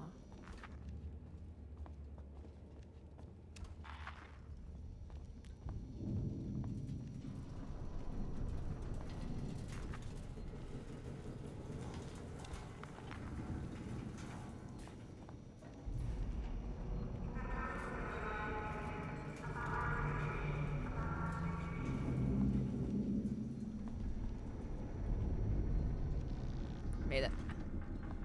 No, it's, yeah, oh yeah, shaking the machine to make it work. She starts, she like, takes the cartridge out and starts blowing on it. Cut in.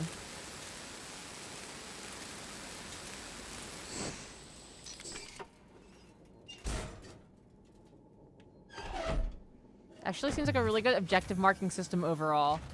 And then the silly shaking, yeah. But the shaking only happens during that turbulence there to let us know things are messing up. Mostly, the systems in this are really good. Like, I can use this. You see that, like, the bar around the outside of my sensor? That points towards my objective. And it doesn't just point, like, rawly towards my objective. It points towards, like, a clear path to my objective. So, like, if there's a wall in the way and there's, like, a left turn you have to make, it won't just point through the wall at the objective. It'll point to the left and take you around the hallway. It's great. Yeah, it's really good.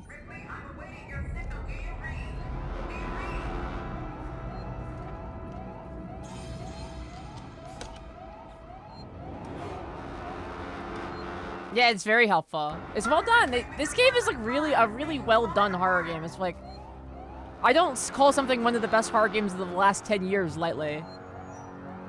Verlaine, can you hear me? Are you close enough for radio contact? I'm here. Ripley, thank God, I hear you. I need you to extend the dog cradle plants quickly. There are two. Should be close by.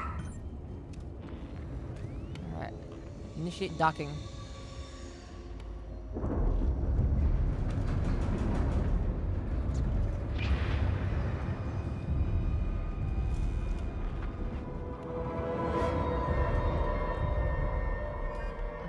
What's it say? Oh, restore power. Alright. Follow the cables. Oh, they go under the ground. Alright. The save system is great in this, isn't it? The emergency intercom, and you put the big card in. It's so good.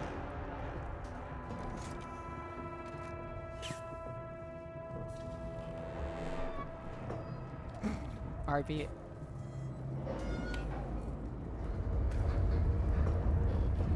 Ooh, there we go. Preview system. I looked up from my phone when I heard docking. God. Say what you will, but my audience definitely knows what they like.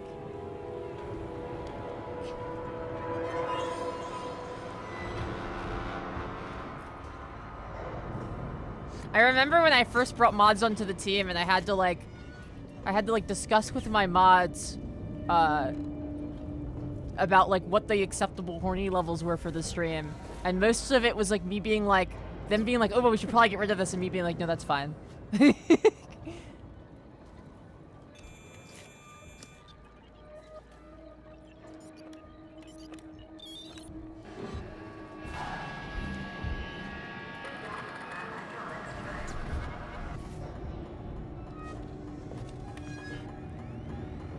Docking is when you wear dockers. Ah, of course.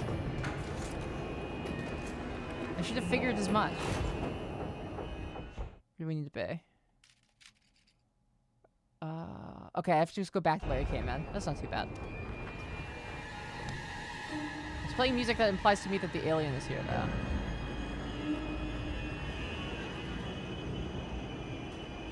I was right for it. Yeah, I like to think so.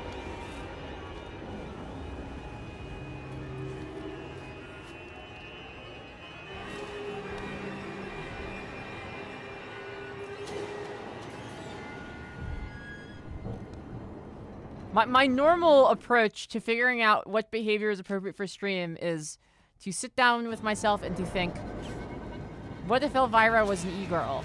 How would they moderate?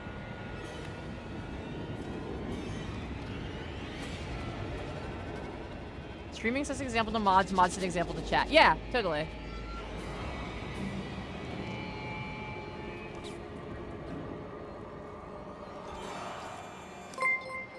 To your stations! Thank you for the follow.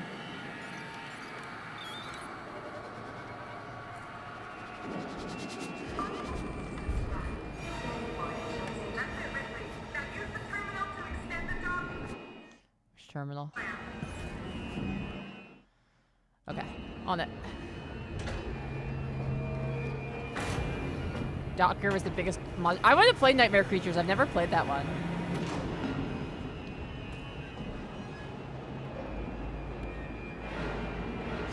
Elvira has that great, yeah, good policy. Elvira has that great bit where she gets hit in the head and the guy asks, "Oh my god, how was your head?" And she says, "Well, no complaints yet."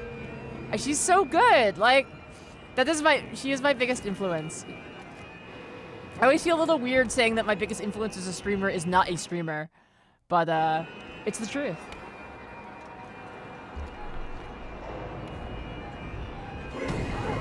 No! Get off!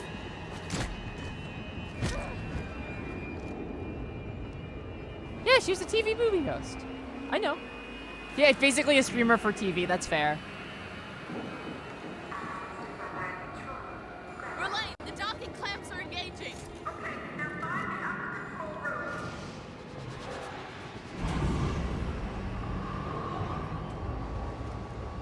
People say Mystery Science Theater inspired them for doing... Oh, I could totally see Mystery Science Theater being an influence for a stream. Oh, totally. I love Mystery Science Theater, too.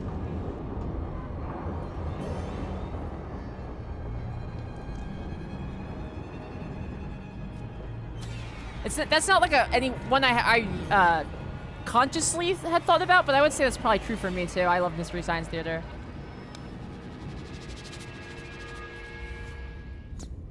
It's extremely similar to D-Make Bloodborne. Yeah, that's when I had Lilith on, because I had Lilith Walther, the creator of Bloodborne PSX, on for the release of Bloodborne PSX, and that was what she said. She was like, people keep complaining at me that it doesn't have fixed camera angles, and it's supposed to be a PS1 game. And I just keep asking them if they've played Nightmare Creatures. I was like, go off.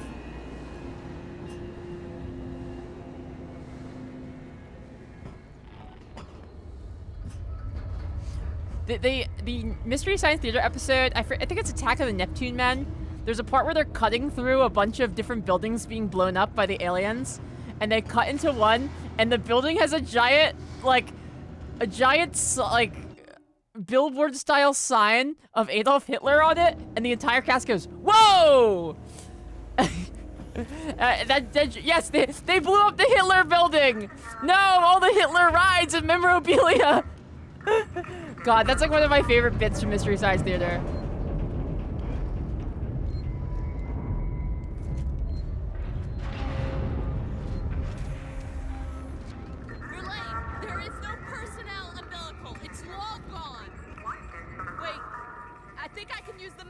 Rig instead.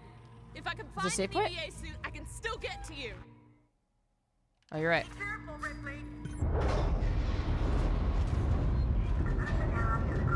Yeah, I missed the save point, Venom Cosmos. I was so zoned in. Was it Prince of Space, actually? I couldn't remember which movie it was. I just remember the Hitler building bit. The part where Hitler comes on the screen and the entire cast just goes, "Whoa!" is so funny. Because it's like, it's so out of nowhere in the film. It really feels like the earnest reaction to that.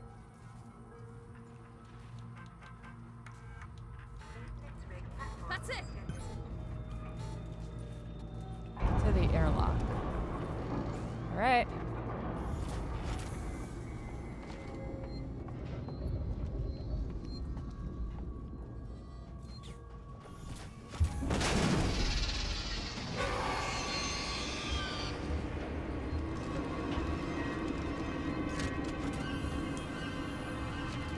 Right.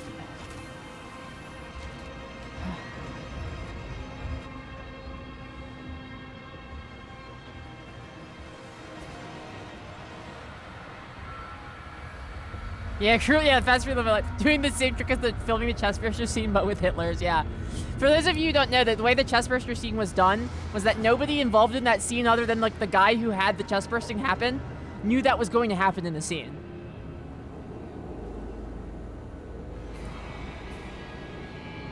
I've never seen Iron Sky, the movie with moon Nazis for Sarah Palin as president. This sounds very funny.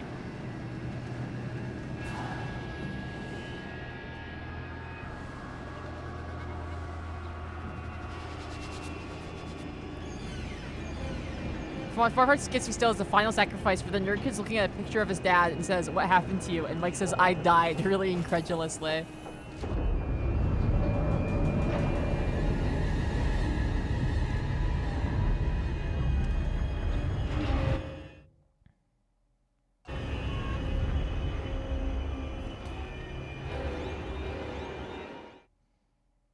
Okay, so I need to be over there. I'll go underground. It seems a little safer. Or through the vents, at least.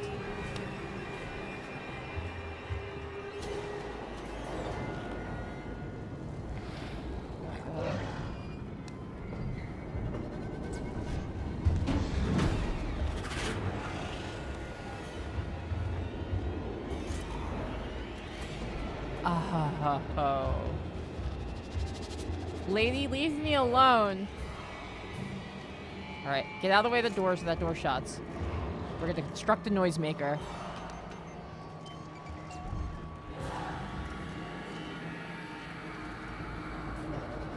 Pop this door open.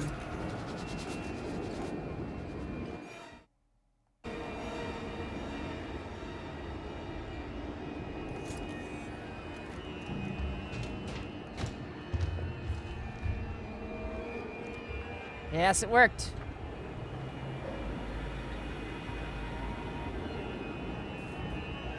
Yeah, decoy out.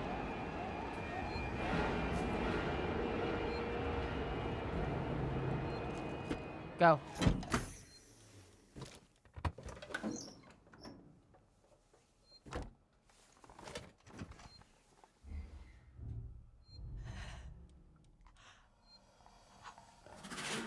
That's fine. Whoa! Yeah, the spacesuits are sick, aren't they? I think that's supposed to happen. I think I'm okay. I think that one was scripted. Yeah, I didn't get a reload, so that must have just been scripted. Yeah, now this is now the fourth time the game seems like it should have ended and hasn't.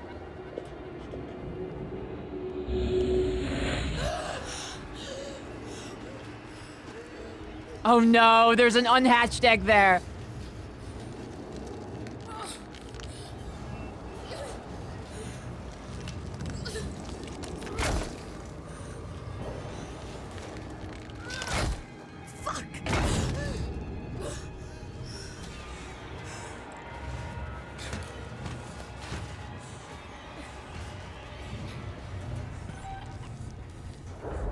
Let's get out of here before that opens.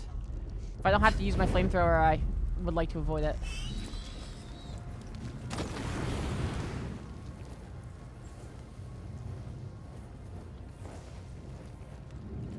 More flame refuel. Reload.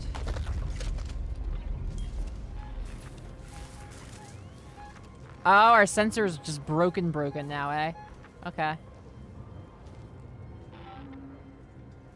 If I had a wall like this doesn't mean you'll have an embryo. It might. I don't know. I mean, she wouldn't know that, though, so it wouldn't stop us from trying to escape. Doesn't mean it will work, but we're gonna try.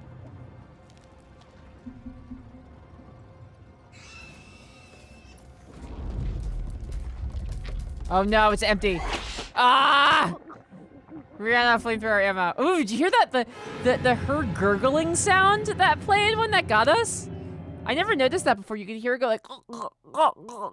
It was pretty good. God, this game's sound design is so good.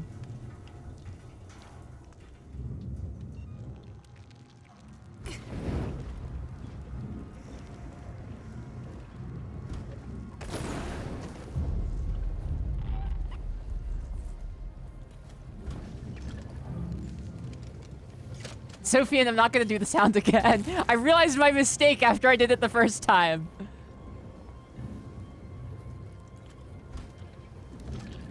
It's like, wait a minute, I've heard that sound before.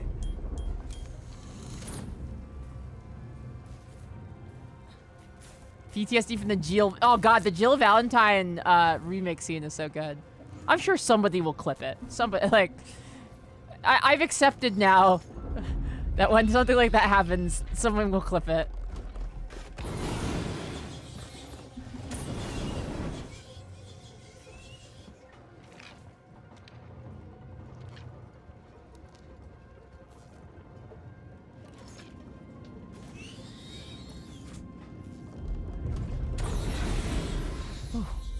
Alright, reload.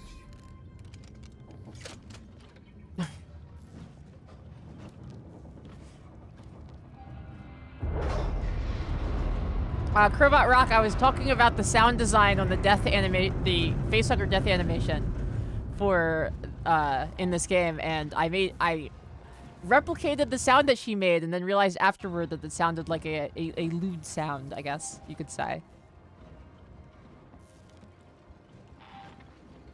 And now everyone's grinding me up for it. I stand by what I said, though. It is great sound design.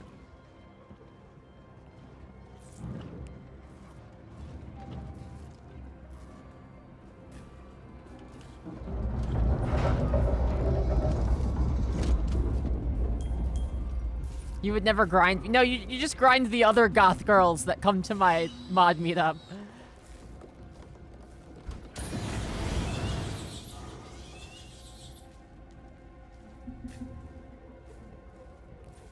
I didn't say nothing. Allegedly. Allegedly. In Minecraft as a joke.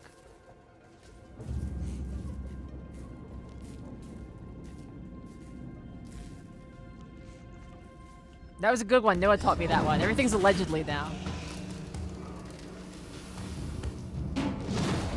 Alright,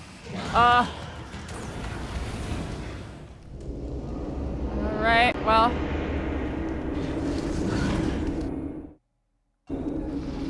You're kind of the way I want to go, so. Woo! We love it when the plan comes together.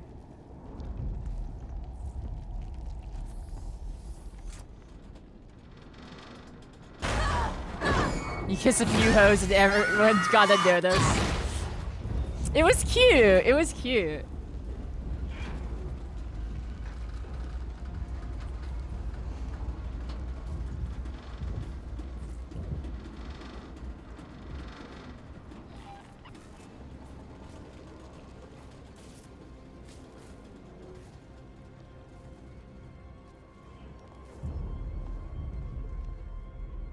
It was just funny to walk from that room into the next room where Sam is standing motionless staring at a wall because he's had too many edibles.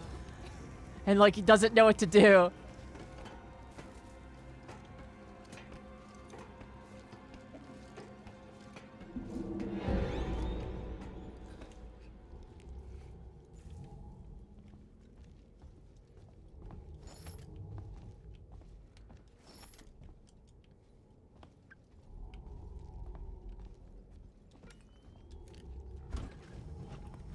Okay, I'll reload the flamethrower. We just reload every time we get more ammo for the flamethrower, because it burns through it so fast. Whoa! Jesus! Just let me make it through here.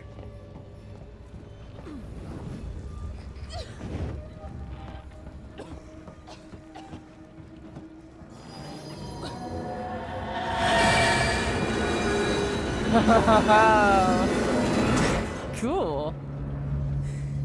Too close.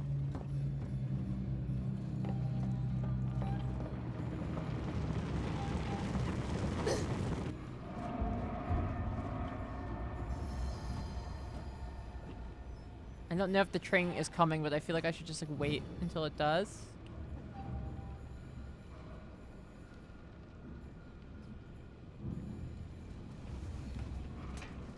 Remember? Yeah, exactly. Another remember Jesse's eating glizzies. Yeah, friend of the stream, Dead Blossom Jesse, was at my mod meetup because we had like a little mod get together to, you know, celebrate, you know, how far we had come so far. And I kept doing this thing to Jesse where every time Jesse would take a bite of a hot dog, I would go, "Hey everyone, Jesse's doing the thing. Look over here." And like everyone would turn and watch Jesse like just about to take the bite of the hot dog, but not there yet.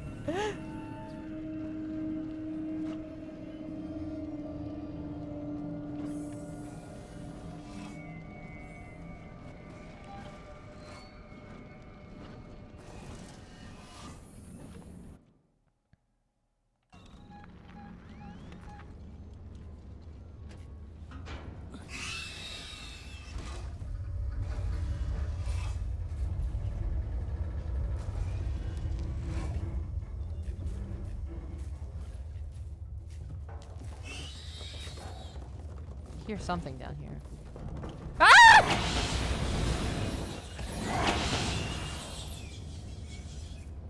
Well, that's the last of my flamer ammo.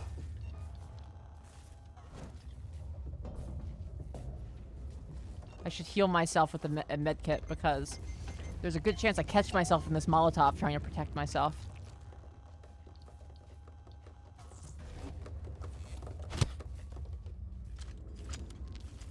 There we go. Yeah, it was close, very much close.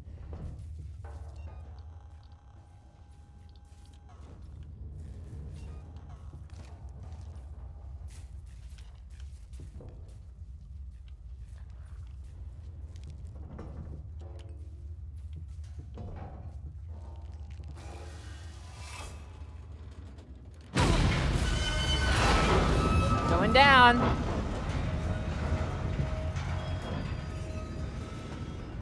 Oh, I love... Yeah, Sam's big cat truck.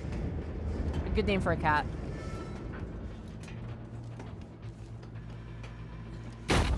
Yeah, Vexer, it would be a really sad way to go to survive the Xenomorph and then get hit by a train.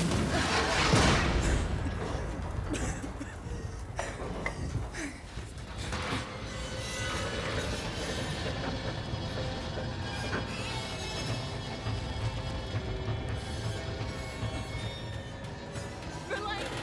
Relay, are you there? Please tell me! Ripley, I thought I lost you. We're being dragged down the Sebastopol. The gravitational pull has twisted the ring and we can't get free from the station. What do you need me to do? Get out the airlock and EVA over to the maintenance platform. There are explosive bolts on the emergency release. Hurry! Sebastopol is going fast. Won't let you down!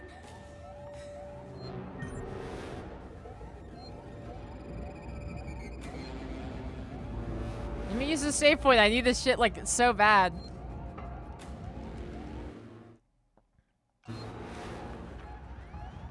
Okay, you're just immediately going out. That's why they're not letting me use it. Alright, that's fine.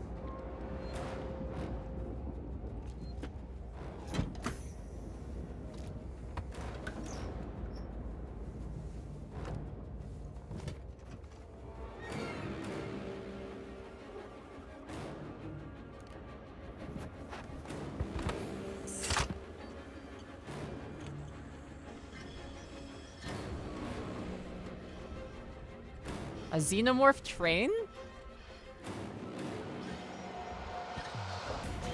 Seems a little unnecessary. Most people can't even handle one. Alright, head down.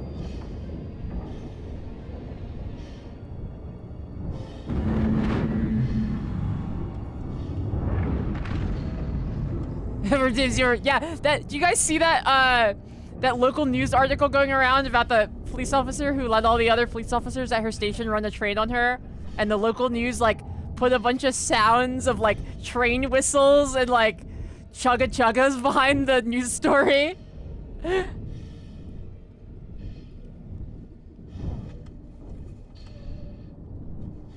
It's on my page. Look, I quoted a tweet and say, click on this video and hear the sounds they added. That's the video I'm talking about.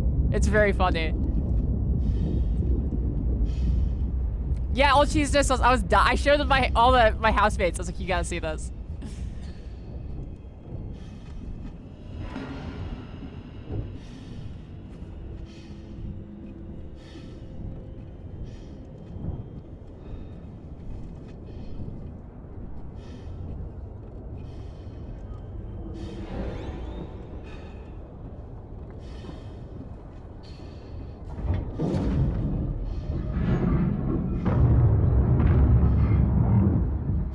Yeah, I think everyone's been talking about Ricky Morty Edgelord because of High on Life, you know? And because at least I've been evaluating, like, why did we all hate High on Life so much? You know? It is a bummer, though, because, like, I did like, you know, Rick and Morty. Well, hopefully people will give somebody else the clear instead of him now. Let's just let Tim Robinson take over all his stuff. I'm telling you, just let Tim Robinson take it all over. I love Tim Robinson.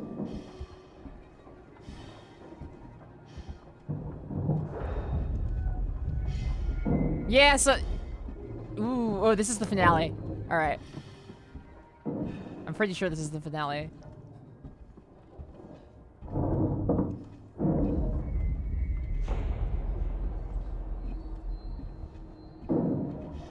I'm here, Verlaine. There should be 2 priming mechanisms to unlock the manual release. I see them. Yeah, exactly. Replace Rick and Morty with the guy in the captain's hat. He was huge and he looked nothing like me. He was wearing a captain's hat.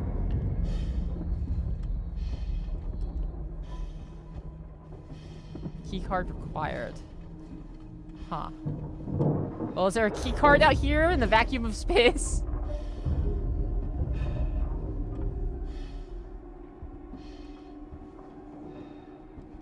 Oh, there we go.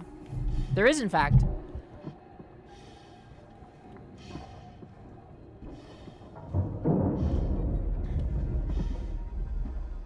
Tim Robinson is so funny. Did you know that Baby of the Year from I Think You Should Leave he was a sketch he wrote for SNL, and they were like, no, this is too weird. We're not going to run this. It's so funny.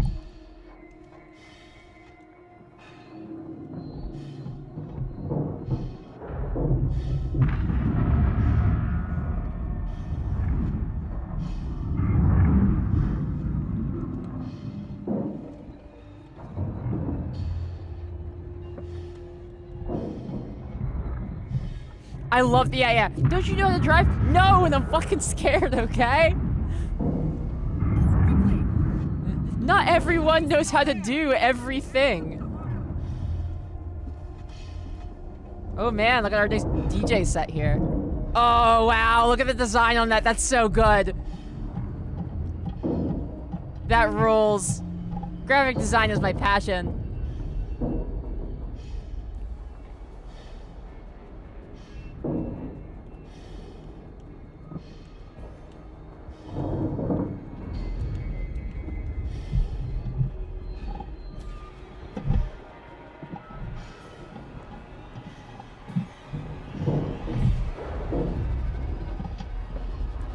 Whoa, God, this is cool.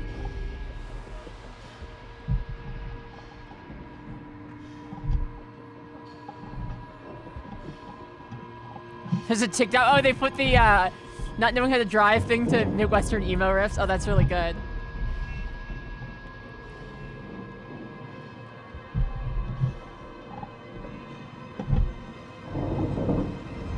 It's just like on the Nostromo how she sets the auto-destruct. Yep.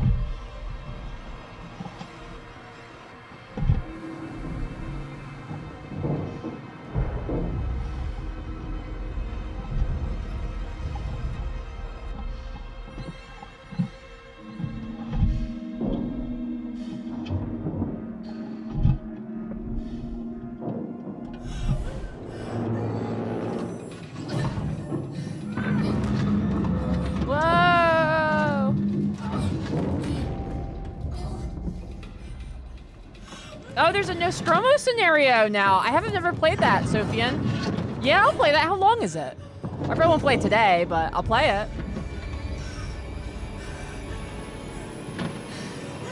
Oh God, there's like so many of them.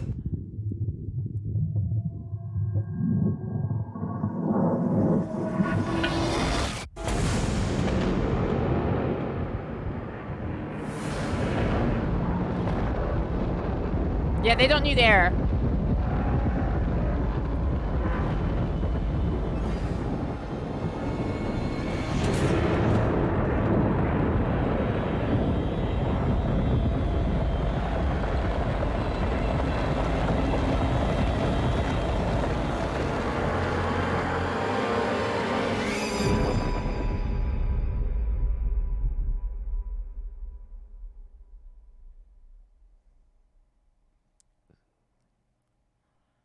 That's good, right? That's like a good thing to happen?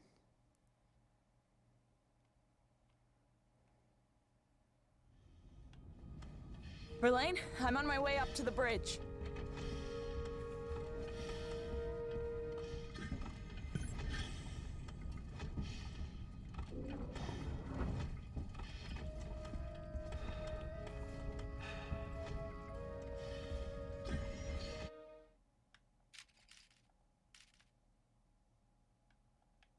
that's where I want to go.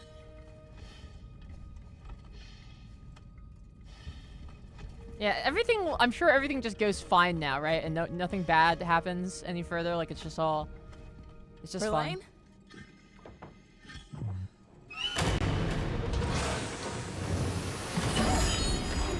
Oh my god, it's so tall.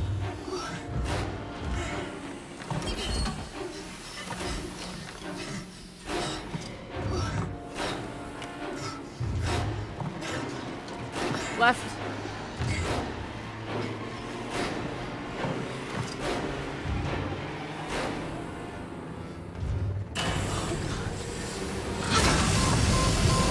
You're coming with me.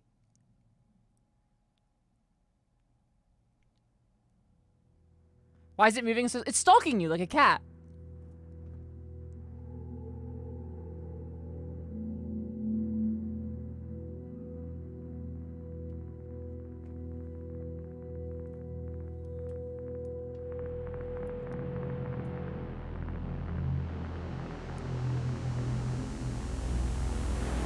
Lake Mojave, thank you. The alien probably did have time to gut us if it knew that time was of the essence, but I think, I don't know, personally I think it's pretty clear that the alien is very inspired by like, the way cats hunt, and I think it's, like, intentional that it,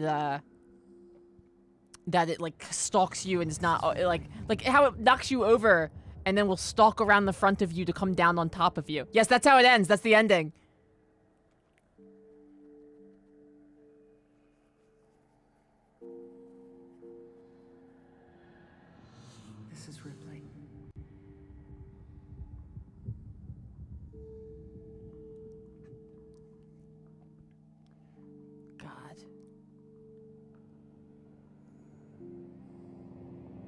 Yeah, exactly. Why would it so that the Carter... Because, yeah, exactly. It was like, well, I got it now, yeah. It didn't think that it was going to get blasted out of the airlock.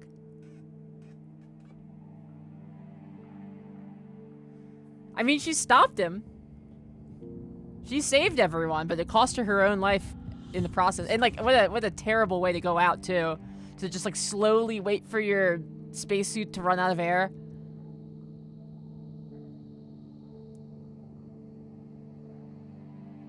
Fun fact, they basically made a Machina movie TV show out of this, purporting to show what happens next. They just put the voice actors to come back and say, "Hello, is anybody out there?" Flying through space intercut between all the cutscenes and otherwise no content.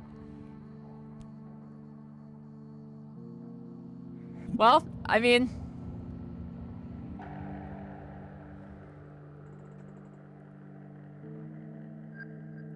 Canonically, we know Amanda dies of cancer as an old lady, so somebody scoops her up. Interesting. What's the next game is a good question. Well, I gotta look into this Nostromo scenario and see if it's a good fit for the stream. I might do The Last of Us, which I frankly have never played, which is like a weird thing about me. But also, I got, you know, I'll dig through the catalog and see exactly what I'm going to do, and we'll announce it.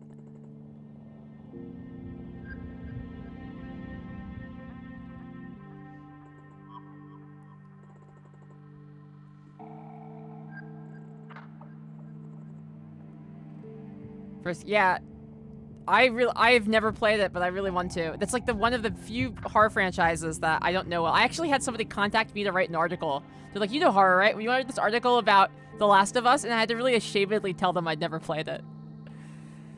So we're gonna change that. It probably will be that. The network will pick me up. Ooh.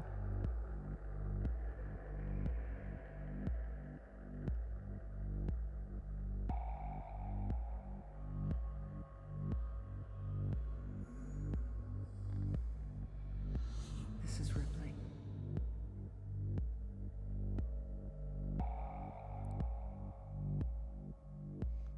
Alien director. What's the difference between the director's cut and the regular Venom? This was awesome. I love this game. I'm gonna let the credits roll out of respect for the people who worked so hard to make this game before we raid out. God, this game rules so much. Or maybe I'll check out the Nostromo thing. Maybe I'll do that. Last of Us is very uneven. Some of it is boring as hell. Well, that's the good news about chat and our ability to talk to each other, is if it gets boring, we can just talk about, like, The Hand again, which is my normal go-to.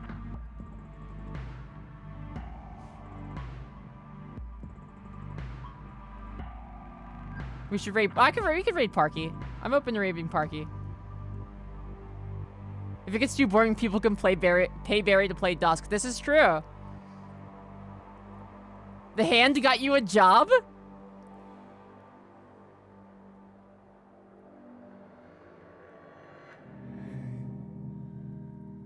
How did that happen?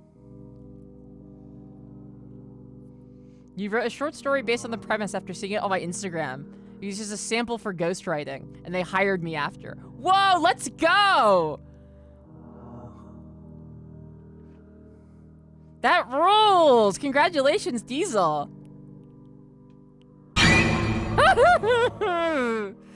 Katuria with the ill bleed stinger.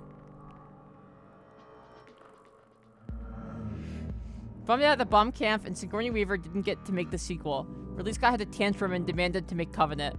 How annoying.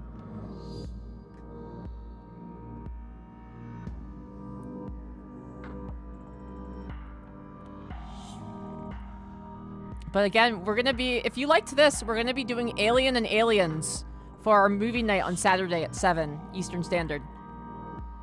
We do a movie night every week, every Saturday.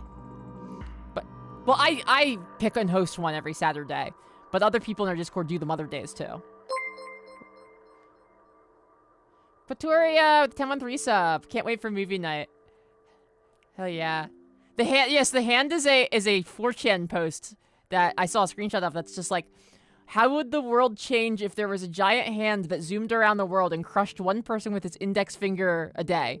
It's called The Hand, and it's always slightly faster than you. Signing off.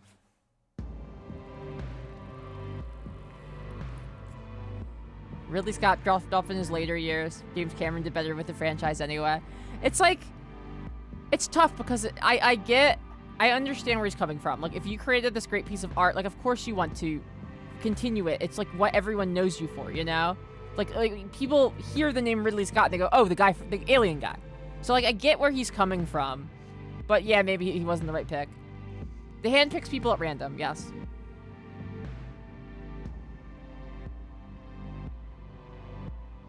The editor? Yeah, you were saying the editor's really good. Yeah, Joanna's been running them, and Joanna's movies are great.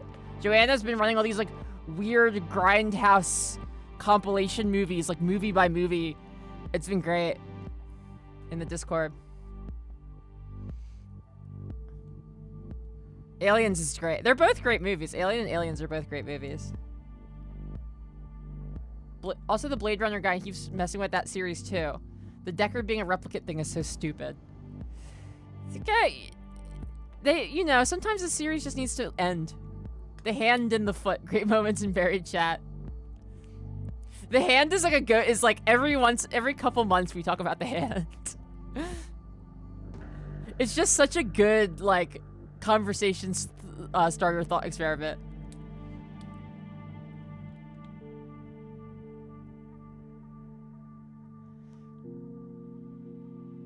I love Deckard being a replicant thing. Intensifies the point about systems considering human life disposable. That's fair. That interpretation makes sense too.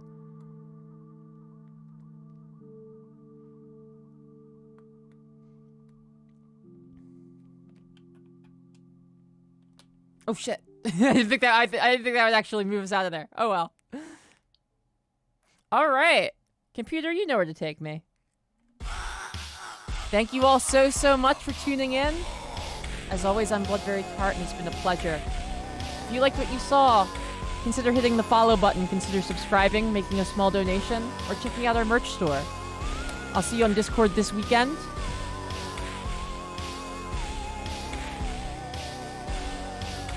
As always...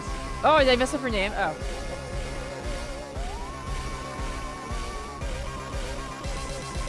As always, thank you all so much for tuning in. This has been a great week. We've had a lot of growth this week. It's been really cool. Thank you so much to everyone. You all have a wonderful evening and a wonderful weekend. I'll see you on Monday. Same time, same place. This beat is the boss music from Pluck. You all have a lovely evening. Good night and stay safe. Bye-bye.